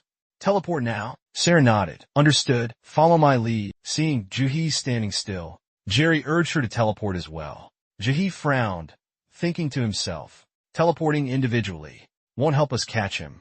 He raised his voice. "Listen up. After Agar's initial attack, during our teleportation, he'll target me, the weakest one. I'll explain the strategy later. For now, just follow my lead." Then he used the skill Door of Judgment. Akonis seized the opportunity to teleport behind Yuji Hyok, striking him down with a slash. However, Yuji Hyok swiftly dodged the attack. Sarah and Dojin rushed forward, launching a relentless assault on him. "Let's attack Akonish." Right after teleporting, there's a slight stiffness. No matter how many attacks land, Akonish's body remains unscathed. Sarah grits her teeth, wondering how he could be so powerful. Akonish slams his sword into the ground and shouts, "You insects!" Instantly, a black liquid oozes from the ground. Dayak shouts, "Watch out for the blades under the floor." As soon as he finishes his sentence, blades erupt from the black surface. Sarah, Jerry, and Dayak quickly dodge them, but Layson and Rain are hit. The system announces, "Soul split. 90 seconds to capture. The target will suffer soul splitting and die." Dayak immediately shouts to the two of them, "If you see that message, follow me. Lincoln, get us out of Akonish's spell." Hearing that, Lincoln obeyed. "Right away, sir." He then stepped forward. Akoni said to Lincoln, "I'll take you on first." He then launched a relentless series of attacks at Lincoln. Lincoln used his shield to defend himself, but it didn't last long before cracks started to appear in the shield. Lincoln urged, "Hurry up." Dayak used Dispel Magic to help the other two. The system notified him, "You have used Dispel Magic, but you have failed to dispel the split soul." Dispel Magic, level 3. Releases magic within a certain range. However, Dispel Magic's success rate depends on the user's intelligence stat. Dayak gritted his teeth. Could it be that boss's intelligence stat is higher than mine? He tried again. "Dispel Magic." The system announced, "You have used the Dispel Magic command and successfully dispelled the fragmented soul." Fragmented soul. Yuji Hyok breathed a sigh of relief. "All right, it worked." On the other side, Lincoln had been slashed across the shoulder by Akonis. He commanded, "You damn bugs, playing your tricks. Appear, my minions." Immediately, a horde of goblin-like creatures appeared. "I'll handle these," he told the others. "You two go help Lincoln." Layson cautioned, "Ji Hyok, be careful." Seeing Layson and Rion charging forward, Akani sneered. "Persistent little pests, aren't you?" Sarah unsheathed her claws. Ryan drew her sharp sword. Together, they launched a combined attack on Akani's. Not only was Akani's unharmed, but he counterattacked the two girls. "You pesky insects are so annoying." Luckily, Sarah and Jerry were quick enough to dodge. Akoni's created a shield around himself. Just then, Duhyuk ordered everyone, "Now, everyone, attack Akoni's with full force." Duhyuk finished. He used Spectral Intensity. Its blinding light filled the area. Spectral Intensity buff activate. Spectral Intensity. Combat power increased by 250% in a 250-meter radius. For 2 minutes, magic power won't drop below 1, and you won't feel pain. Ligo watched his shoulder wound heal, surprised. What kind of skill is this? The wounds completely gone. The others experienced the same thing. The wounds all over their bodies are disappearing. Is this also Yuhyun's power? I was about to use some of my magic power. This is amazing. Yuhyun furrows his brows and reminds them, "Now is the time to attack Akonish together." Attack Akonish using magic. It's his weakness.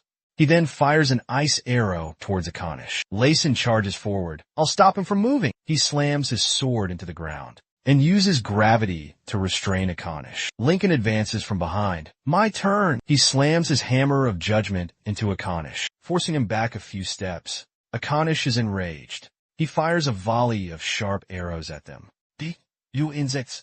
Layson and Lincoln quickly retreat. Meanwhile, Yu-Yun simultaneously uses 4 guns, shattering the arrows. She softly tells everyone to calm down. The moment she finishes her sentence, Akanish seizes the opportunity to move behind her and attacks. But Rule, quick and sharp-eyed, blocks his attack. She fires repeatedly at Akanish. Finally, cracks appear in his armor. Just then, Sarah's voice rings out. Sarah's claws enlarge, slamming straight into Akanish. Before he can react, Jerry from another direction slashes at him with his sword. Doak from the sky unleashes all his spells downwards. A massive explosion erupte. Jerry dodges to the side, thinking, we got him. Akanish collapses, gasping for breath. Larson exclaimed, I can't believe he survived Wai Gong's attack. He's still alive after that? Lincoln urged, we need to finish this before he recovers. Akonis was defiant. His powers surged again. This can't end like this. Not again. Suddenly, a massive energy pulsed outward, stunning everyone around them. A strange feeling washed over them. People collapsed to the ground. Many were injured. Then a man spoke. Why weren't you knocked out? Du Hyuk stood tall, looking at the man. I don't know. The man, on his knees, continued, this power I have, does it have something to do with that source? You find my power confusing? That last blow unleashed the last of my remaining energy. The fact that you weren't knocked out must mean that you and my energy have formed a unique resonance. He was stunned by these words. All my subjects and followers died and vanished during the journey. Time and space were distorted. This Aknurse and I have something in common. He realized this. The voice continued. Do you know who I am? He replied, I do. In that case, I have a favor to ask. If you ever meet someone who is one of my subjects, show them this necklace and this ring. Ethanis then presented a book. Please, you must save them from experiencing hell. He then noticed the object. He's starting to regain some awareness. It's thanks to you. Then, the man collapsed and faded away, leaving only a pile of ashes. He couldn't help but feel a pang of sorrow. Rest in peace. The system notification sounded. Level up. Level up. Player Dohyuk has reached level 41. You have advanced to the 5th stage of the Wise. Player Dohyuk's Special Space has been upgraded to Special Space A. This upgraded space can store more items with dimensions up 30 meters in width, length, and height. Automatically acquired knowledge about the applied techniques of Special Space A. He looked up at the clear blue sky and let out a breath. Translation accuracy rate 100%. Rank none. This is the book for translating the world's languages. It's called the League Isla. By world standards, the translation time is 2 to 3 days. He looked at the book in surprise. It translates any language in the world, and it's been given to me after 25 years of no progress. He couldn't help but sigh. And it came with these 2 unique accessories. The Deadman necklace. Rank, unique. Intelligence plus 100. Strength plus 100. Grants immunity to all skills. The Infinite Food Ring. Rank, unique. Eliminates the need to eat. Doesn't sleep. Doesn't get tired. Unfazed by the need to achieve. Impulsive and emotional. He finds it puzzling. This was originally a reward he left behind. The highest grade gemstone. He looks at the items on the ground, then glances behind him. Next to the book. This could be a spell too. He places his hand on the book. That's right. The incantation of the Half-Sun class. I wonder how it works? He smiles to himself, thinking Half-Sun. Immediately, a magical aura surrounds him. It begins to radiate outwards, about 5 meters. Just then, a blonde-haired person convulses and wakes up. What is this heat? He asks. You're awake. And so, the Demon Tian attack strategy ended with an S rank. When I returned to the Power fandom, I received requests to share my contact information with other members. Everyone seemed surprised by my spellcasting abilities. The Gojis even asked me to join Freedom Dungeon. But after politely declining, I returned to Korea. Meanwhile, at the KPC branch office, a young man was sleeping soundly in his chair when something suddenly pressed against his cheek. Startled, he let out a surprised yell. He looked at the woman beside him and said, "Branch manager? Isn't this a bit much? Especially for someone who worked until dawn. There's an urgent matter concerning Yu Jae-hyuk. That's why I woke you." He asked, "It's been pretty quiet lately. Anything going on?" She replied, "I heard that. This time, Fiden invited Yuhi from Australia to join the attack on Jinjin." He responded, "If it's Fiden, they would definitely invite me too." No AI detected the network. The branch manager's information. "That's amazing." She answered, "Because information is life. The important thing is the group joining the attack. Rank S," and he had a good reaction. On Fiden's side, they've been constantly asking Yuhi from Australia to join. Hearing that, he said, "Even a major force like that is making a move. We can't just sit still then." She continued, "That's why I'm telling you, with KPI's reputation, why don't we try inviting him to attack? What do you think?" He said immediately, "That's a good idea, but the level won't be as high. However, I can give him exclusive rights to experience points and rewards. I'll have Junseo contact him right away."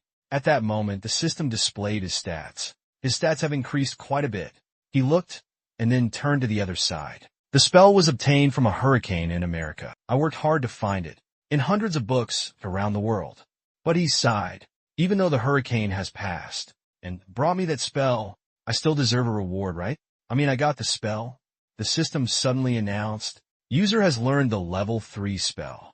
Infrared vision and thermal imaging have been activated. Yu Jae-hyuk has learned the 4th level spell. Polymorph, shape change, transform into a solid object during combat. Yu Jae-hyuk has also learned the 4th spell, Create Eye. The 3rd one allows movement during combat." Furthermore, the topic of spells has sparked a debate regarding balance in the game and the duration of spells.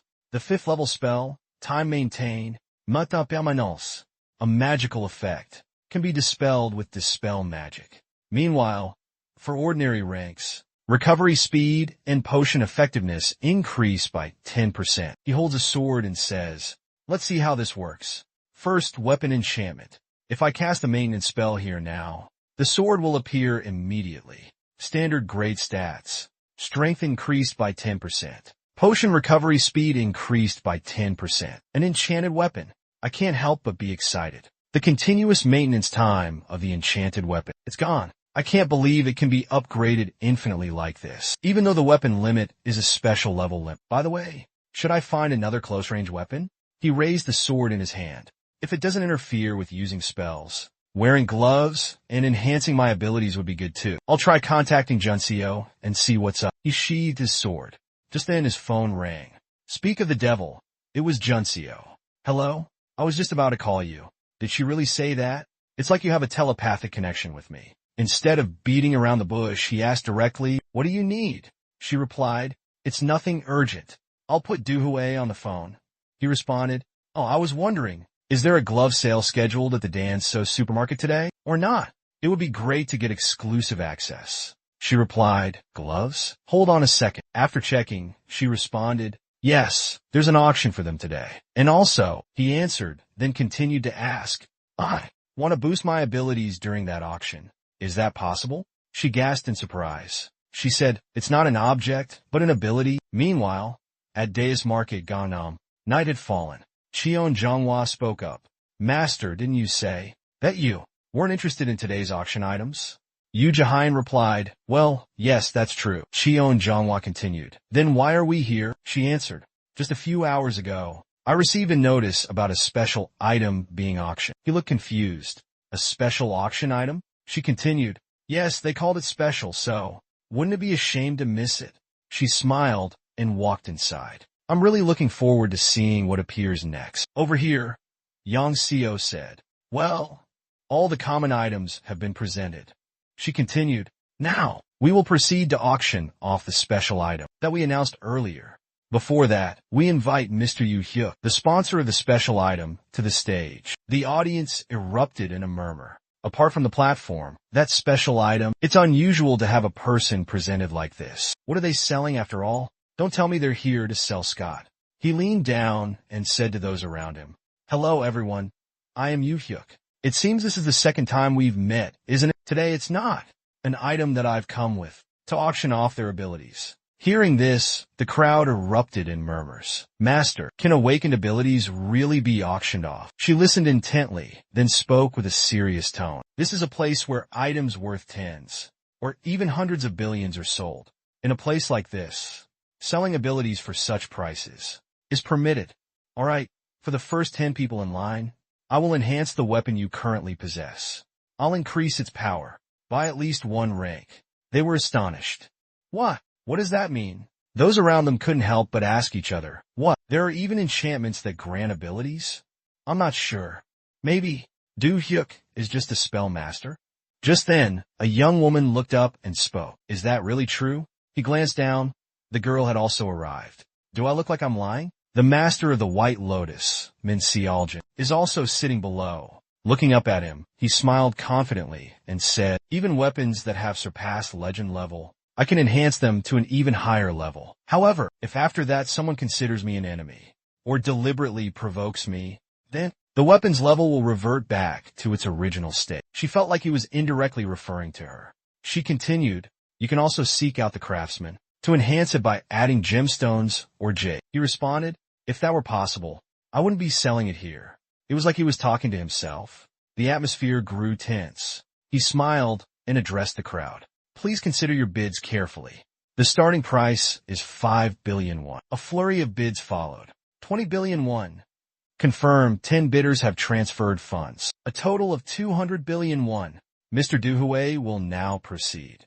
Let's begin, he announced. He placed his hand on the table. Please place your weapons on the table. A variety of weapons appeared.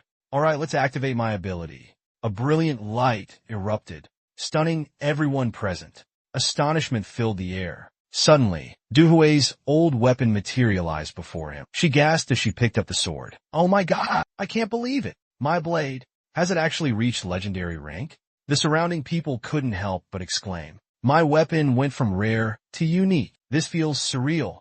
If you keep talking like that, I'm gonna have to leave. Junseo unexpectedly replied, yes, you've worked hard, comrade. Then he turned and left. His gaze couldn't help but drift towards the girl on the other side. She glanced back at him, her expression grim. He walked forward. Besides Bae Kryong, the guild leader, there were 2 others, Kim Hun and Kong Hong-soo of the Drill Guild. They stared intently at him. They didn't seem to be in a hurry. They wanted him dead just like Master Bae Kryong. Better be careful and avoid any trouble. It's best to keep that in mind. Just then, someone appeared.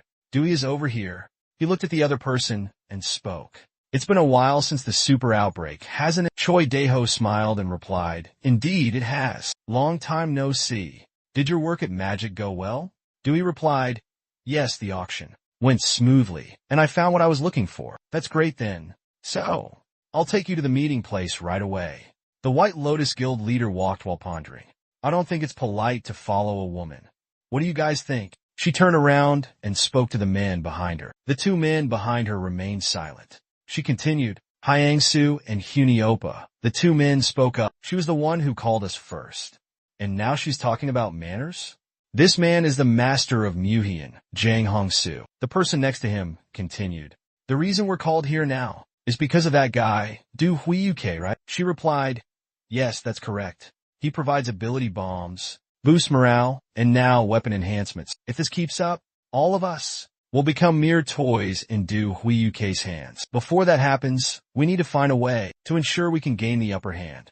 So, how about a temporary truce? I believe we have a common enemy. The person across from her replied, confirm the target. Is it Du Huiyuke or the Union in Seoul? She directly said both. For now, they've become one. It's like destiny. I can't stand thinking about it anymore. If something can't be obtained, it must be eliminated. Just then, the portal opened. They prepared to move forward. One of them looked at their watch and said, 2 hours have already passed. This is our 7th failure. What now? She was discouraged. Suddenly, a light appeared behind them. In a deserted place like this, there's a dungeon? The person landed. This is a hidden dungeon, discovered not long ago. He seemed surprised. Is that so?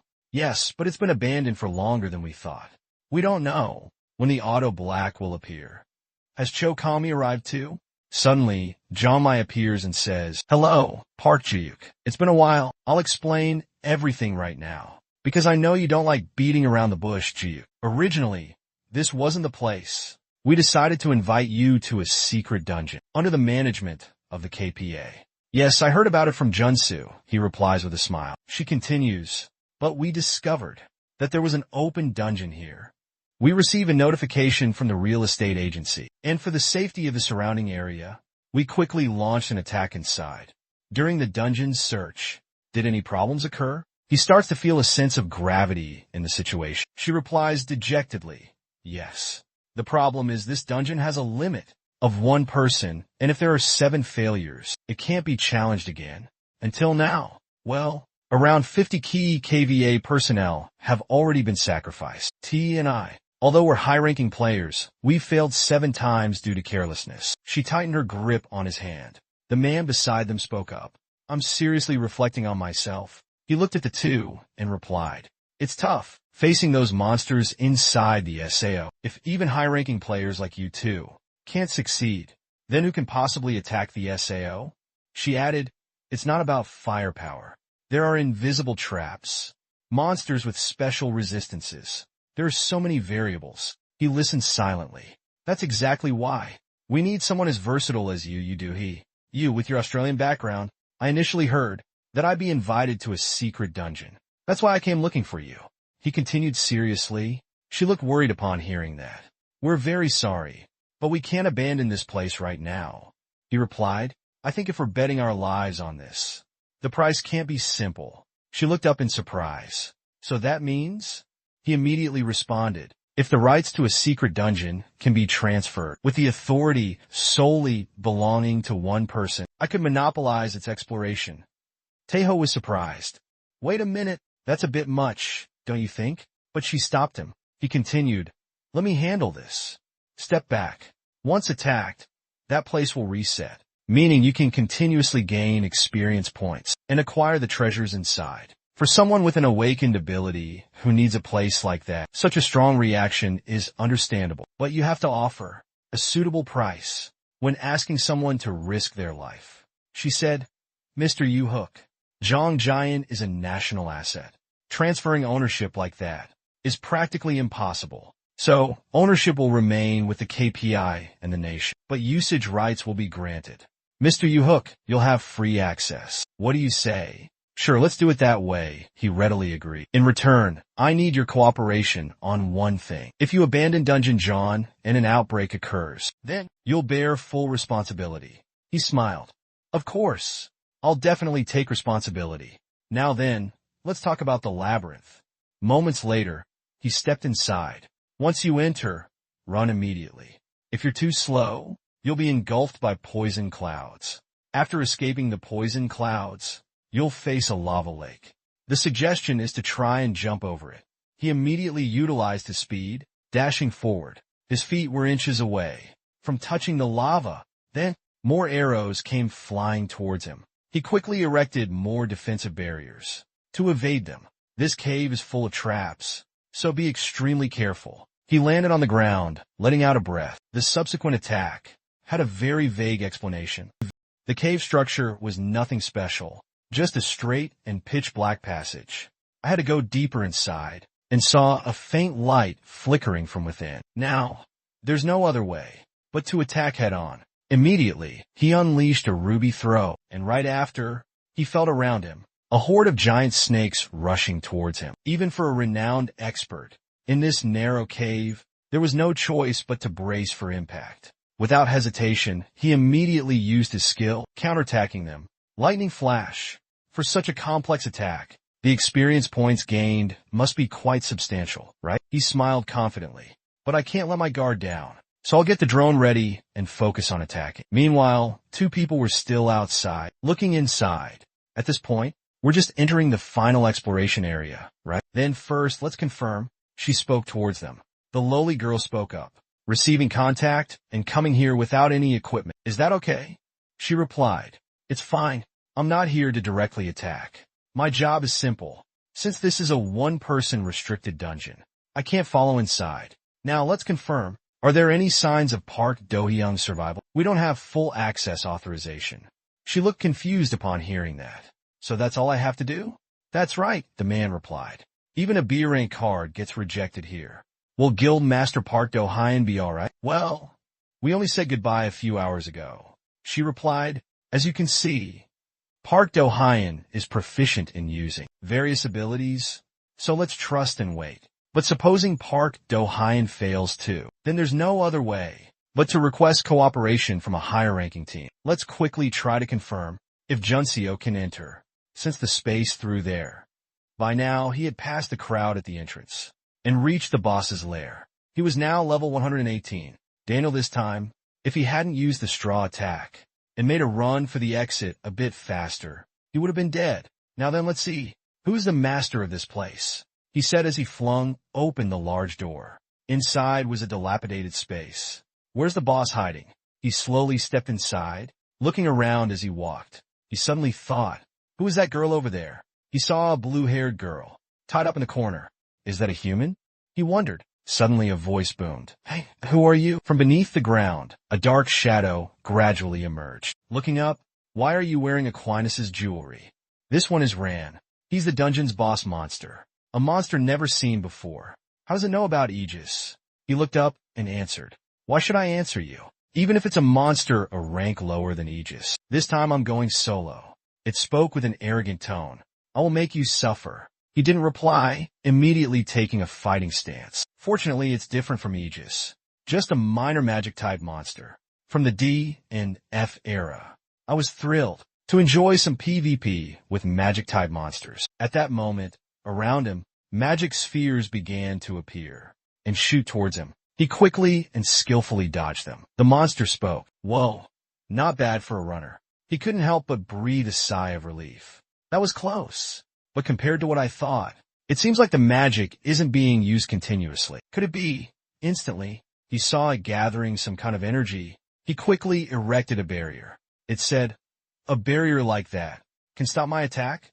Instantly, it launched, something like a giant arrow towards him. Listening fast. En explosion érupted. His barrier shattered. He quickly dodged and activated his stealth skill. The monster said, how boring. Then another explosion boomed. It looked down, but he was nowhere to be seen. Immediately, Park Do-hyun activated his illusion skill. Rushing forward, it scoffed. Child's play magic. I'll crush it all. At the same time, it fired towards all of his illusions and his real body, surrounding him instantly. All of his clones seemed to be restrained. But then a voice rang out. Are you stupid? You think magic casters would raid without a plan? Suddenly, he appeared behind it, lunging forward and striking it with a deadly blow. It couldn't utter a word and was instantly sliced in half. He collapsed to the ground. Fire, lightning, electricity. He relentlessly attacked it, giving it no chance to react. In an instant, it was struck by his lightning. The difference between him and it was that it couldn't use magic without chanting. If he wanted to attack it, he looked back and saw that the other guy's shield seemed to have been broken. He seemed to have truly lost his temper. How dare you? He saw the lock on its body and couldn't help but be surprised. It was the lock from outside. Isil was still sensing the energy inside. She immediately sensed something and was surprised. The other two were also confused. Could it be broken? The guy said, Leon, what are you doing? Quickly get back. She replied, yes. Immediately, they activated their abilities and got into attack positions. They vaguely saw another person appear from behind the door. Their faces turned serious. But then, Park Do-hyun calmly walked out. His clothes were tattered. In his arms was the blue-haired girl who had been tied up. She was still unconscious. He sighed, I almost died. The people around him were astonished. Park Do-hyun then changed into different clothes and rested. He gulped down some water and sighed. She asked him if he was feeling any better. He set the water bottle down and said, yes, I feel a bit more clear-headed now. She continued to ask, so, can you tell me what happened? That girl was an AI. And how were you able to get through that place? He replied, for now, that place is completely safe. There's no problem. There are a few areas that could be dangerous or cause injury. But I promised I would share the attack method. Hearing that, she was relieved. Then she looked back at it. You've worked hard, even though we asked you for help. But could it be you defeated a boss rank monster alone? Ah, As expected, incredibly impressive. He even brought back a pile of bones, surprising her. He sighed. Yes, it was incredibly tough. My fight lasted about 5 minutes, quite short. But in there, I had to use every tactic and trick I knew. It was a truly fierce battle. They both of them continuously launched attacks. He used all his speed, charging forward and attacking. And finally, both of them unleashed a decisive blow towards each other. I won't ask about anything you gained inside. This time because it's an unspoken rule. She continued, the problem is that girl is really troublesome. She gave a wry smile. Indeed, if you consider that girl your spoils of war, we have no authority. But if we consider her a research subject, we have to handle things differently. He continued, until now, this is the first time an outsider has appeared inside. He said, that's true. He looked at the unconscious girl and said, I have no ill intentions. Let me take care of her. I'll take her with me. We escaped from that place, so this is my responsibility. Therefore, I want to be the one responsible for looking after her. If KPI or someone else takes charge, who knows what will happen. Moreover, it seems this girl is connected to Athenis. She replied, I agree. If her identity is revealed, it will attract a lot of attention and research requests from related organizations. The amount of research seems overwhelming. At this point, everyone has come to an unspoken agreement. So, let's not reveal anything about her to the outside world. She's currently under Jinchul's care. Instead, if any research or examination is necessary, we'll try to proceed discreetly. Perhaps. He smiled and said, thank you for your concern. Then, she continued, thank you? We should be thanking you for attacking this place in our stead. Indeed, you've worked hard. Park Do-hyuk. That evening, he returned with Taeho's group. Taeho suddenly spoke up. Park Do-hyuk, you now have someone you need to protect, so you need to be more careful. He looked confused. Yes, please tell me. He continued, at the KPI, there's a subject management department operating indirect management programs and currently monitoring at a protection level. He pondered this information. Since this place promised support, there had to be some kind of surveillance, right? I figured there'd be a department like that. Taeho continued according to the report. There's likely a team monitoring you, Park Do-hyuk, but they seem to be much more discreet than I thought. I tried to trace their movements, but I was noticed, and they disappeared. He couldn't help but think of those people. I see. Who could it be? There were 2 of them, right? Or could it be the chairman of Beijing? So please be careful. The darkness was unsettling. He continued, if anything happens, call us anytime. Jun thanked them and said, whether it's personal or something else, call me anytime. Junseo then cut in. Taeho was speechless. What's with the attitude? Junseo, this is serious. Junseo retorted. We're done talking, aren't we? Then it's fine. Isn't that right? Park Do-hyuk? He gave him an awkward laugh. I think it's fine. Hearing that, she cheerfully continued. Well then, if you don't have a girlfriend, how about considering me? Her eyes sparkled as she looked at Park Do-hyuk. Just then, the crew's vehicle came to a sudden stop, causing her to fall backward. She scratched her head in confusion. Deputy manager, why did you do that? It was dangerous, he said irritably. Just put on your seatbelt. She let out an annoyed sigh. It's so easy to make a good impression on the opposite sex. He replied, that's because there's someone very determined. She retorted, great, I get it. That evening, he returned to his room. After raiding that place, his Morganic rank increased by 10. Should I test or confirm it again? His stats appeared before him. At this rate, my magic and intelligence stats are almost at a rank, aren't they? Let's confirm the loot. He smiled. Meanwhile, the blue-haired girl woke up. Confused, she asked, where am I? He turned and said, this is my home. Are you feeling any better? She stared at him blankly, showing no emotion. Then, he led her to the living room. She sat hesitantly, looking around with her mouth agape. He brought 2 glasses of water and said, does it seem strange? She politely replied, yes. Honestly, it's very different from where I used to live. He said, well, that's because you've come from a completely different world. She accepted the glass of water and said, I knew it, but you're using our language so well. He was surprised by this too. She replied, this will help me translate what you're saying. She held out a circular object. He looked at it and set down his glass. What a miraculous item. He continued, do you remember anything about what happened in Jiangrian? She answered, I don't remember clearly. I only remember going there. as a sacrifice for the ritual. You came, defeated that guy, and saved me. Also, if I'm not mistaken, you're holding my brother's necklace. Park Do-hyun. Surprised, he pulled out a necklace. You mean this? She replied, yes, that's it. You have it? That means...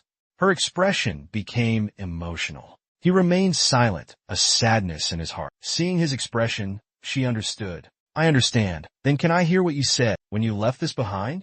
Park Do-hyun replied. If you meet anyone, whether they're ordinary people or my subordinates, I don't know who it will be, but they will recognize this necklace and ring. Try not to let them descend into hell. Please, you must save them. Tears welled up in her eyes. Brother, she clutched the necklace, sobbing uncontrollably. The world of the deep web. As I know it, empires like Dasman and Akines are just the tip of the iceberg. That's why. The fact that Akines has a younger sister is something I'm only learning now. That day was truly like hell. To experience these moments of peace. I feel like I'm blessed by the heavens. She murmured. What in the world happened? He asked with concern. We were royalty of an empire that has now fallen. It all started one day, when a dark sorcerer came to our empire, and the emperor went mad because of his magic. Afterward, he indulged in killing and cruelty. Even the most talented advisors were murdered. Not long after, the demonic empire of Athena began to invade us. We lost all our talented people and collapsed in an instant, annihilated in less than a year. My brother thought that we couldn't just sit still and endure it, so he assassinated the emperor and directly fought back. But it was all in vain. He couldn't stop the Asgard emperor. So my brother sought out a forbidden Buddhist technique buried deep beneath the ancient empire. As a result, he himself began to lose control, consumed by that evil power. But even those imperial soldiers were overwhelmed and scattered by this power. My brother gained strength through the dark transformation and managed to stop the Asgard emperor.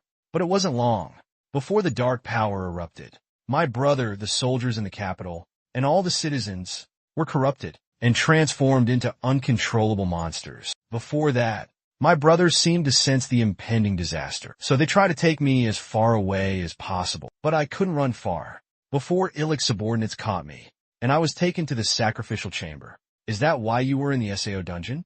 He asked. She replied, yes. And before I lost consciousness, he told me that, because of that person's mistake, both that person and their subordinates fell into a dimensional rift, but they might be able to return. To do so, they would kill me, and told me, enjoy becoming a sacrifice. Perhaps that's why I believe this world is a different world compared to the movement of the dimensional rift. And I met you. She asked, what's your name? He replied, I'm Park Do-hyun. You can call me Do-hyun. That's fine. She introduced herself. I'm Han. She continued, Park Do-hyun, you saved me, but could I ask you for one more favor? I'll try to adapt to this world. So could you help me? Confused, he asked, adapt? She replied, yes. I want to find out why I'm here and the secrets surrounding my brother. In the desolate wasteland, a gigantic black bear with glowing red eyes charged like a hungry tiger and growled ferociously. Its footsteps thundered closer. Wherever it went, the ground cracked open. The black bear charged towards Seongmin with ferocious momentum, but Seongmin slashed its belly a few times, and it slowly collapsed. Yoo-hyun joined forces with Seongmin, jumping up and delivering a final blow to finish the black bear. Seongmin, let's go help Do-hee and Woo-jin. She spotted Haeyeon facing off against the black bear. In the time it took Seongmin and me to catch one, he's taken down this many? Switching scenes, Ji-yu is sitting on a chair talking to Yoo-hyun. Instead, I will definitely avenge Rao and repay you. Don't worry about that. You can repay me later. Then I'll leave everything to you, Do-hee and Woo-jin. Yes, so that we can adapt.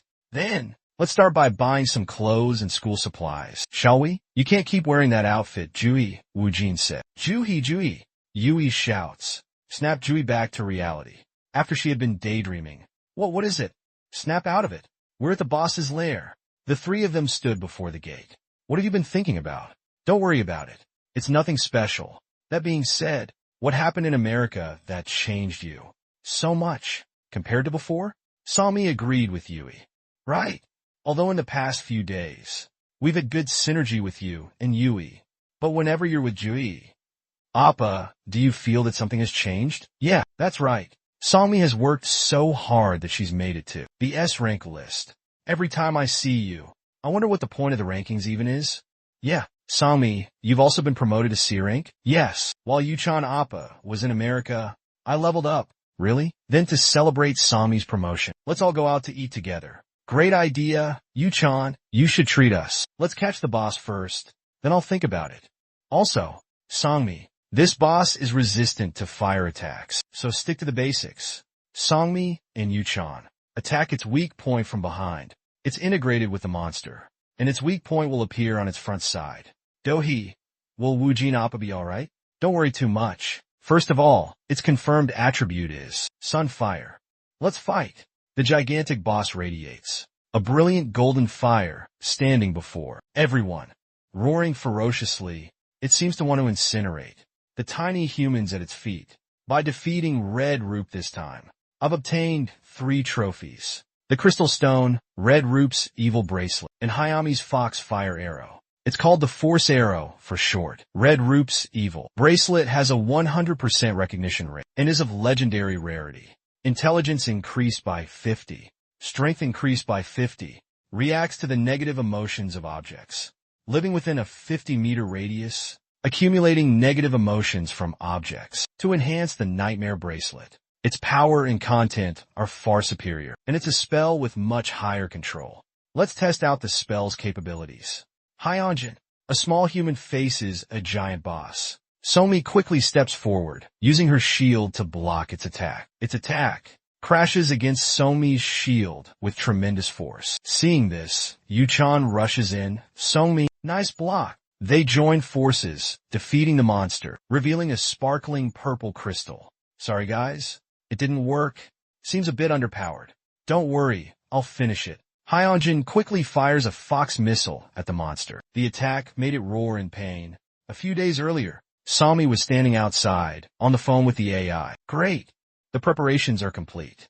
Right after attacking the boss, all 3 of them were exhausted. Yuhyun turned to Songmi and asked, could you come over here for a second? Yuhyun, what's up? For the celebratory party for this achievement. Don't include me. You're saying you're not going? That's right. It's been a while since I've seen and had time to go out with Wu Jin, so you two should go on a date. The word date made Songmi flustered, her face blushing as she stammered. Hey, a date? From your reaction, it seems like you two are more than we never walked in or out of the Abbey alone together, right? No. So, from now on, let's walk together and talk about things we couldn't at the Abbey. Let's have some fun. Somi looked adorable with her shyness. I won't give you this chance again next time. Yes, thank you.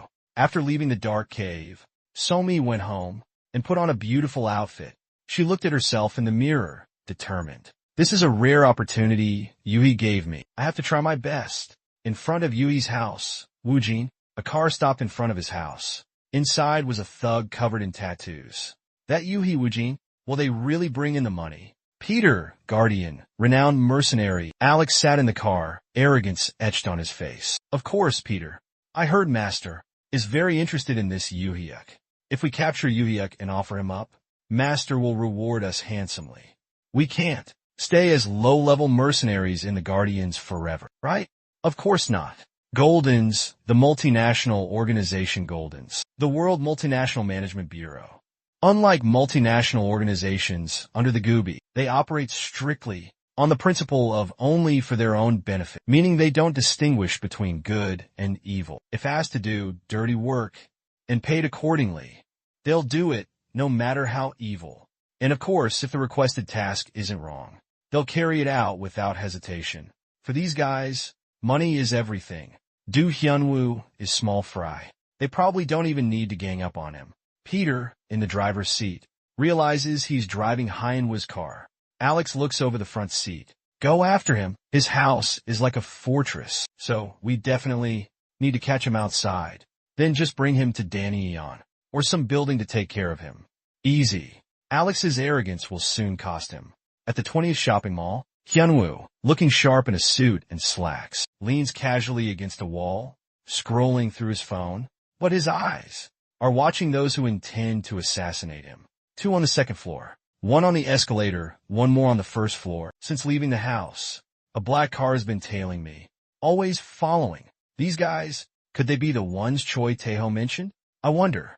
I feel bad it's so rare that I asked Somi out, but I was checking my phone when Somi arrived. Do hyuk appa. I'm here. Let's go, Somi. Somi approached, as beautiful as a blooming rose. Do hyuk oppa. I'm sorry I'm late. I try my best to get here faster. Do Hyuk was mesmerized by her beauty.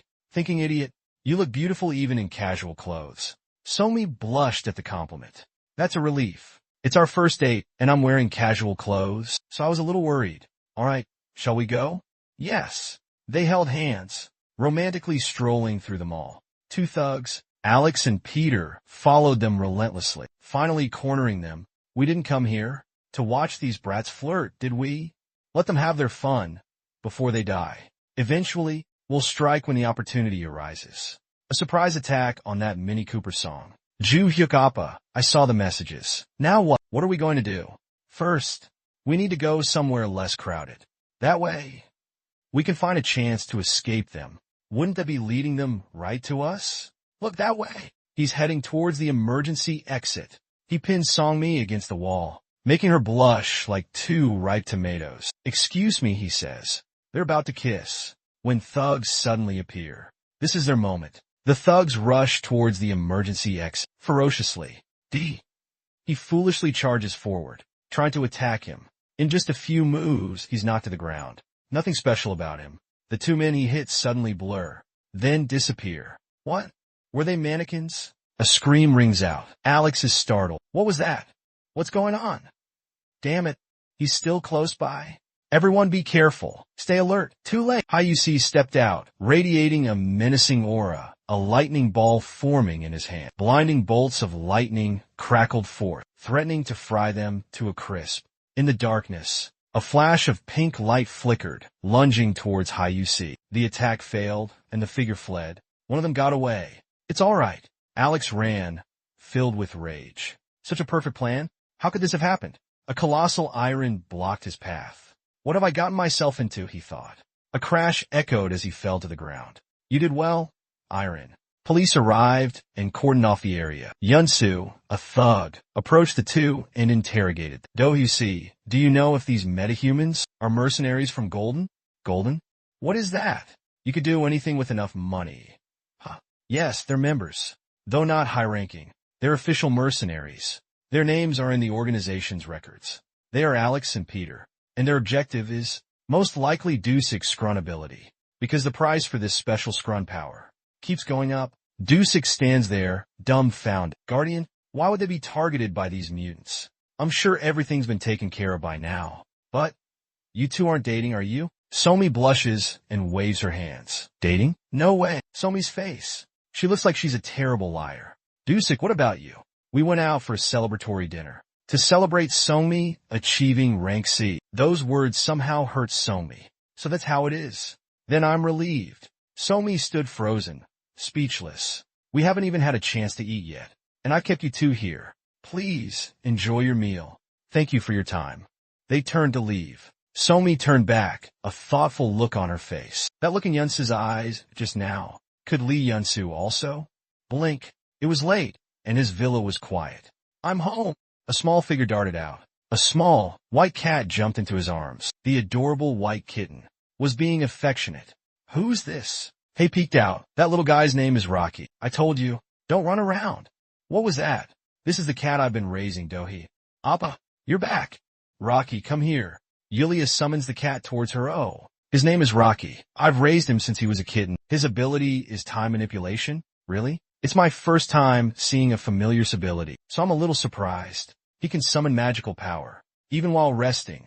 While I was gone, were you able to rest well? Yes, I've been learning things through the internet and the books you bought me. It's my first time trying this food. It tastes not bad, because you're from the royal family. I was worried. It might take some time for you to get used to the taste. Hey looked a bit bothered. Jiyak Appa. Am I being too much of a bother? You can be more comfortable around me. Just call me Hey. Jiyak brightened up at her words. Okay then, from now on, I'll speak comfortably too. Yes, please do, Jiyakapa. He then headed upstairs. I have some work to do in the workshop. Good night. Sweet dreams. From the room at the end of the hall, a strange blue light emanated. There's a light coming from the workshop. What is it? What's going on? A system message appeared on a parcel. Translation complete. Confirm? Yes and no buttons indicated the translation was done. How strange. I've never even opened it. But your finger pressed the yes button. Could it have been in the book since I got it?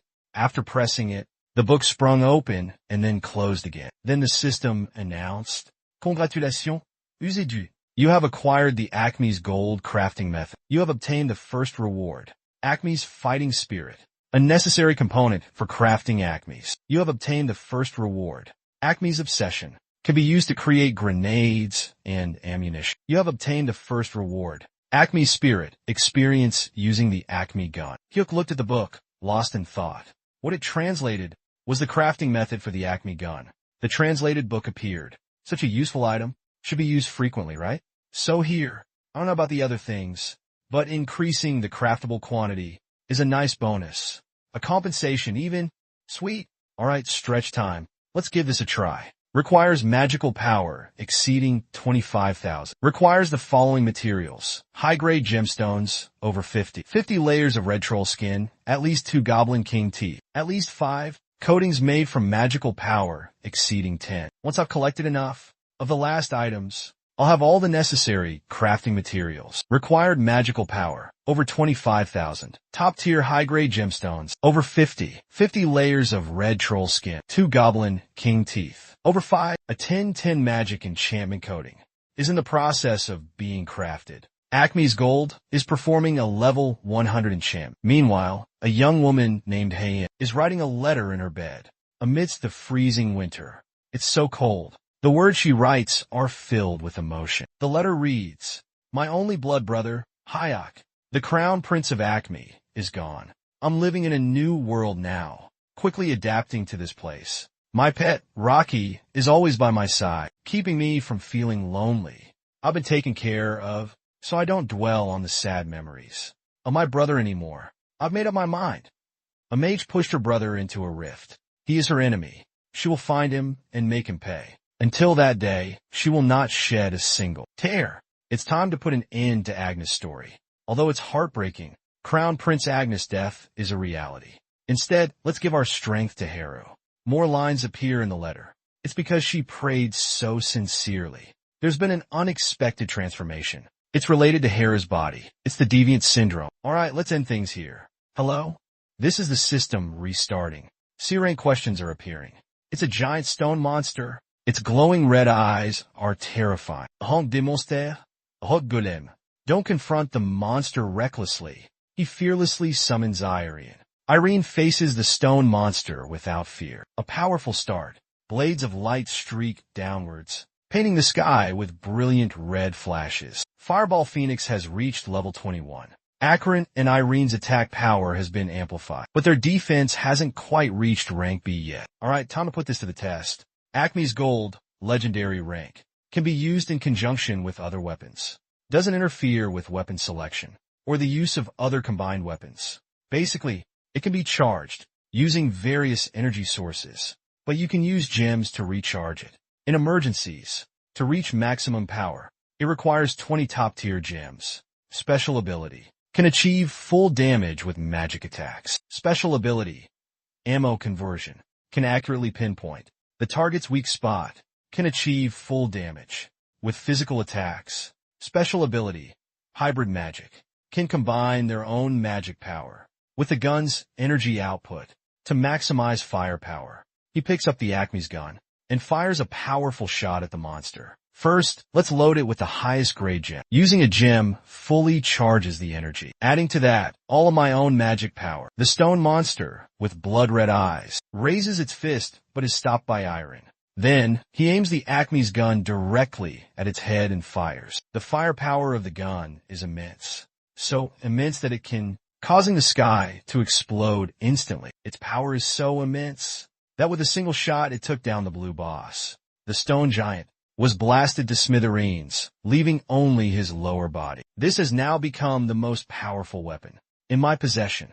Completed the mission in Dungeon S. Special incantation. Immortal max level. Passive skill. Holy Knight's Resilience. When health falls below 1%, your health and mana will be fully restored. Simultaneously, an angel's blessing will descend, instantly healing all injuries and removing all abnormal status effects. All negative effects will be nullified. After an incantation is used, its corresponding special incantation name will inevitably change. The incantation structure will also change accordingly. You have acquired the special spell, Immortal. After reading that, a huge grin spread across his face. With this skill, I can hunt more safely.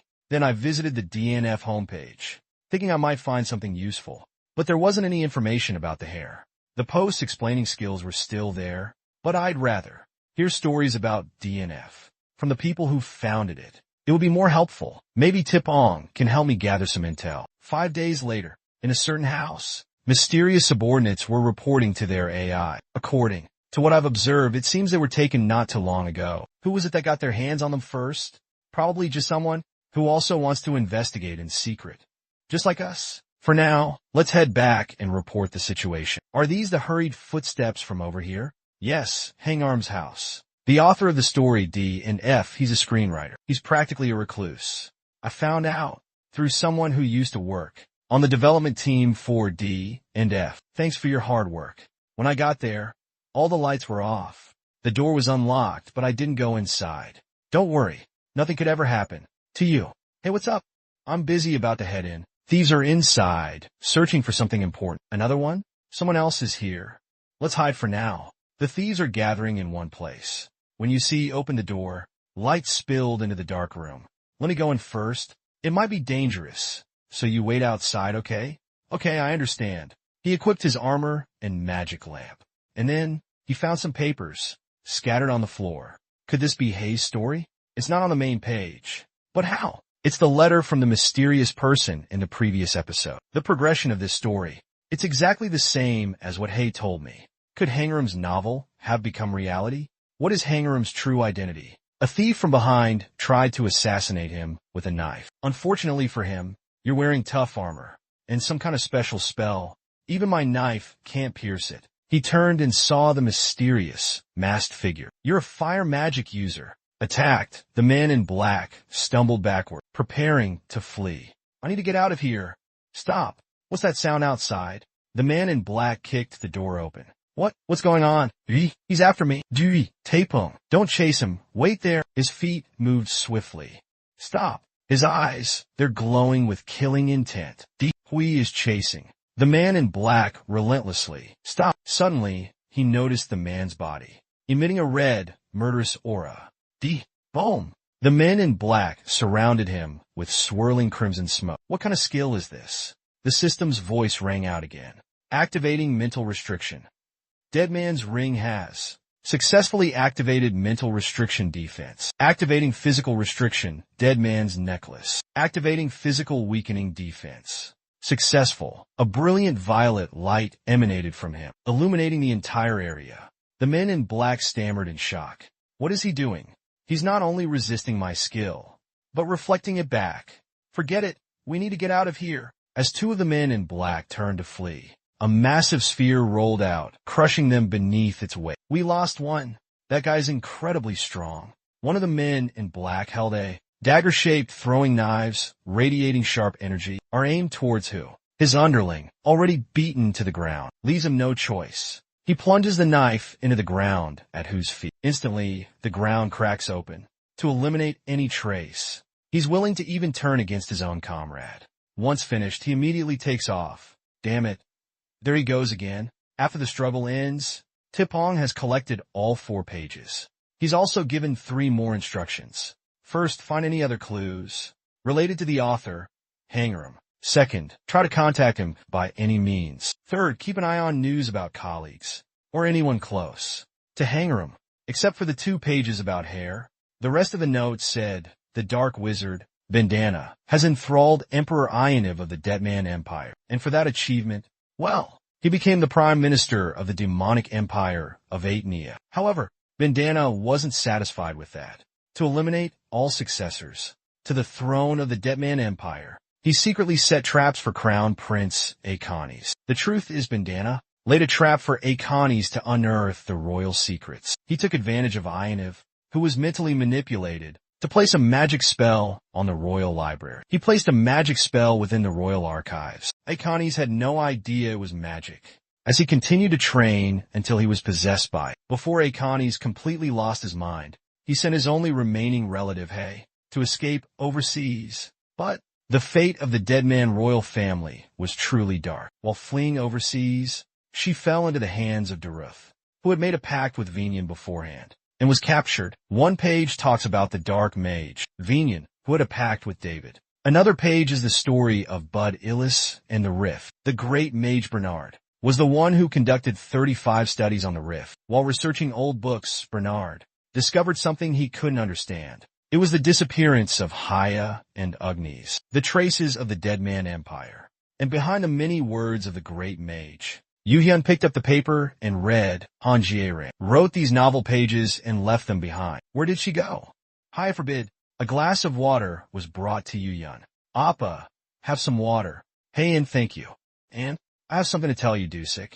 What is it? A few hours ago, before you came back, Dusik, I suddenly received a message. It was for awakened users. It was addressed to me as an awakened. The message said that, because she prayed so sincerely, there's been an unexpected transformation. It's related to both of your bodies. It's about the awakened. It's just like in the novel. Suddenly, the awakened system appeared. But it feels so familiar, like it's been here for a long time. Heian looked at the system and said, even if it's really a system message for me, shouldn't it be in the dead man's language? What about the level in class? My aptitude test result, Summoner, and my beloved Rocky can stay by my side all the time. And that's a sign that my magic power isn't being depleted. Unlike me, Heian, you don't seem panicked at all. That's good. I was a bit panicked at first, but not as surprised as coming to a completely different world. Next, I placed the paper on the table. User Yuhiyuke is currently holding 4 fragments. The fragments emitted a unique resonance wave and created a rift. The rift appeared in front of the entrance to Detman dungeon. It opened.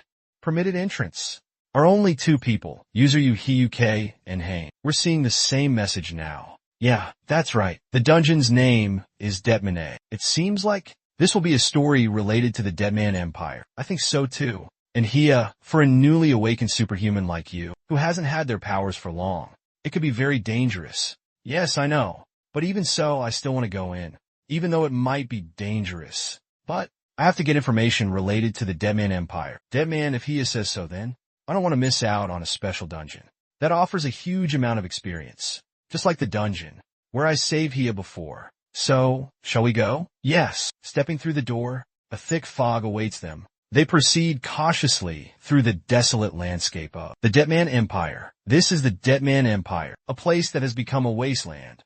Yes, this is where I ran away to. The last capital of the demon realm. Hia, can you land yourself safely? Yes, Rocky. Hey created a shield for herself. Hey, don't worry too much. This is just a dungeon. Be careful. Yes, you don't have to worry too much. As soon as he finished speaking, a crack appeared on the ground, and from it emerged eerie green monster arms. They looked terrifying. Then, giant monsters slowly crawled out from the ground. The 2 of them were in the dungeon, constantly protecting each other. Hey, I know you're worried, but this is a dungeon, so be careful, okay? Don't worry about me. Suddenly, the monsters turned in a different direction. They huddled in a corner, as blue lights emanated, and attacked the monsters.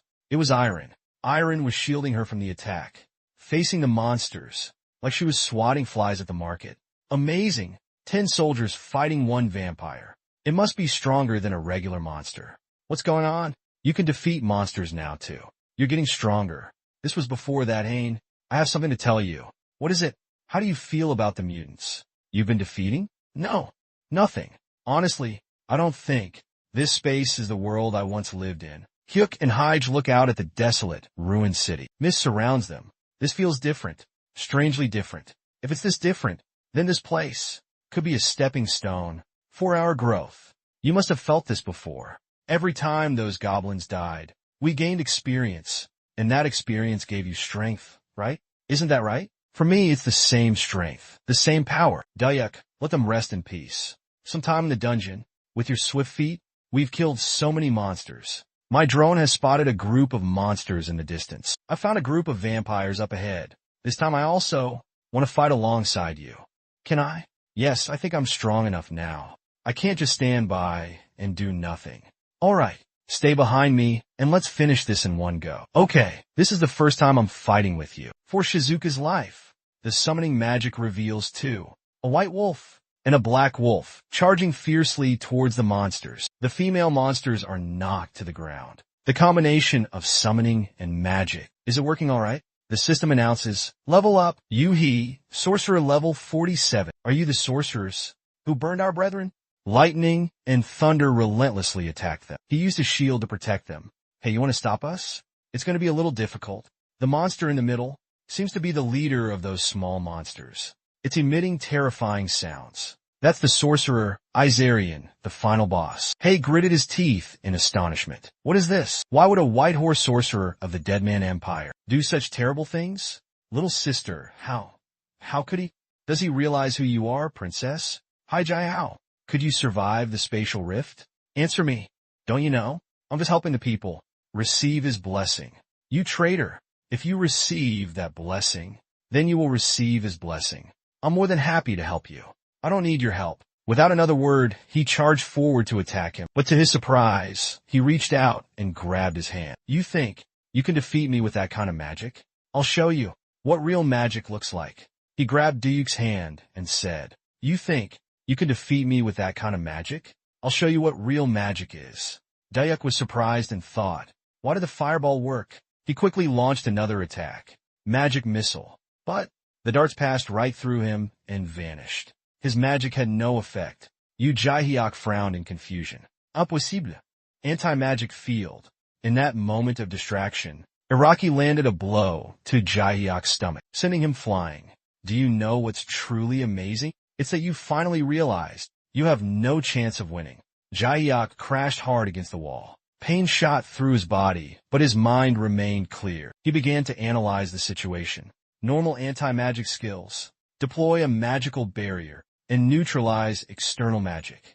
But his anti-magic field creates a thin membrane around his body, allowing him to control external mana. To manipulate external mana like that, it would require a mana cost far greater than usual, as expected of an A-rank boss. Seeing that Taeju was silent and still, Iraq prepared to launch another attack. Just then, Heian's voice rang out, transform, a wolf.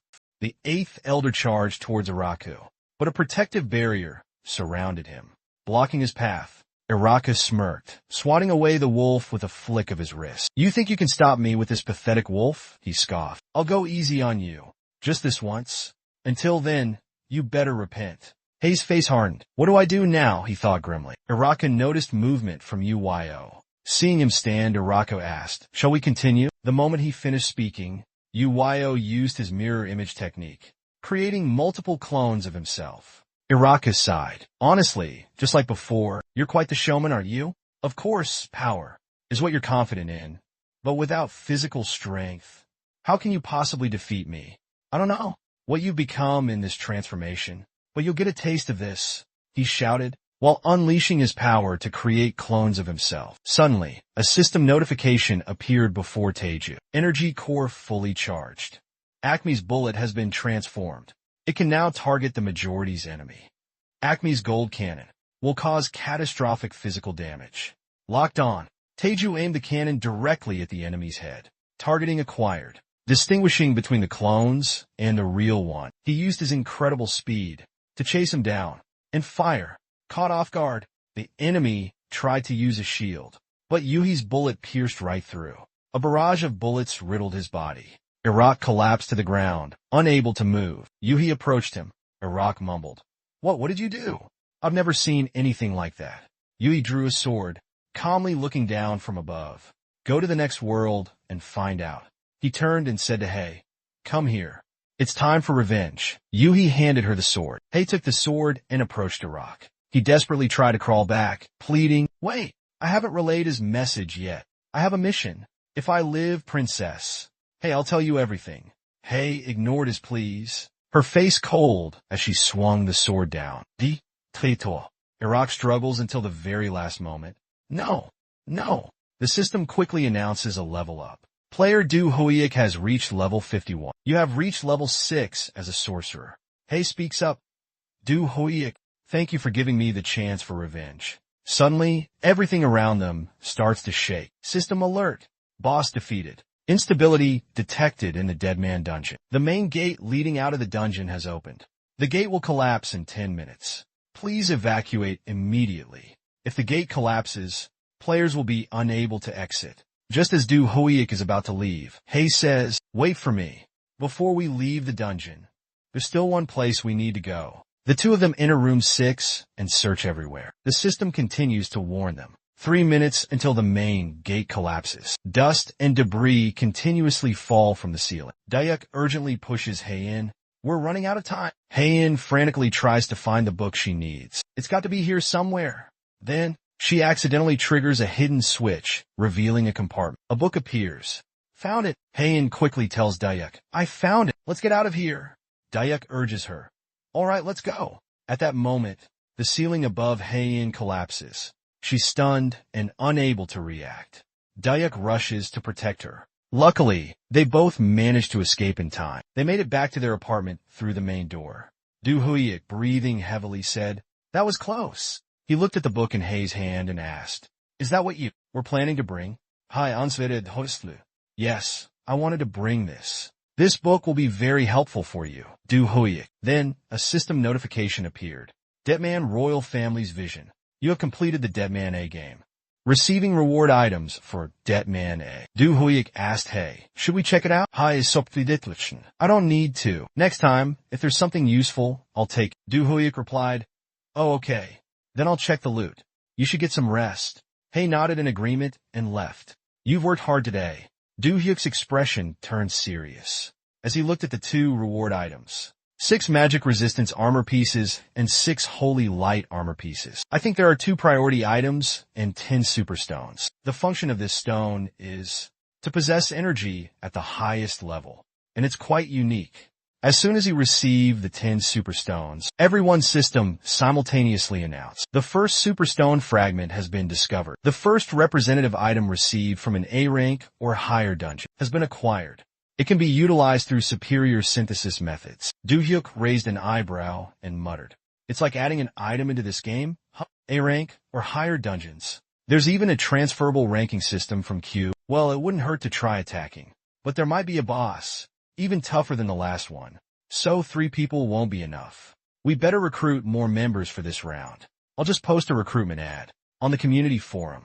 And I need to rest up today too, right? As he leaves the living room, his phone rings. The next day, Du Huiyak walks into Taehan's room. I'm here. A man is sitting next to him. Taehan is surprised to see him and stands up. What are you doing here, Du Huiyak? Taehan smiles. I told you. It really is Du Huiyak. Du Huiyak asks Taehan directly. Is this the person you wanted to introduce me to? Taehan nods. That's right. This is screenwriter Recado. Has a close relationship with the Gram screenwriter. I found that out on his blog and invited him here right away. Recado smiles brightly. It's a pleasure to meet you. I'm photographer Recado. My real name is Lee Ingyu. Call me whatever you like, Dewey. Dewey petit repli. Hello. I am Dewey. I have some questions about Gram. They both sit down to talk. Recado speaks first. I've heard about the situation. I haven't been able to reach J-Ram either. So I'll tell you what I heard from her. Dewey no understand English. It's okay. Anything helps. I am grateful. Recado begins his story. First, it wasn't in the game updates. But there's a guy called the Black Magic Protector, Benella. He turned Acnes into a Dark Prince. And I ran away. Dohi pondered with a serious expression. That's what I heard from Hei, Recado continued. 55 years ago, a mage named Bundhak started investigating this case. The reason being, the Owiser Legion stationed in the continent of Icathius suddenly vanished. A wave eradicated the Legion, because its magnitude was similar to the incident with Aconis. Doi asked, so, the force that brought the Daemon Empire and the Owiser Legion to the Rift is related to Bentella? Correct, Recado replied with a smile. But I heard there's someone manipulating things from behind the scenes, not relying solely on their own power. Dohi wondered, what happened after that? Recado admitted, I was about to hear the rest, but we lost contact. Dohee quickly thanked him. Thank you for talking with me today. Recado smiled. It's truly an honor to meet you, Yuhui. I'll let you know if Garam finds out anything from him. Yuhui nodded in thanks again and left. He fell into deep thought. Benzilla and the Weezer Legion. They're not just any ordinary group. To prepare for the upcoming trial, I need to become even stronger. Inside the dungeon, next to Arak's corpse, a strange power surged and then vanished. A mysterious group gathered, discussing amongst themselves.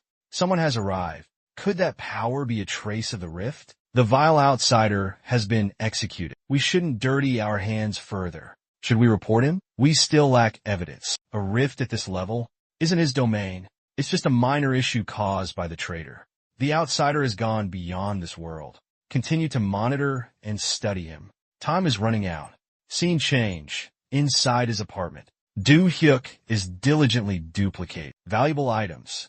A bracelet made from rare stones. Option 1. Increase intelligence by 10. Option 2. Increase charisma by 5. Just need to copy this, and I'm done. Just then, Hoen approaches and asks, "What are you doing?" Do Hyuk replies frankly, "Duplicating items for you."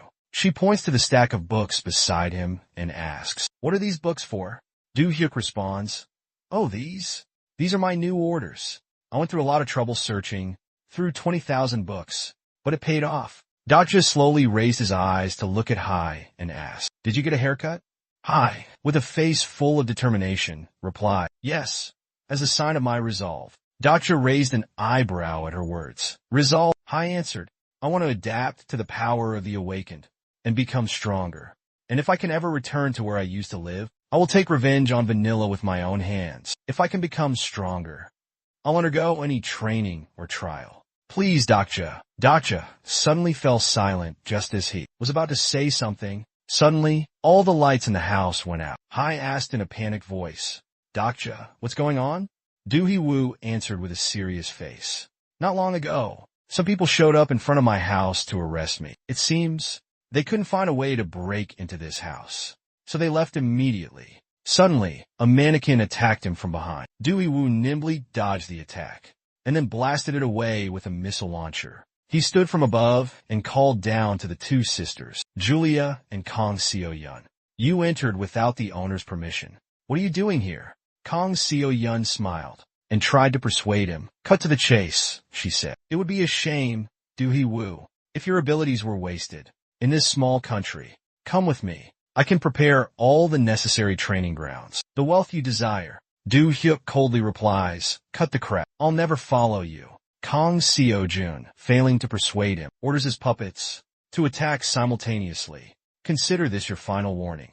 Do Hyuk moves with lightning speed, dodging the attack and then counterattacking Seo-jun from behind. Seeing this, Seo-jun quickly jumps in front of Julia to shield her. Do Hyuk shows no mercy, continuing his assault on her.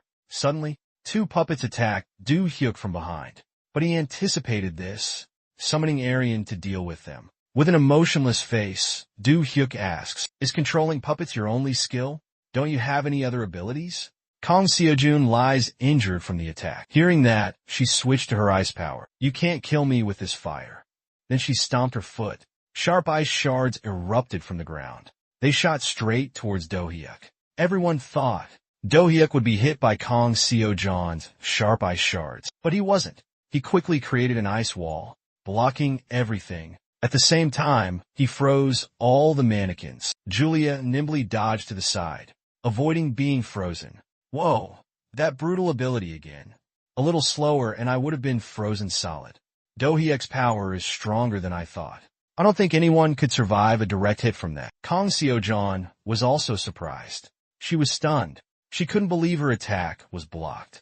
And he countered my attack. How is that even possible? Dusik approached him with a serious face. "You too." Kong Seo-jun, seeing Dusik's calm expression, became enraged. Sharp ice shards shot towards Dusik. Unbelievable, but Dusik blocked them effortlessly. Seo-jun seized the opportunity and lunged forward, slashing at him, but Dusik remained unharmed. Surprised, Seo-jun quickly retreated. Dusik summoned his fire power. Seo-jun scoffed. "You know that fire can't hurt me." Dusik smirked. "Do you want me to aim it at you then?" The gate of the fireball is stirring.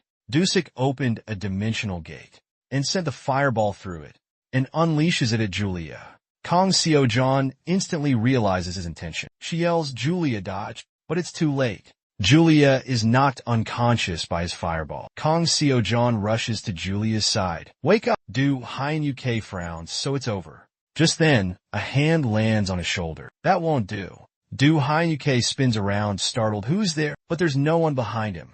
He's already moved in front of them. Kang Seo-jeon sees him and immediately kneels. "I apologize, master," he says coldly. "Jill prepared several puppets for me, but they all failed." Do Hyun-UK is shocked. Kang Seo-jeon called him master. "You mean? Then that person must be Master Taewha Wang Yuhong." Do Hyun-UK furrows his brow and asks him, "What do you want from me?" Wang Jihong radiated an immense power. He chuckled. "Your power? Is that all you've got? I always get what I want." He lunged at Hui UK. Just as Wang Jihong's sharp claws were about to reach Hui UK's eyes, Du Yangmi appeared. She swiftly jumped forward, her sword aimed at Wang Jihong. He stumbled back.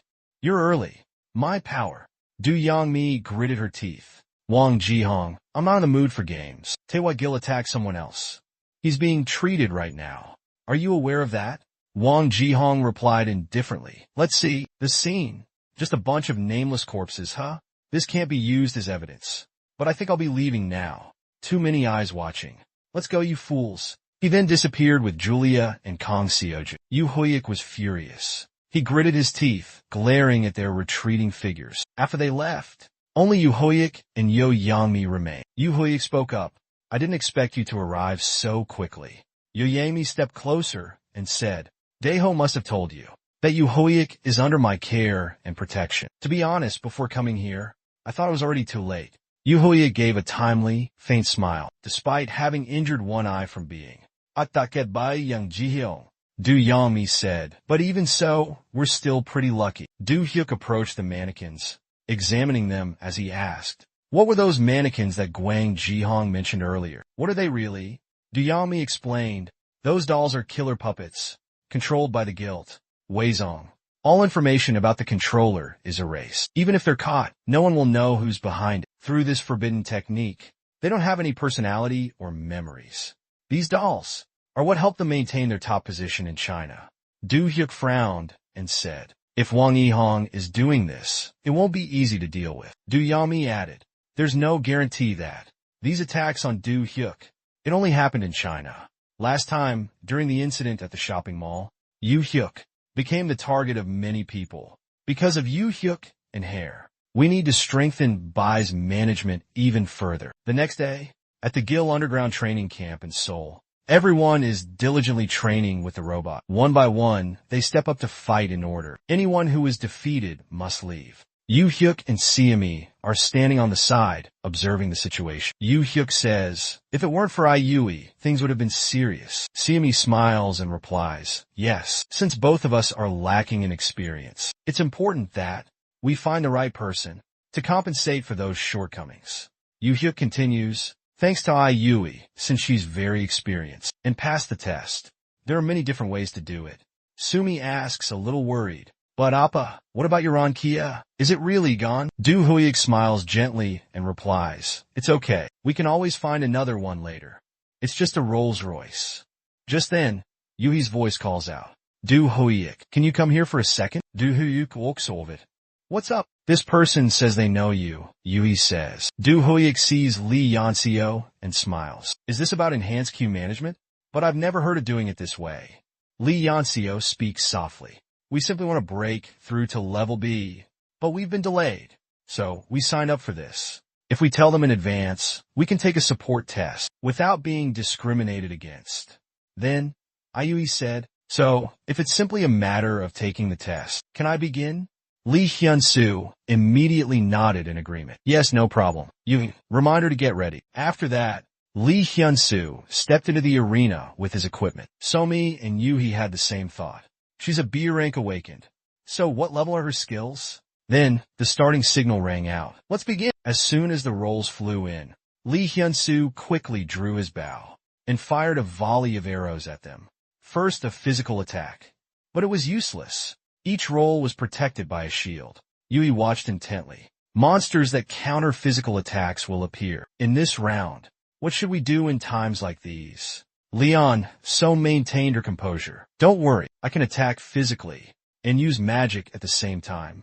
Meanwhile, Yui quickly realized that Leon was concentrating power into her arrow. She then fired it towards the golem. This time, the golem was destroyed by her arrow. Sung-ai, observing from the side, was surprised. This was the first time a candidate had destroyed a golem. Ronaldo nodded in agreement. I didn't expect that either. He then thought to himself, but it's not over yet. Electric arrows have great attack power from a distance. Inside the arena, another golem took the opportunity to attack Leon So from behind, but she quickly dodged it. Leon So said, but even without this bow, then this shouldn't be a problem. Leon swiftly draws her knives and slashes at the roll twice, cutting it into pieces. She smiles confidently, saying she has her own methods. The test ends. They finally make a decision. Leon is accepted into the team, not only because she defeated 2 rolls, something no one else could do, but also because the team needs more awakened. An awakened being, someone who can use both physical and magical attacks. Upon learning she's been accepted, Leon smiles brightly. She asks everyone to take care of her from now on. Everyone quickly reports this to Baek Do-hee. Master Leon has joined the team. From now on, they'll all work hard and level up together. Baek Do-ho smiled. It seemed the recruitment had gone smoothly. Just then, Ione knocked and entered. Master, may I come in? Baek put down his phone and nodded. Yes, come in, Ione. Ione quickly reported. Recently, the White Lily and Mukon guilds have been openly challenging us. Baek Do-ho raised an eyebrow. How so? Ione replied. It seems both have permits to be near the Danjin and Myeongdong stations, intentionally stalling. They're planning to attack Danjin. Our attack team arrived late, resulting in 7 failed attacks because of them. Baek Do-ho commented. Seems like complaining won't do much good. Ione nodded. Yes. They're attacking while adhering to legal procedures. If there's a problem, they can just ask Q to object. Baek Do-hee said solemnly. Q has a consistent policy of passive intervention and proactive resolution, so they must believe that, and are acting accordingly. Ione asked worriedly, what should we do? Our opponents are 2 wild beasts. Stop direct confrontation, and focus on minimizing damage. Baek Do-hee quickly said, no need to rush. Whoever attacks first will lose. Ione responded, all right, I'll do as you say. Just as Ione was about to leave, Baek Do-hee suddenly added, don't mention this in front of Daksha. I don't want to burden him unnecessarily. Ione readily agreed. I'll keep that in mind. Scene change. At the Do-hee Tower, Do-hyuk sits on the steps, holding yesterday's book in his hand. After choosing the level 11 alchemist class, these are the skills I've learned. And even the Deadman Royal's perspective, the system screen appears. Notification. You have achieved Alchemist level 11. You can now inscribe Tier 2 spell techniques. Skill. Enhanced Alchemy has reached level 11. 1 slot added for Golem Construction spell. Harmony of Energy. All stats increased by 7% for 2 hours. Legendary Synthesis Alchemy. Cannot be opened yet. Legendary Dimensional Stone. Alchemist Activation Skill. Transcendental Dimensional Stone, Step January 10. Required. Ibina's Blood, 0/50 ml. Unlock Condition. Alchemist level November 21st. Skill. Extraordinary Alchemy. Level above 20 required. Royal Deadman's Vision. Sword Masterclass Grimoire. Increases magic circulation speed. Increases magic and aura blade casting speed. Cross-checking skill has reached the Sword Master limit. All sword skills increased by 10 levels. Sword Master limit. Sword skill damage increased by 10%. Lukstat Nulisiad. Curse of the Royal Deadman. Fixed at level 5. After reading the effects, Hyuk-woo thought to himself, I got this from Heian today, because of the Chinese assassin's attack yesterday. But the effects are incredible. I had no idea it was so valuable that the Akanis Empire tried to retrieve it for revival. System alert. User, Do Hyuk-woo, has read the Royal Deadman's Vision. Obstructed magic flow within the body has been cleared. Magic power increased by 100. The curse of the Deadman royal family has appeared. The Deadman necklace has blocked the curse. Cross-checking skill acquired. Option 4.50 can be applied to user Daksha. Just then, someone approaches him and says, Daksha, the preparations are complete. He nods and stores the book in his subspace. I'll take some time to learn about the things I'm curious about regarding this book. Or should I go on a B-rank mission? No sooner said than done. Doak immediately heads to the B-rank dungeon. He looks around and thinks, this B-rank dungeon is located in a forest. Considering the time limit for finding the target, where should I go? The system announces, Dimensional Rift will open in 59 minutes and 20 seconds. If player Doak remains within the dimensional space, the player will be eliminated. Suddenly, a few drops of water fall on his head. Behind Doak was a giant, powerful black lion. Doak was beyond surprised. You're that black lion from before. Not giving him time to react, the black lion quickly unleashed its immense power. It let out a deafening roar. Doak stumbled back, feeling the overwhelming force from that roar. But I'm not the same person I was back then. Doak attacked the black lion with fire. At that moment, the mage, seeing the explosion and the massive flames, flew towards them at his top speed. This is troubling. That magic definitely came from the boy, Doak. However, the black lion's power is immense. So immense that even a 6th rank magician struggles against it. How long can he hold out? The magician, seeing the bright red flames, stops right there. The black lion uses its claws to relentlessly attack Yuhu. He tries to dodge, frowning slightly. He thinks, if this goes on much longer, the time limit will put me at a disadvantage. I have to end this now. The magician, watching from above, says, why is he using a spell? That's not strong enough to fight that black lion. If I don't intervene, he'll be in danger. The magician uses magic to freeze everything. Yuhu is suddenly frozen in place. Unable to move, he's surprised. It stopped. The magician lands and says, all right, that's enough. Stop. It's been a while. Let's catch up. A mysterious door suddenly appears. An old man with snow-white hair and piercing blue eyes, holding a staff, says to Doak, I never thought we'd meet again, especially under these circumstances. Me neither, Doak replies. The old man continues, by the way, how did you get to a place like this? I came through a dimensional gate. The old man looks puzzled. A dimensional gate? Don't tell me. You're still calling those rifts dimensional gates? Well, they're pretty much the same thing. Can you take me there? Inside a room, someone sets a cup down on a table. After Doak explains everything, the old man asks, you said you only have 50 minutes left? That's right, Doak confirms. It's marked on my status window. If I stay here too long, I'll die. A screen appeared, displaying a message in front of him. The dimensional rift will open in 50 minutes and 11 seconds. If any players are still inside the space, you will lose your life. Hearing this, the Bard King exclaimed, how pitiful. The rift you speak of was created by the Doe entity. However, not long ago, a rift appeared in our world leading down to the 6th floor of Italia. From here, sailing south would take several months. The 6th floor is where the game goblins used to live, but they have disappeared. That place is now infested with demons and wicked creatures. He was quite surprised.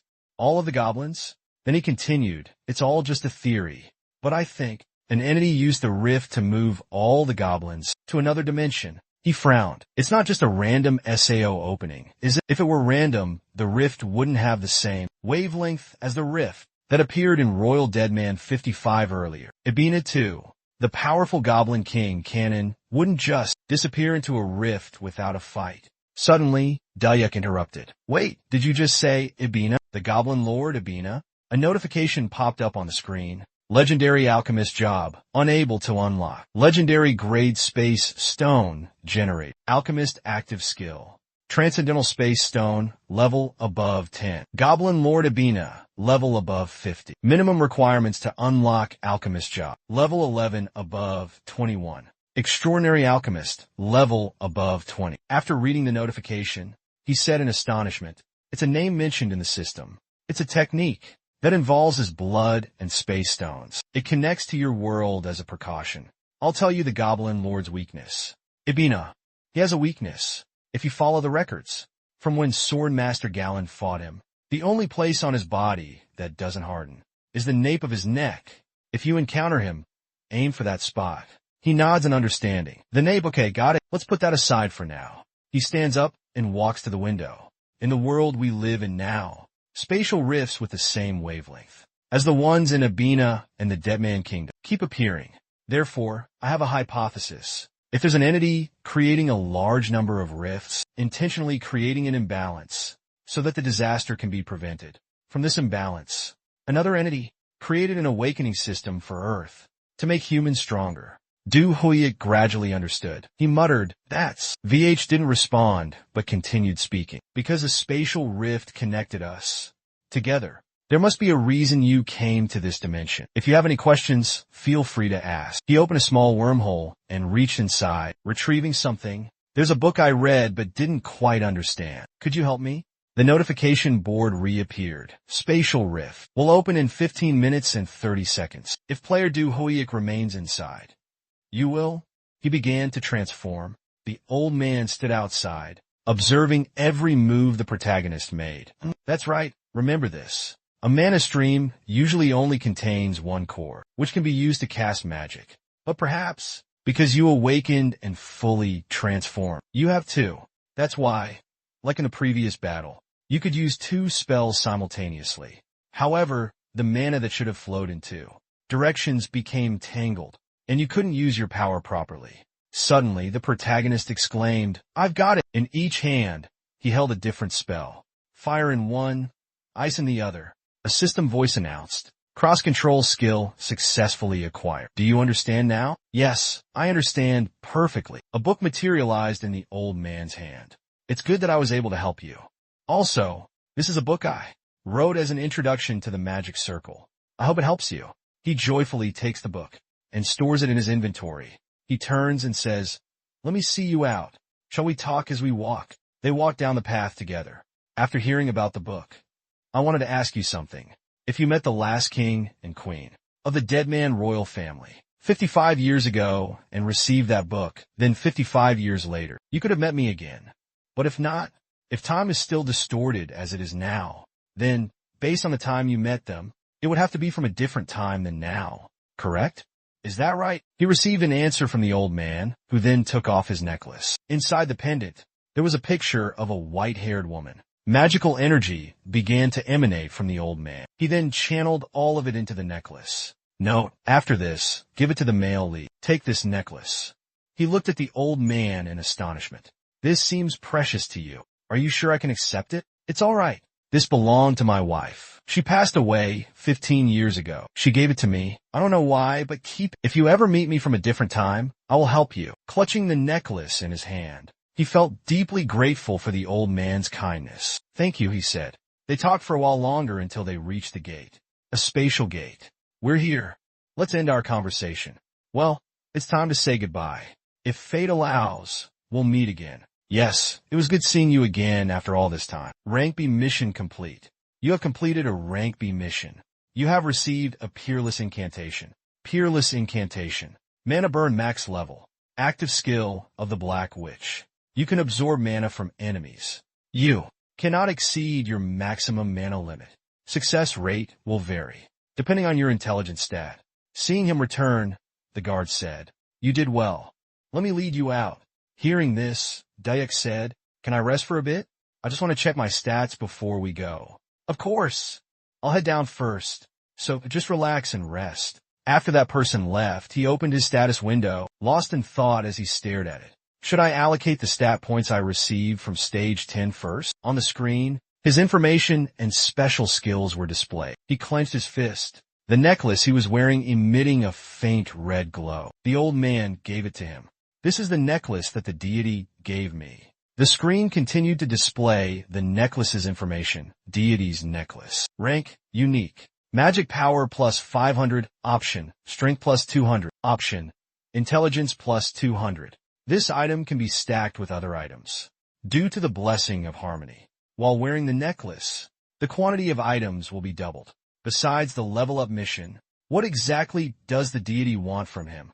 It would have been easier if it had just told me. There's no other way now. I have to get stronger to prepare for whatever happens in the future. Suddenly, a red screen appears. System announcement.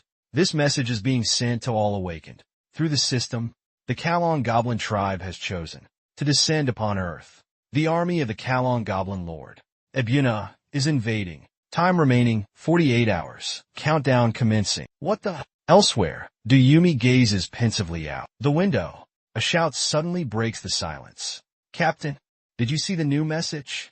Her expression unchanged, she replies. I saw it. The news is in chaos because of the massive explosion. Besides that, sir, if a superior becomes agitated, those below them will also become agitated. So please act like a vice captain. I'll keep that in mind. Then the zombie continued. You didn't come here just to tell me about taking another break, did you? Is there something else? I'm thinking about requesting support from Yui. Like with the last invasion at Station Sadon, right? He's not affiliated with any group, so there shouldn't be any problem, right? Actually, I'm mentioning this because it might affect Q's reputation. And honestly, his strength is something we can rely on. So, Ms. Cho spoke in a low voice. Mr. Daeho's rank and position. What does it have to do with the current national crisis? Shouldn't the issue be how effectively you can deal with your opponent? Well, yes, but... Right, but... Before he could finish, Chen interrupted. Dusik isn't our opponent. He's a rising talent. A promising prospect that Big Deal wants to manage. Big Deal wants to manage.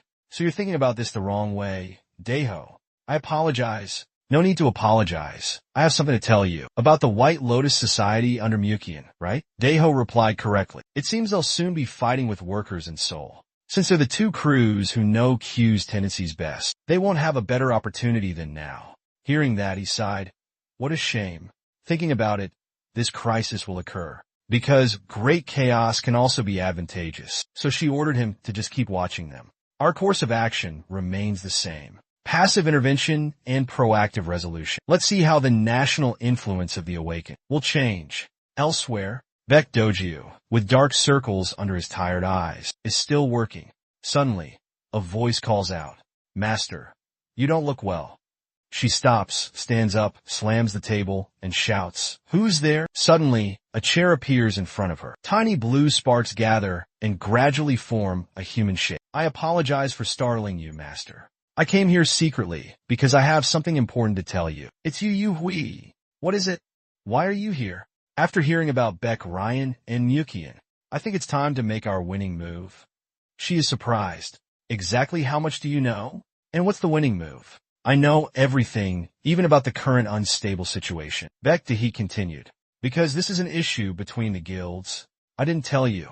Because I didn't think this was something you should be concerned about. But it's such a relief that all the guilds are preparing emergency systems for the invasion. Hearing this, the male lead stood up abruptly. How can you feel relieved?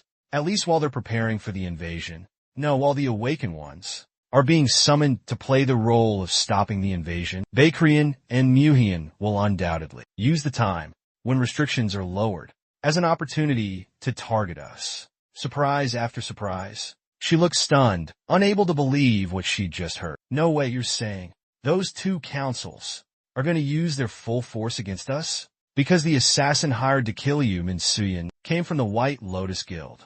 If we don't see this as an opportunity, we're completely done for. Baek Duhue was speechless, still in disbelief. The protagonist continued. It will be too late, because passive intervention requires proactive solutions. She asked him thoughtfully, So, how do we defend against two major guilds?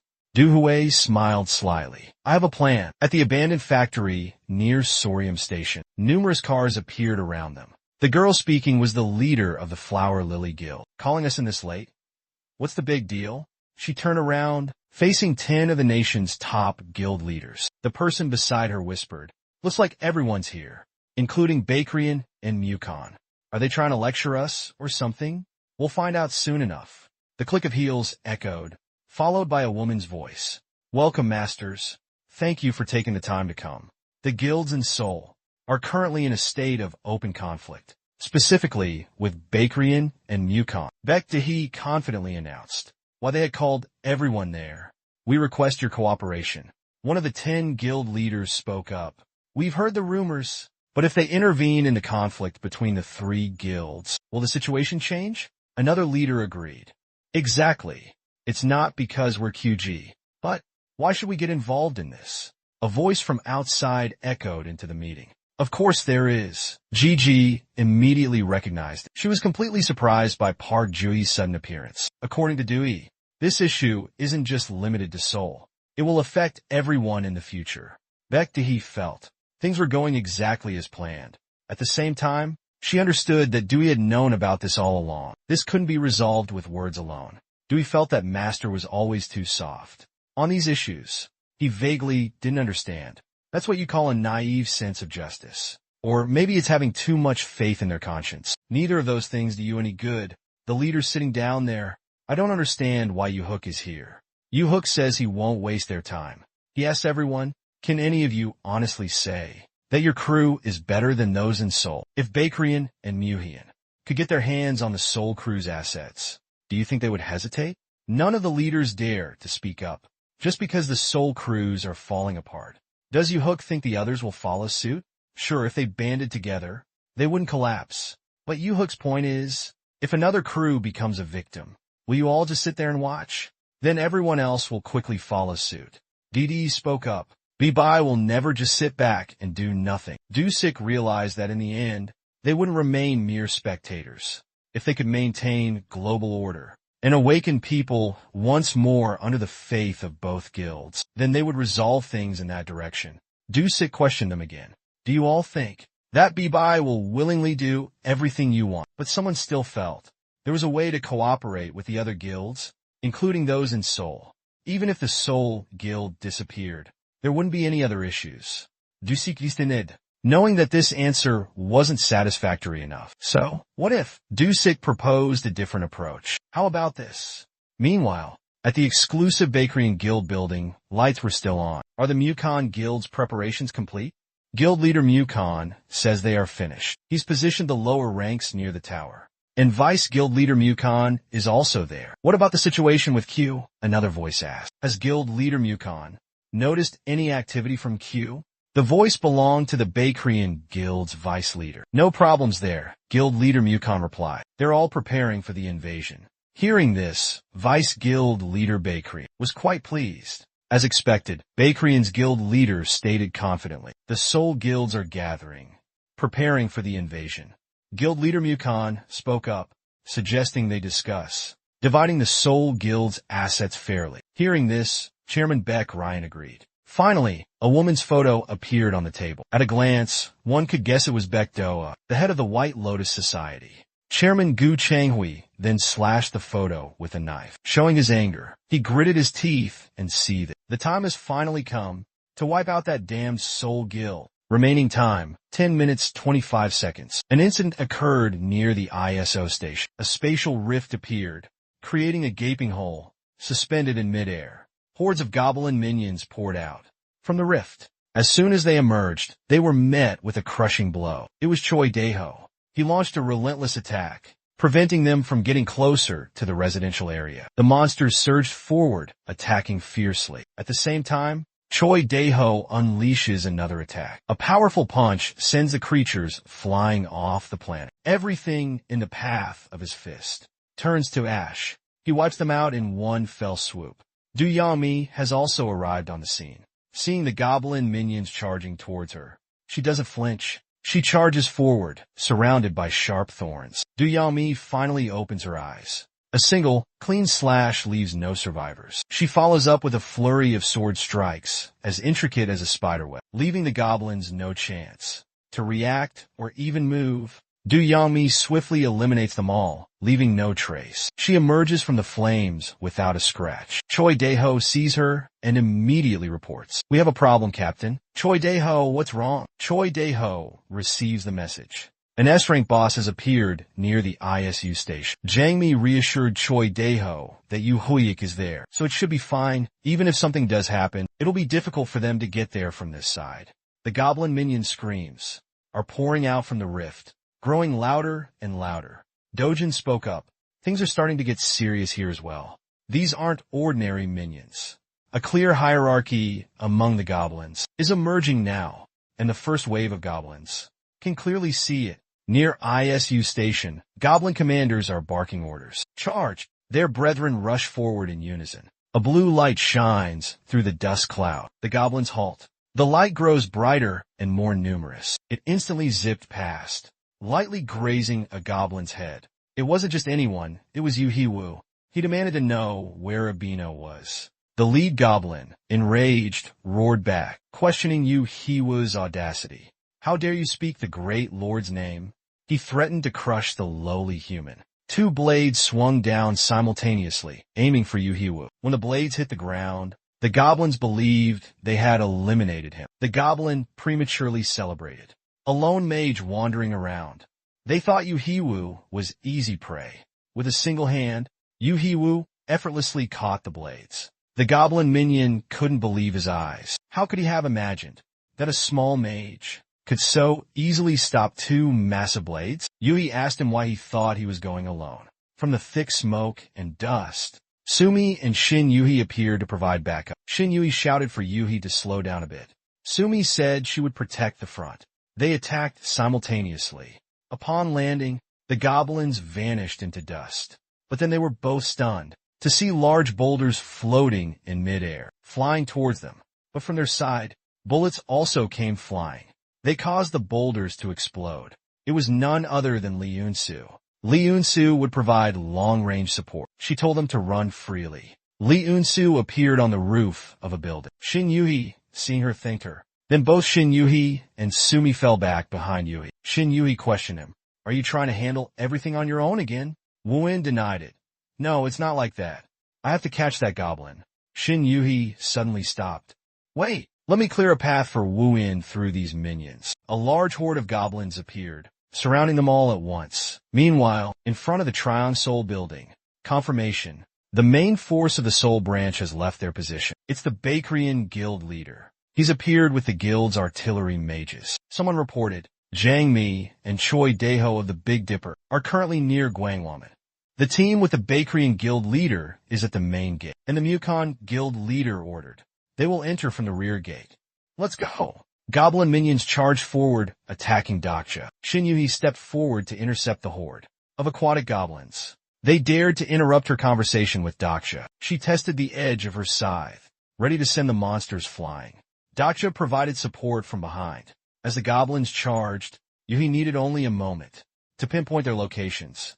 She leaped into the fray. Seeing they couldn't keep up with her speed, Yuhi quickly seized the opportunity. She swung her scythe, cutting a wide swathe through them. The death scythe, with a few swift slashes, left the goblin minions no chance to react. As Yuhi landed, the goblins exploded into pieces. But she had made a mistake. Shin Yuhi sensed immense danger. A lurking presence closing in from behind. It was the goblin commander, leader of the lesser goblins. It raised a fist, snarling with a guttural rage. Pure, unadulterated fury. My minions, how dare you die? It laughed, a menacing sound. When Shin Yuhi turned, the situation had drastically changed. The goblin swung a fiery fist toward Shin Yuhi. She conjured a net, acidic arrows materializing to intercept the attack. Then, the monster realized it had been restrained. It immediately froze, even. Shin Yuhi was taken aback.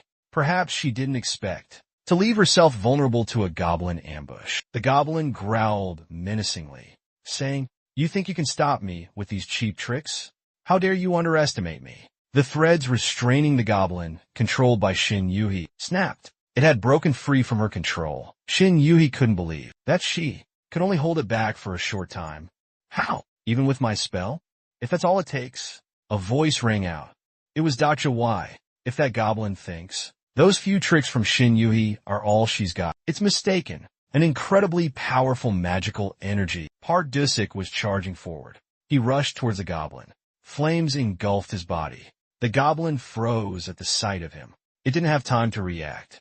Dusik landed a direct hit on its face. The punch was so powerful that the goblin's teeth flew out. Its face contorted. Defo! Rocket punch! The monster's body began to crack. Then it exploded. Sumi used a shield to block the blast. Behind her, Li Yunsu rushed forward, trying to reach Dusik. Sung-Il quickly stopped Yunsu. It's all right, Sumi warned Yunsu.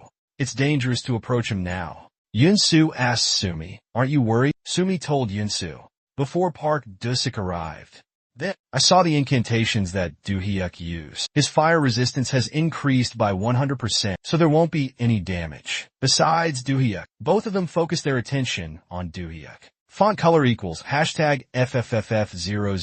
System notification /font. You have defeated the goblin sorcerer, Greenlee. You have acquired 2 space fragments. You have gained additional damage against goblin-type monsters, proportional to the number of space fragments you possess. Current space fragments in possession. 6. Additional damage to goblin-type monsters, 30%. Doak didn't expect that defeating these goblins would reward him with space fragments. Dangiant is waiting to be activated, and with it, font color equals hashtag FFFF00, system notification /font. Player Doak is absorbing energy from the heart of Cudelis. Strength will increase by 300. Player Yuhayuk is absorbing energy from Kudeal's eyes. Intelligence increased by 200. Yuhayuk has obtained the title Blessing of Kalong Kudeal. The Blessing of Kalong Kudeal increases physical damage by 150% and magical damage by 300% against goblins. Yuhayuk is surprised to have gained a title that wasn't listed in the awakening system.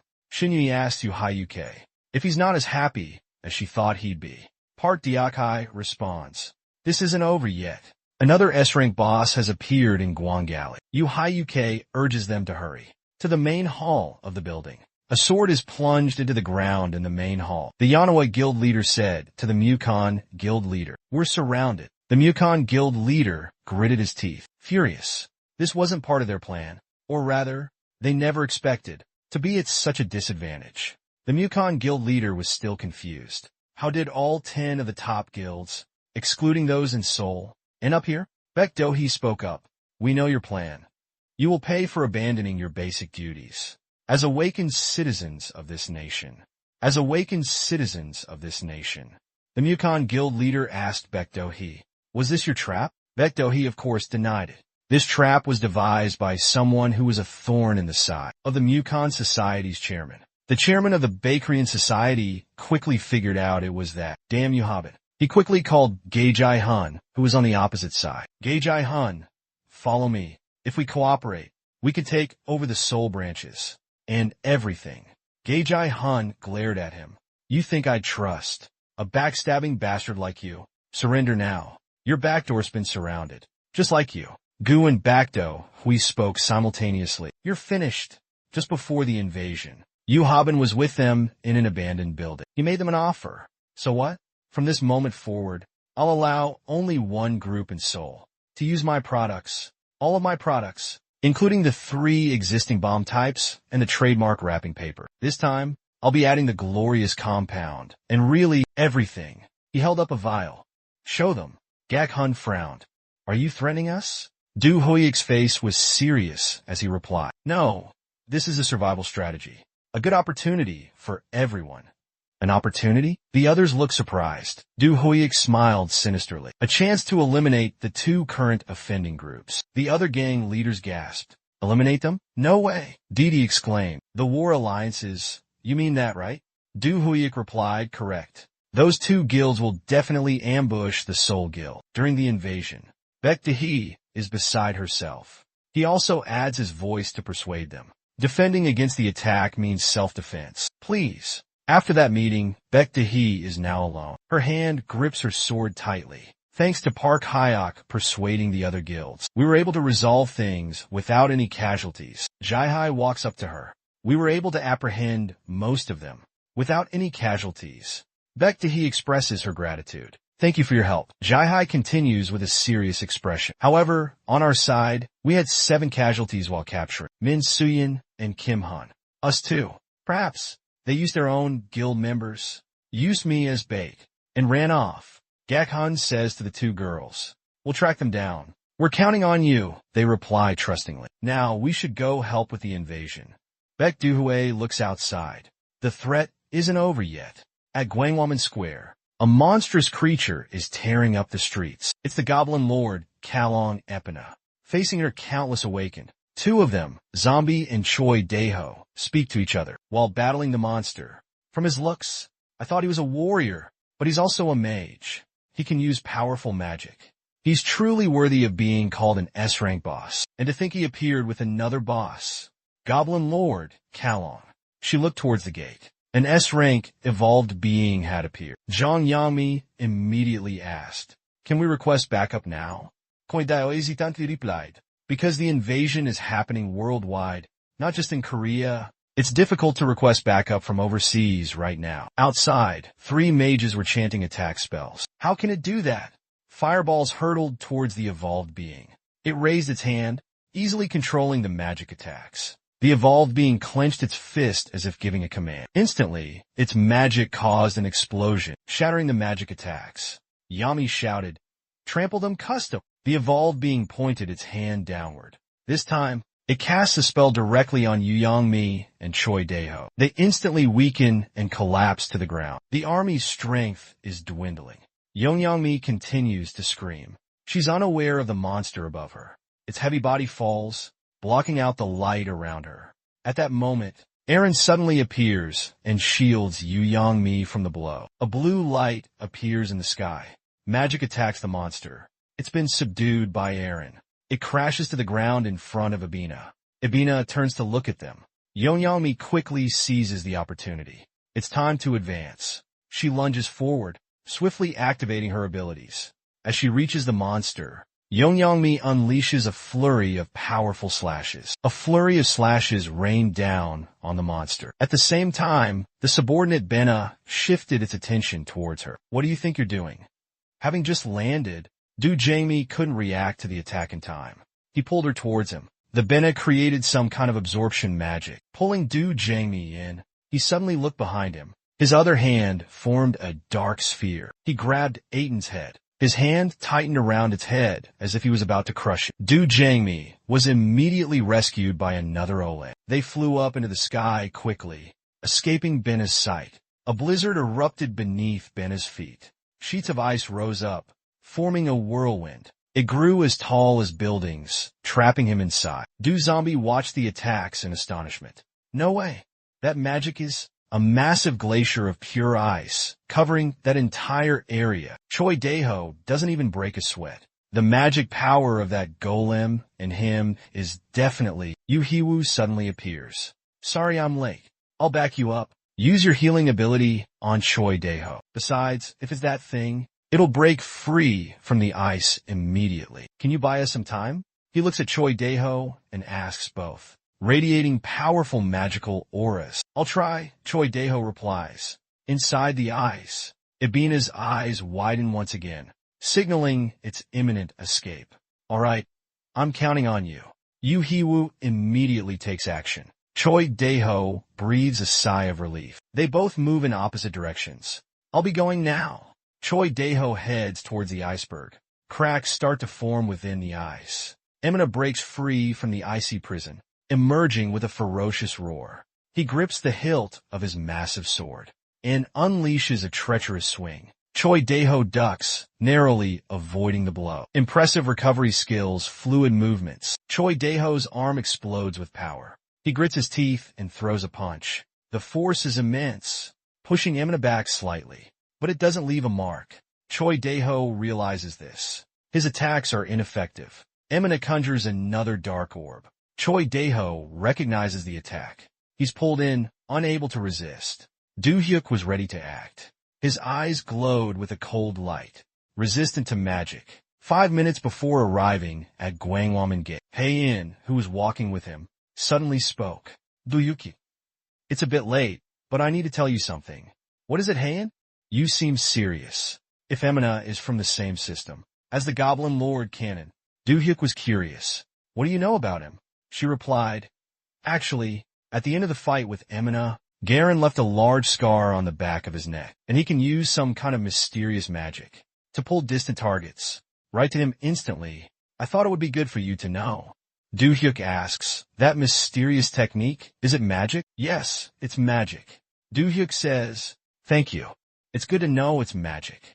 Hae-in replies worriedly, "Do-hyuk, please be careful." "Okay, back to the present. I'm deploying an anti-magic field around Ibona. Its magic instantly stops." Choi Daeho is surprised. The pull has stopped. Ibona is also startled and pauses momentarily. Choi Daeho is falling right below its blade. This is dangerous. The protagonist appears behind Ibona. "Don't worry, I've imbued both my hands with a spell." Lightning flashes. It hits Ibona, sending an electrical current through it, and convulses violently. Even though Ibina is affected by the magic, it's useless. It only enrages Ibina further.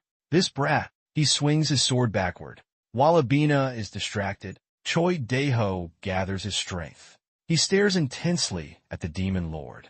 As he begins to unleash his power, his entire body is significantly enhanced. Spectral intensity. Red light flashes above Ibina's head. Choi Daeho stomps his foot on the ground and lunges towards Ibina, aiming a punch at his face. Thanks to you Jaehyuk's support, the attacks are finally effective. Ibina is being pushed back. Choi Daeho relentlessly pummels Ibina. Ibina is on the defensive. As blows rained down upon it relentlessly, it let out a deafening roar, unleashing a massive surge of dark magic. A colossal energy blast erupted, repelling everything around it. Choi Daeho's eyes widened as he stared at Iobina. Iobina had become even more powerful than before. Shedding its armor, a cruel smile spread across Iobina's face. Teleporting in front of him, she grabbed Choi Daeho's head. Frozen in shock, Iobina slammed Choi Daeho into the ground. He cried out in agony. Acid arrows and magic missiles materialized above Iobina's head. Flashes of green light pulsed,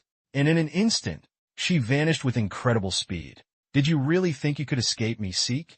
A scream of pain echoed. Ibina's arm thrust forward, piercing straight through the protagonist's body, forcing him to reveal his true form. Enough of this charade. Do Hyuk stares at him in shock. Choi Daeho's arm struggles to move. He sits up, his face etched with horror. As he witnesses the scene, even the zombies are not immune to the shock. Two elves, who were tending to their wounds, stop and stare. The protagonist's been captured by the Demon King and stabbed fatally. Do Yeok gasp. Do Hyuk coughs up blood. Ibina looks at him coldly. Your end is certain. Ibina raises his massive sword. Du Yeok style blanquiered. The blade is almost upon him, but he couldn't dodge. A horizontal slash connected directly. On Dusik collapsed to the ground, covered in his own blood. Choi Daeho charged towards him furiously. Amina looked at him and said, You're quite persistent. But he easily dodged, sending Choi Daeho stumbling forward from the momentum. He cocked his leg back, aiming at Choi Daeho, and kicked him flying. Amina continued to use his magic, pulling Choi Daeho's body towards him. He squeezed Choi Daeho's head and wondered aloud, even if you can regenerate, with your head crushed like this, can you still survive? His hand tightened around Choi Daeho's head. In the next second, he would surely crush it. But behind him, a blinding light suddenly erupted, attracting Ibina's attention. Then, a system message pops up.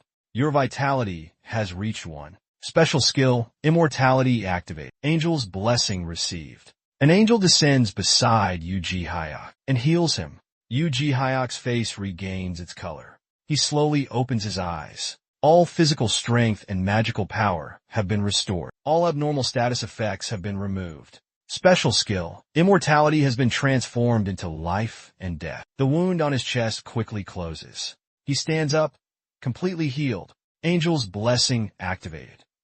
Ibina frowns at him. This is your power? For 10 minutes, all stats are increased by 50%. All attack power increased by 100%. HP and MP recovery increased by 50%. Doohyuk's body surged with power. Ibina instantly teleported in front of him. Our powers, they clash, he said. Even just now, I thought you were just someone skilled in magic, a rare find. But now, you possess power similar to mine. This time, I will ensure you die with your eyes wide open. His eyes widened as he declared. Doohyuk pulled out a mana-burning gun. Magic swirled around him, forming a giant figure. Its massive hand reached out and touched Ibina. The system announced, Ibina's magic power has been reduced by 100%. Magic power is being transferred to the player. Enraged, Ibina lunged forward. You brat! You dare steal my magic power! He swung his sword like a true protagonist. Immediately, he activated the dimensional gate to the fortress. Missiles redirected their attack to his back. When he turned around, he continued to summon multiple gates and attacked him from all directions. The more confused he became, the more dimensional gates he opened. Ibina was constantly being attacked from all sides. The protagonist stared intently at him. He continuously moved through the gates, launching attacks. Ibina stopped chasing him. He focused his power within his body. A sinister smile spread across his face. The protagonist, soaring through the air, sensed it. It stopped moving. Now's my chance. He channeled mana into his gun. Ibina roared, creating a massive shockwave around it. He was overwhelmed by Ibina's magic. The shockwave reaches Daksha. He's stunned and unable to attack. Ebenezer pinpoints his location. He leaps directly in front of Daksha. Daksha instantly summons armor to block the incoming sword. The impact sends debris flying. Ebenezer slams Daksha into the ground. He seizes Daksha's gun, tossing it aside. He speaks confidently, full of arrogance. You missed your chance. You're dead. Are you sure? The discarded gun is suddenly snatched up. Another Daksha, high above, aims the gun at Ebenezer. Unfazed, Ebenezer taunts him. Even with your clone, you can't touch me. Daksha smiles back. Don't worry about that. A dimensional portal. He opens a portal behind him.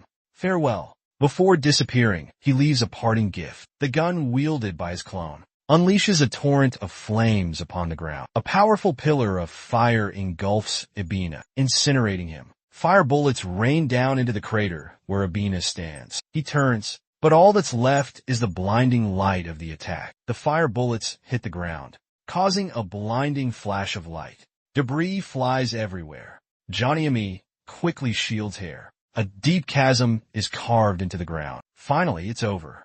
Do Zombie looks on anxiously. A dimensional portal opens behind her. The protagonist's voice rings out. Yes, there's no need to worry now. Ibana has been defeated. Yuhook walked out and told them, supporting Choi Daeho as he did. Moreover, Daeho is seriously injured. We need to get him treatment immediately. I'll leave the rest to you. Yuhook's eyes fluttered closed. He collapsed onto the ground. Hain and Yang Mi-kyung immediately ran towards them. Daeho, Hook. The system displayed a series of notifications. Goblin Lord Canon Ibana has been defeated. You have acquired 4 dimensional fragments. You have acquired Ibana's heart. At the Magot Gate, the Goblin Lord Canon, those present were in a state of urgency, following the commander's orders. Find them immediately. They haven't gone far. Search thoroughly. Find them now. Someone's watching them from the building across the street. Min Seoyin says to Han Kanjin, what should we do? Kanjin turns and replies, hiding from the Mukon Society here isn't a solution. We'll ask the Chinese Society to help us escape. Seoyin is surprised. China? Do we really have to do that? Kanjin says, there's no other way. If it's Li Hongwang from the Taiwan Society, they'll keep us safe. The scene shifts to the protagonist. He opens his eyes groggily. Where is he? He sits up abruptly. A hospital, but it looks different from any hospital he knows. He looks around. Ah, it's the Seoul Healing Center, run by the Seoul Business Association. He suddenly noticed something beside him. Siami was sleeping soundly next to his bed. Baek-tae opened the door and entered. Let her sleep. She's been sitting there watching over you since yesterday. Master said, surprised. Baek-tae was carrying a basket of fruit. Dayak, it's been a while. Dayak was still dazed. Yes, it's been a while. She placed the fruit basket on the table and asked him, this is a get-well gift for you. How are you feeling, Dayak? Dayak replied, yes, thanks to the treatment at the advanced center. By the way, what happened after I fainted? The main character asked her seriously. Baek-tae answered quickly, I know you have a lot of questions. I'll tell you everything. First, Abino was defeated. His body is now being preserved. Choi Daeho, who fought alongside you, is safe and recovering. Currently, China and Japan are facing similar situations. They're in the middle of large-scale battles. Large-scale battles are underway. In China, because of multiple simultaneous invasions across the country, the damage is reportedly severe. Compared to us, our country has suffered no casualties. The surprise attack on the Bakrian and Mujin guilds succeeded thanks to your plan. Both guilds are being pushed back. Afterwards, the masters and their subordinates fled. The Mujin Guild is in Morocco. The Bakrian Guild is escaping to China. That's everything that happened in 3 days. Ever since he fell into a coma, Ju Huiyuke has been murmuring for 3 days. It's such a shame, since the whole executive incident hasn't been cleared up yet. Siami, who was by his side, slowly wakes up. Siami, you're awake. Siami rubs her eyes and looks up at him. Huiyuke, Appa? She looks at him, sitting on the bed in surprise. Tears immediately well up in her eyes. Siami rushes over and hugs Ju Huiyuke tightly. He looks at her surprised. Siami, trembling in his arms, says, "I was so worried. I thought something terrible had happened to you, Hui-Uk." Hui-Uk smiles and pats her head. "Actually, thank you for taking care of me." He lets out a soft chuckle. Siami blushes and quickly releases him. "Master, when did you get here?" He replies, "She's been here for a while." Vektahi said to him with a cheerful smile, "Dayak, the people connected to Pi are waiting here to see you. What do you want to do? If you're busy, should I send them away?" Dayak replied, No, it's okay. I'll be right there." She responded, "Okay, then I'll take you to them." Meanwhile, at a secret building in the province,